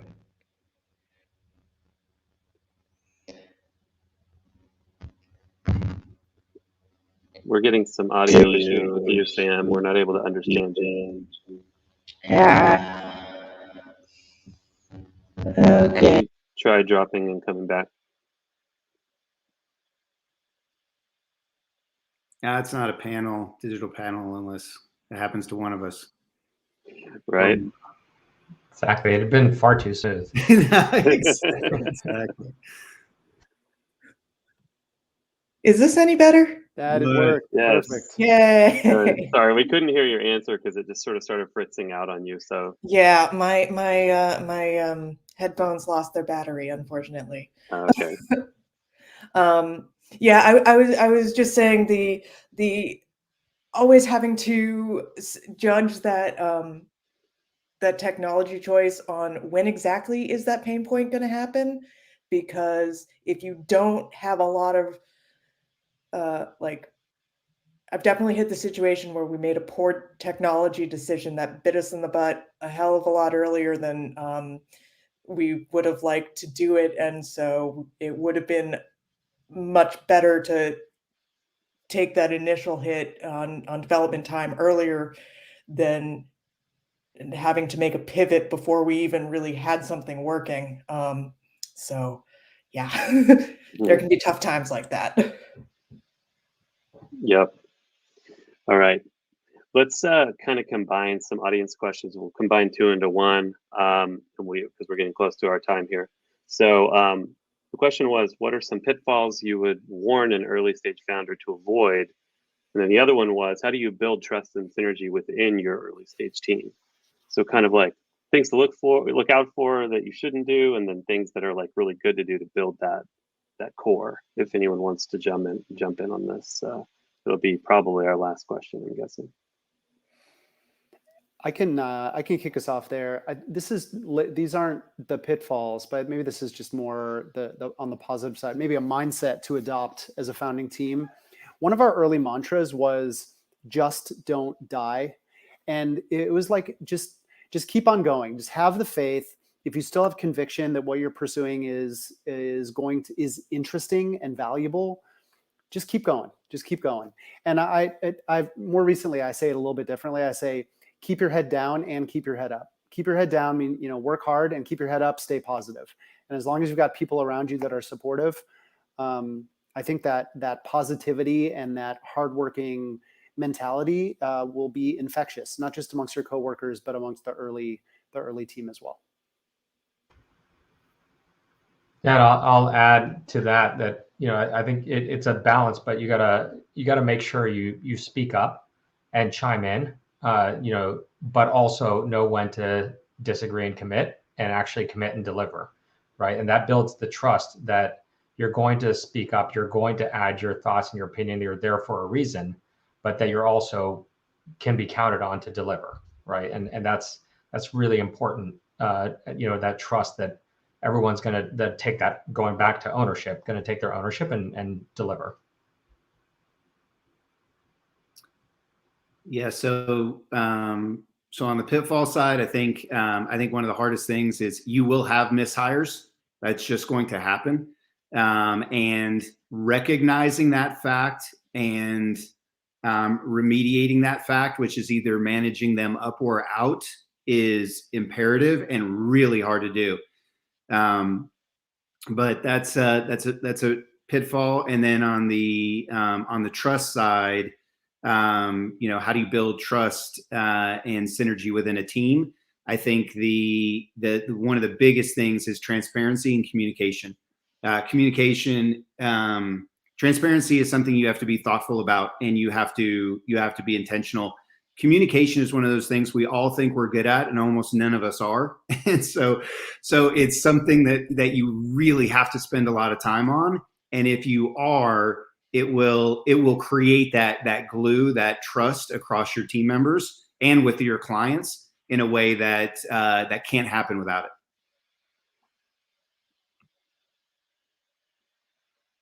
Awesome. Anyone else want to jump in? We're right at the edge of our time here. So any final thoughts? Okay. Well, thank you all so much for participating in this panel. It's been an awesome discussion. I thank you all for joining us. And thanks for having us. Thanks for participating. Thanks, y'all. All right. Thanks for having us. Take care.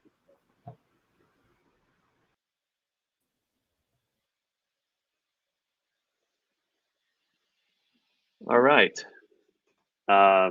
So we're going to switch now back to networking for a little bit in between sessions.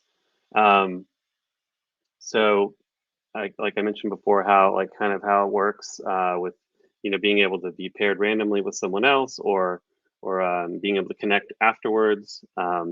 So hopefully you all caught how to do that earlier, but basically it's pretty simple. On the left-hand side, you were able to do the connections there and hop in. So check that out if you haven't checked it out already.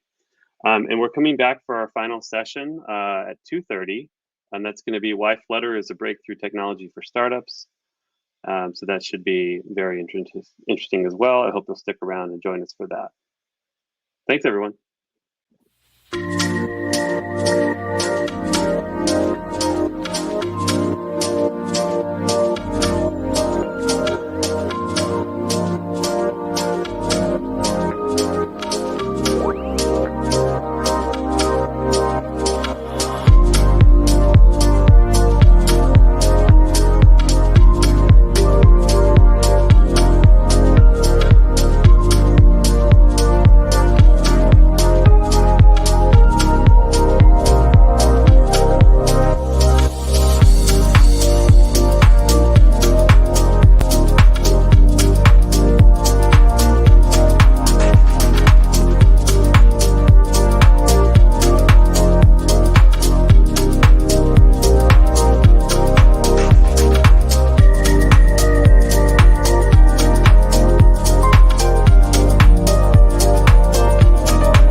Hello.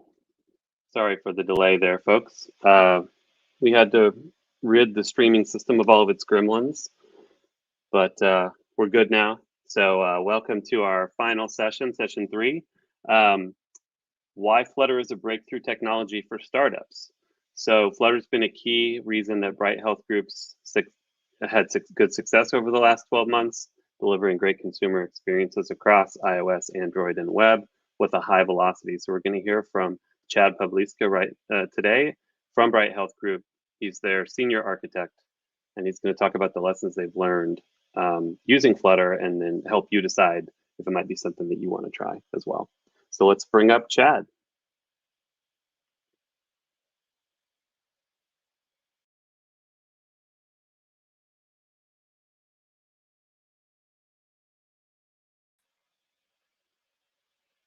Not hearing any audio from Chad.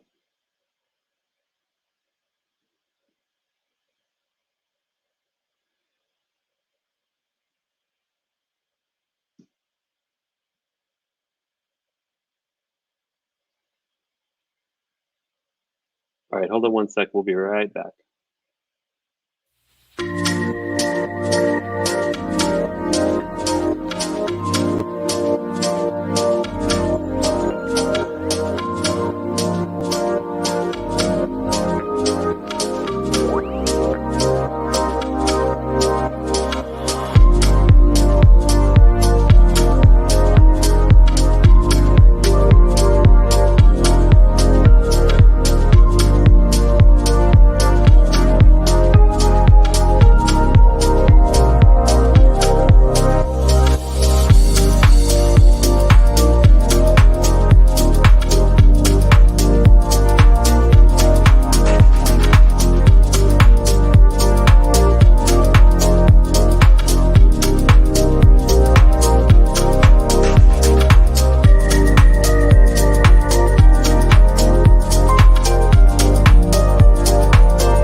Okay, we're back.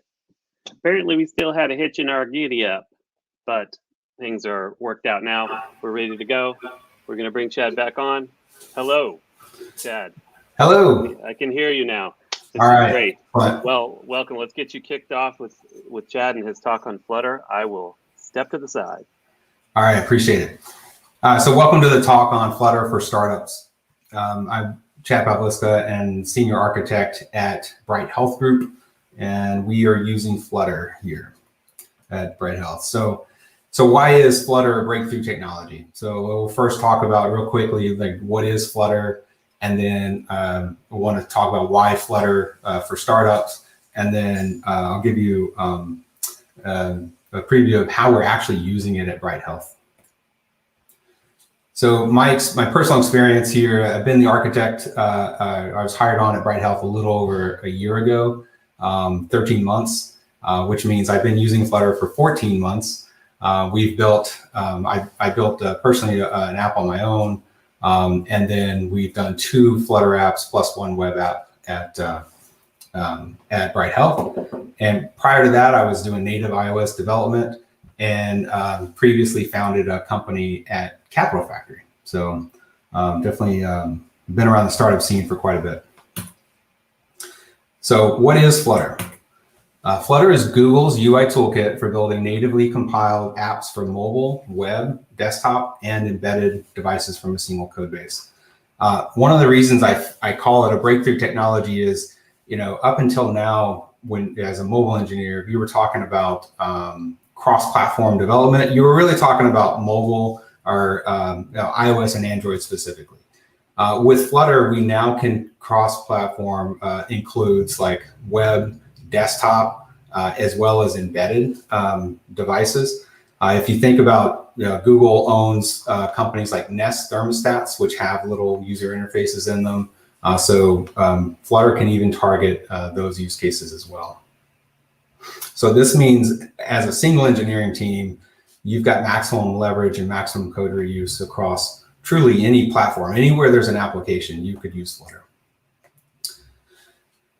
So Flutter is, it's actually a UI framework. The coding language that you would use with Flutter is called Dart. And Dart is statically typed. It's an object-oriented language with functional constructs. It has a single-threaded execution model similar to Node.js. You use, async await pattern everywhere. It sort of abstracts away multi-threaded programming from the developer. And Google's quote is, "The Dart language aims to be unsurprising." And if, in our experience, we've hired mostly native mobile engineers that are coming from either Swift or Kotlin background, and it has been unsurprising. It's a language that not a lot of people had heard of, but it is easy to pick up, and it's got a familiar C-like syntax. The developer experience of using Flutter is one of the areas that is really standing out.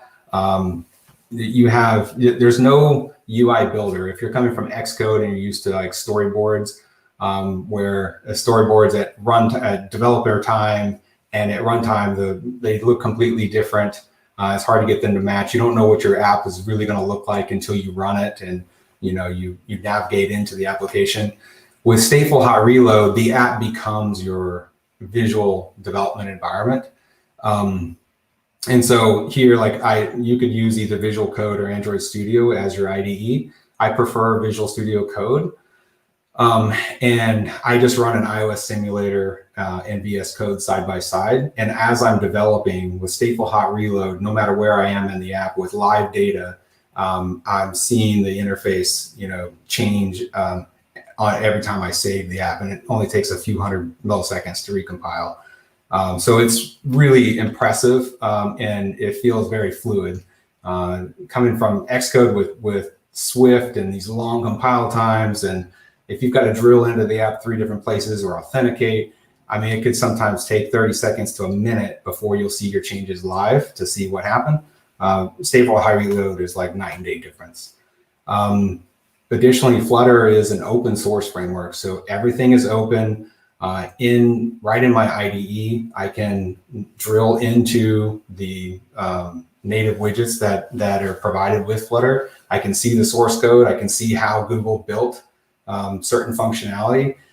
Their code comments are really great. So like I've learned a lot of Dart just by looking at how they built the framework itself. And then if you need more documentation online, they have a ton of walkthroughs and guides that are really well written and well done. So one of the qualities of Flutter that's really great is this, what they call aggressive composability. So everything in Flutter is a widget.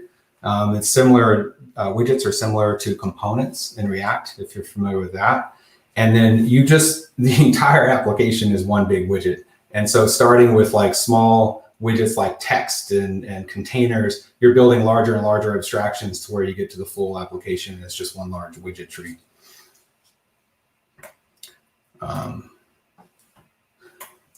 And then the other thing that's nice about Flutter is when they develop the framework, they really embrace the platform differences. So Flutter is automatically going to respect things that like as an iOS user or an Android user that you would expect, the way the screen scrolls, the scroll physics, the way copy and paste works, all that stuff within Flutter, it's going to look native. What's interesting is it's not actually native. It's not, if you're familiar with like React Native, where they're using the native UI kit or native libraries to dynamically build the interface at runtime. Flutter is the framework itself is built to mimic what the underlying operating system looks like, but it's not. It's completely re-engineered within the Flutter framework itself.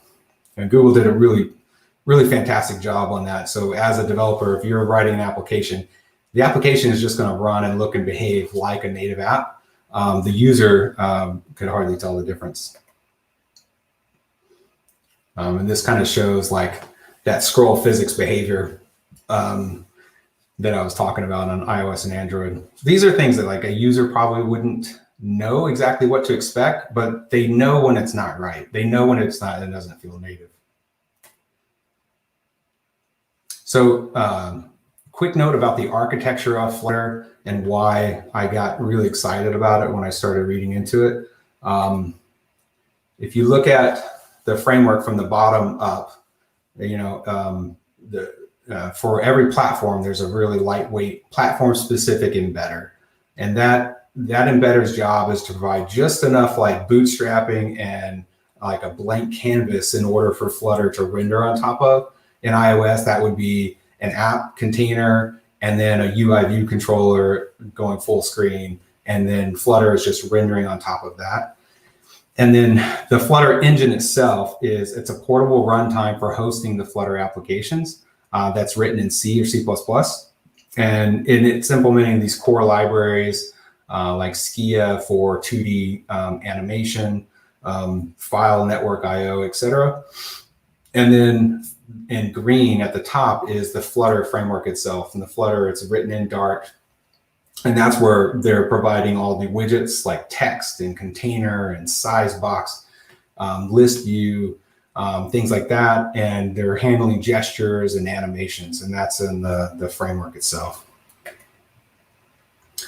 And so here, what you have is in green would be the compiled application code that goes into a binary that you would ship. So the end result of when you say you build an iOS app is the same binary that you would get with a native app. But it includes the Flutter engine and the framework compiled into the application binary, as well as your application code. It's all compiled down to native code and shipped. So from an architecture perspective, there's no difference between a native app and a Flutter application because it's compiled down to native code. The only thing that's different in blue on the right is the underlying platforms that are providing the canvas and the low-level APIs to get to sensors and location data, stuff like that. But Flutter is really abstracting those differences away for the developer. Okay, so getting to the exciting part that I really want to talk about. That was just kind of build up, but how are we using it at Bright Health? I think this is really where it starts to make a lot of sense, and how it's working here. So let me explain one thing. So Bright Health Group is a parent company. Bright Health Care is the insurance plan company. There's another subsidiary called Doc Squad. Doc Squad is a pure technology play, and Doc Squad is actually who I'm working with to build. The teams that I'm working with are building mobile applications for this Doc Squad app that you can go to the App Store and see now. But the Doc Squad is meant to is providing consumers a way to do virtual, get telemedicine or teledoc or virtual visits through a mobile app. Okay, so this is the Doc Squad application portfolio right now. What we started with and we built in the last year is on the left there, we call it's the patient app. So anyone who's a consumer of healthcare in the U.S. market could download this app and onboard and initiate a virtual visit with a doctor.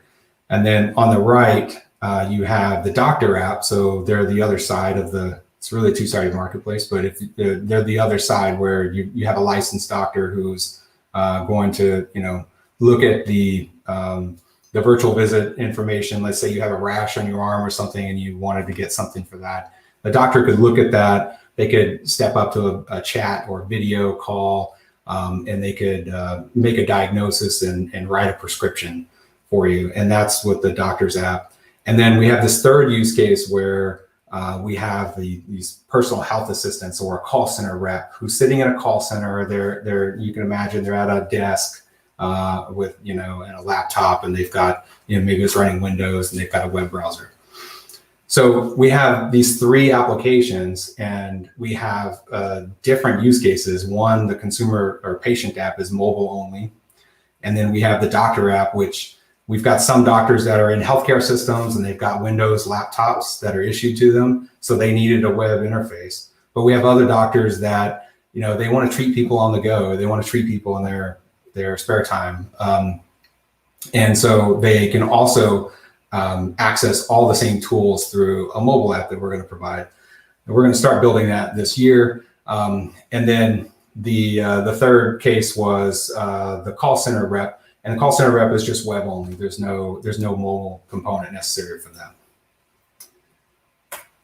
Now, if we were to build a traditional, build these applications with a traditional team structure, and this is a team structure that, the previous employers I've had, this is the same thing, same way that they build applications. So, this is a little bit larger company, but you can imagine you would have, for the patient app, you would have a dedicated iOS and a dedicated Android team.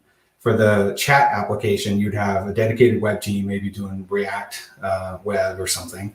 And then you would have, for the doctor app, you would have both an iOS, Android, and a web team. And then if you have those 6 teams, they're all working with a back-end team probably. This is the exact structure that I used at my previous employer. So, this is how we were organized. But they had a back-end team that was dedicated. That back-end team was as large as all the front-end teams. So you can imagine if you just staff 5 engineers across the 6 front-end application teams, that's 30 engineers to produce this portfolio. And then an equivalent size backend team, you could have up to 60 engineers just to build the Doc Squad application portfolio. But on our Doc Squad team, using Flutter, we were able to, the big breakthrough is actually being able to target any platform that we needed to. And really, the key here is that we are really able to align with product and the way our product organization is structured. So the product organization is going to be structured around the different roles that are different personas that we're targeting. So we have the patient, the customer rep, or the doctor, and then we have different applications. And we happen to offer those on various platforms. And what's unique about what we're doing at Bright Health is we're able to build engineering teams and map them one-to-one to our product organization. So we're getting an efficiency boost just out of how we're communicating and working with product. We're not having to synchronize across multiple engineering teams. And I think what's different is traditionally engineering teams are aligning to the technology platform because the skill sets are so unique, right? So they're starting with, well, what is the technology platform that we're trying to provide? And then we map that back to the product org. Here we've got a one-to-one mapping. The other thing that's not exactly Flutter specific, but an additional gain that I want to talk about was this idea of this backend for front end, the BE for FE. Backend for front end is an architectural pattern where it was developed by a guy at SoundCloud that he's blogged about. You can Google it. But rather than having one like platform backend engineering team, there's a lot of like issues that come out of that with just communication from front end to back end teams and keeping them in sync and keeping their prioritization aligned.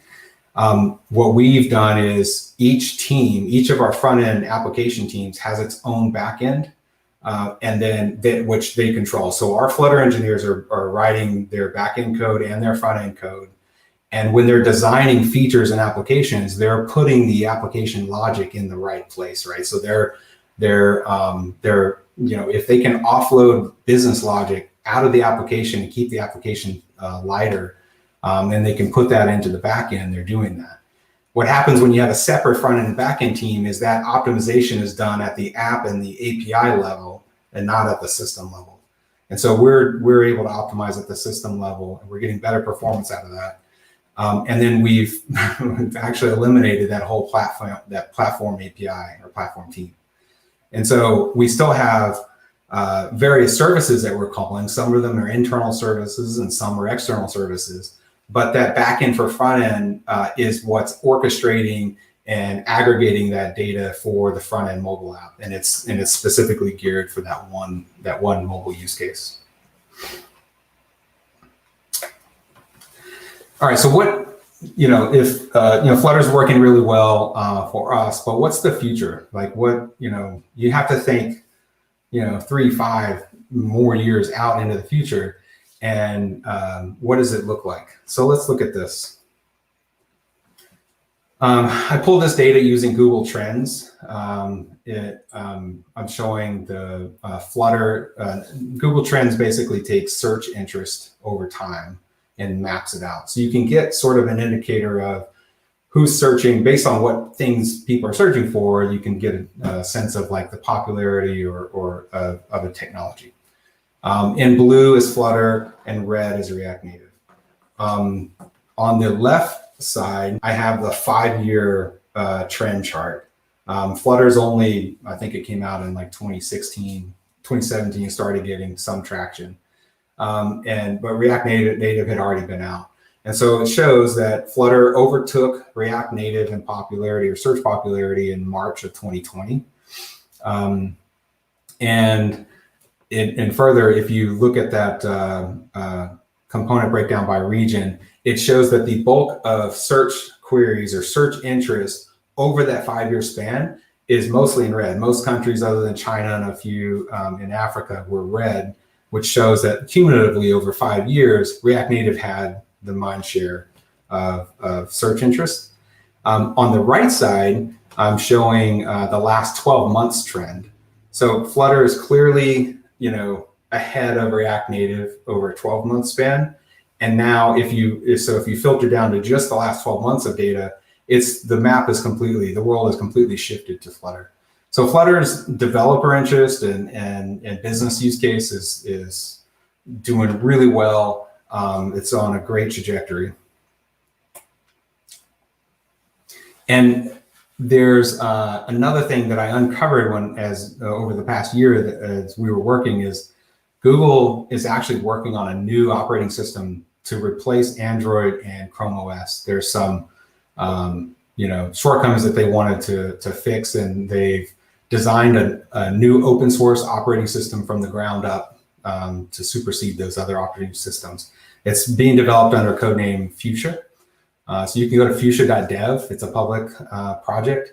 You can actually download Fuchsia OS now and run it on Android emulator. From the ground up, it's looking at things like security, privacy, updatability, all things that are meant to address things within Android that they needed to address.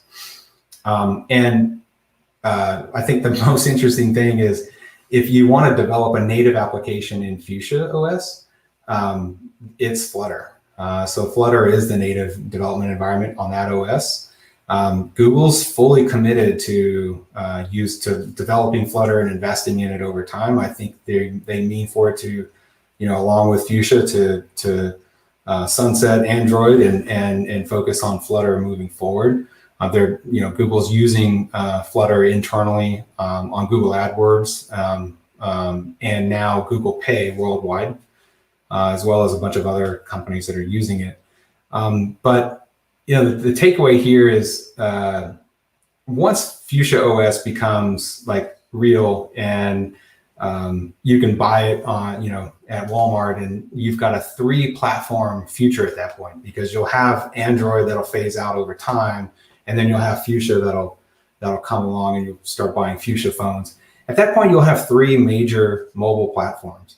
But only one platform will have its native application that you'll have to learn and you'll have to use in order to support that platform. That's the only one that would work on the other 2. I really feel like, if assuming Google stays committed to the things that they're showing us that they're committed to now, that Flutter is going to be the way to go at that point. I think it'll be no question that you would use Flutter. Okay, and so now I'll open it up to any questions that you may have about this. Great. So I'm going to ask a couple of these audience questions on their behalf. So first question, I saw you created one web app and one mobile app for Bright Health. Do you have one source code for these 2? Web app and mobile app? How do you manage QA with one source code for a different platform so that it doesn't affect another platform? Yeah, so that's a great question. If you look at, so the web app that we have was a completely different use case. The UI was different. It was meant for a different user. So we have a second repo for our web app. However, the thing that was reused across the 2, that it was meant to enable a use case for doing real-time chat across the mobile app and the web app. And so our entire chat window that we built, we abstracted into a library, and then we imported that library into both applications. So we got code reuse from the library itself, even though the applications are completely 2 different repos. Then the other thing I want to say about that is, now our mobile app, Flutter Web was not something we were considering at the time when we started a year ago. So we did not design that app with web in mind. I will say, if you start from the beginning and say like you want to build an app that works on mobile but is responsive and works on web, you could design in ahead of time and get away with one code base to target both web and mobile. There is a little bit of extra work because there are just some things that are not available on the web that are available on mobile. So like biometric authentication is a good example.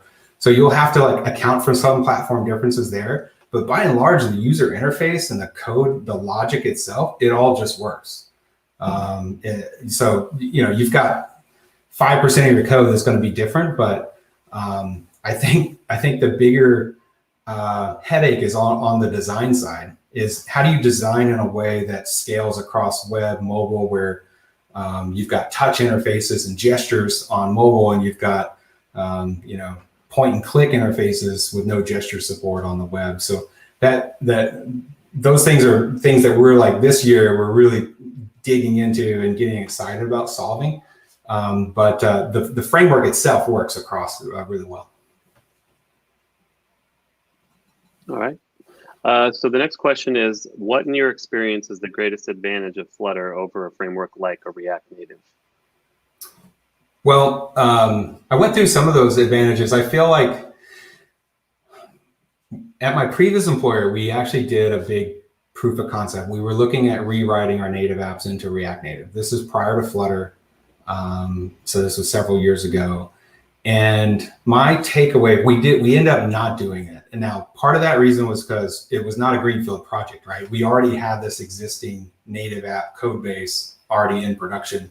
And so for us, it would have meant a ground up rewrite and port. And so stop what you're doing and do this other thing or try to do it in parallel. So that kind of factored into that decision. But personally, when a lot of the engineers that looked at it, when we looked at React Native, there were architectural differences between how Flutter approached the problem and React Native approached the problem. React Native is actually taking JavaScript code, which is dynamic, and versus statically typed code. So it's dynamic, and then at runtime, it's got this React Native engine, which is then rendering native UI controls or components at runtime.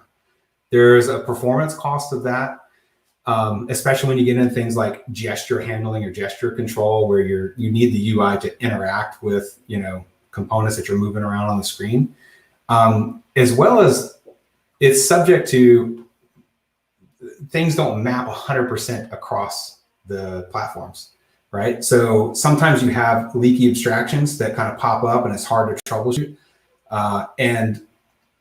Also, as the OS is updating underneath that code, sometimes those leaky abstractions break. We feel like Flutter is more stable. It's more familiar to a mobile engineer who's been doing like statically typed object-oriented coding. And last, it's truly cross-platform. Like, being able to target web and mobile. I know React Native is React at its core.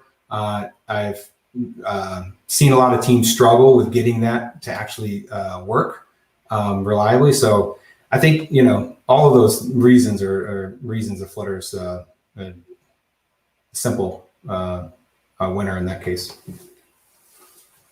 Okay. Someone's wondering, is Flutter becoming more in demand by employers? Well, I would say yes. I mean, we're hiring.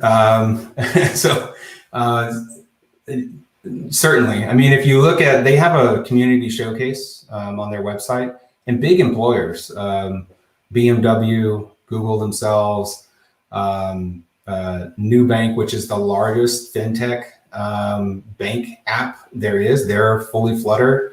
So I would say, yeah, more and more. I mean, that's kind of what I was trying to show with the Google Trends, is that the interest over time is just growing. And I think when things like if the fuchsia stuff ever actually comes to fruition, I think it's going to be a floodgate open up, because at that point you would have to have 3 native teams to target the platforms natively. All right.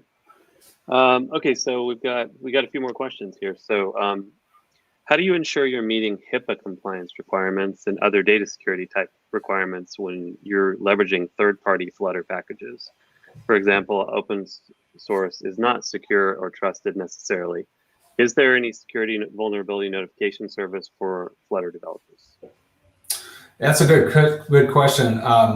So inherently, there's nothing that violates HIPAA compliance just because it's open source. We do have a network security team that does full reviews of all of our designs. Like, I feel like the vulnerabilities are going to be us leaking PII, which is something the developer has to just worry about. That's not unique to Flutter. Leaking PII or having some security breach that then allows somebody to gain access to a database or something. But those are like general security questions. They're not unique to Flutter. I'm not aware of anything unique to Flutter that would like expose HIPAA. I mean, if anything, the open source argument would be, with more eyes, you could review bugs and see them sooner. I'm not sure that that's actually an issue. All right. Someone wants to know, is Flutter stable for your teams? Are there any suggestions or workarounds for minimizing any problems that you have with Flutter? Well, one of the things that pointed out on the architecture slide is when you compile your app binary, you're actually compiling the Flutter framework at the version that you were at. It's pinned at that version. You're compiling that into your binary. And so even if there were like an issue with like the new version of Flutter that just came out, that's not going to impact existing apps that are out. And you don't have to roll to that version. If there's some issue or breaking issue for you, you don't have to roll to that version immediately. You can always just stay on the previous version and develop against that. We, haven't now they've updated major things, like they added nullability support in the past year, and so that was a big upgrade process for us where we had to refactor some code. But for the most part, the Flutter engine updates have been pretty stable, like in our experience. So.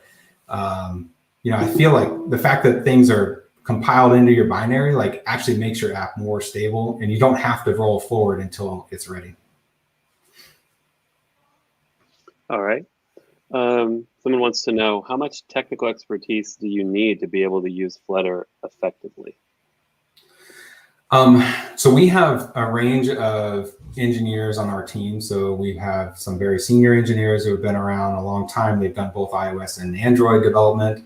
But we also have an intern that when we hired out of school, we have an entry, another engineer that just started from UT, and they both have picked up Flutter pretty rapidly. I will say, like, it helps when you're on a development team surrounded by people that have expertise in iOS and Android and Flutter to help. But my personal experience was I learned Flutter from scratch and published an app within 30 days. So that month before I started at Bright Health, I picked it up and learned it. Now I'm senior, I've been around for a long time, but the experience of the team that we've built, which has a range of experience levels, everybody said it's been pretty easy to pick up. I would say where you get caught up would be like if you're trying to build a team yourself, I would try to hire native engineers who are familiar with both iOS and Android. And if you're targeting web, I would get somebody from web on your team, because when things do break, it's because something's weird about the underlying OS or something that you had to know. Like, there's just so many times where it's like, just because I've been doing iOS development for 7 years, it's like, oh, well, I know in Xcode, like this plist file setting is off or some pod install thing is off. But for the most part, when you're inside Flutter, just building screens and stuff, you don't have to worry about any of that stuff. All right. Looks like we're getting kind of towards the end of our questions here. We're making a last call to see if there are any other questions, but there's one more question here. Is the interface to Flutter CRUD or EDA? The interface to Flutter, CRUD or, okay. So CRUD would be more of like a database operation or a RESTful API operation. Maybe Flutter, they mean like, sorry, maybe they mean like REST or event-driven architecture. Yeah. For the Yeah. access. Maybe what they mean is the like, is it reactive? So yeah, it's similar to React Native in that case. So it's a reactive UI framework, event-based. So when there's different state management patterns. We're using one called provider, but basically you have your application state, and when an API call is made or some data is manipulated, you just set state or call the provider, notify listeners, and then your interface reacts to that. So it's a reactive based. I think if that's what you mean, that would make sense. It's a good question. Okay, well, it looks like you've answered all the questions. You finished your talk, so thank you so much for giving your talk, and we really appreciate it. Yeah, I just want to say thanks to the organizers of Austin Startup Week, and also for people in the audience. Always pay attention to your sponsors. Like, none of these events would happen without those sponsors. So Let's say thanks to those sponsors and the organizers if you run into them. And then I'm always open to talk shop. Like, I love this stuff. It's fun. So connect with me on LinkedIn or Twitter if you want to follow up. I think there's a happy hour later today I'll be at if you want to catch up with me there. Thank you. Thank you very much. Well, that concludes our final session for the day. Thanks so much for joining us. Very interesting. I didn't know too much about Flutter, so that was very informative. So this is the end of our developer track. Thanks for coming and joining us today for the developer track. And hopefully you can join us tonight as we head over to Whistler's on the east side around 5 o'clock. So hopefully you can skedaddle from work and make it over there and meet some developer peeps in real time, in real life. All right. Well, thanks so much for everything today, and we'll wrap it up.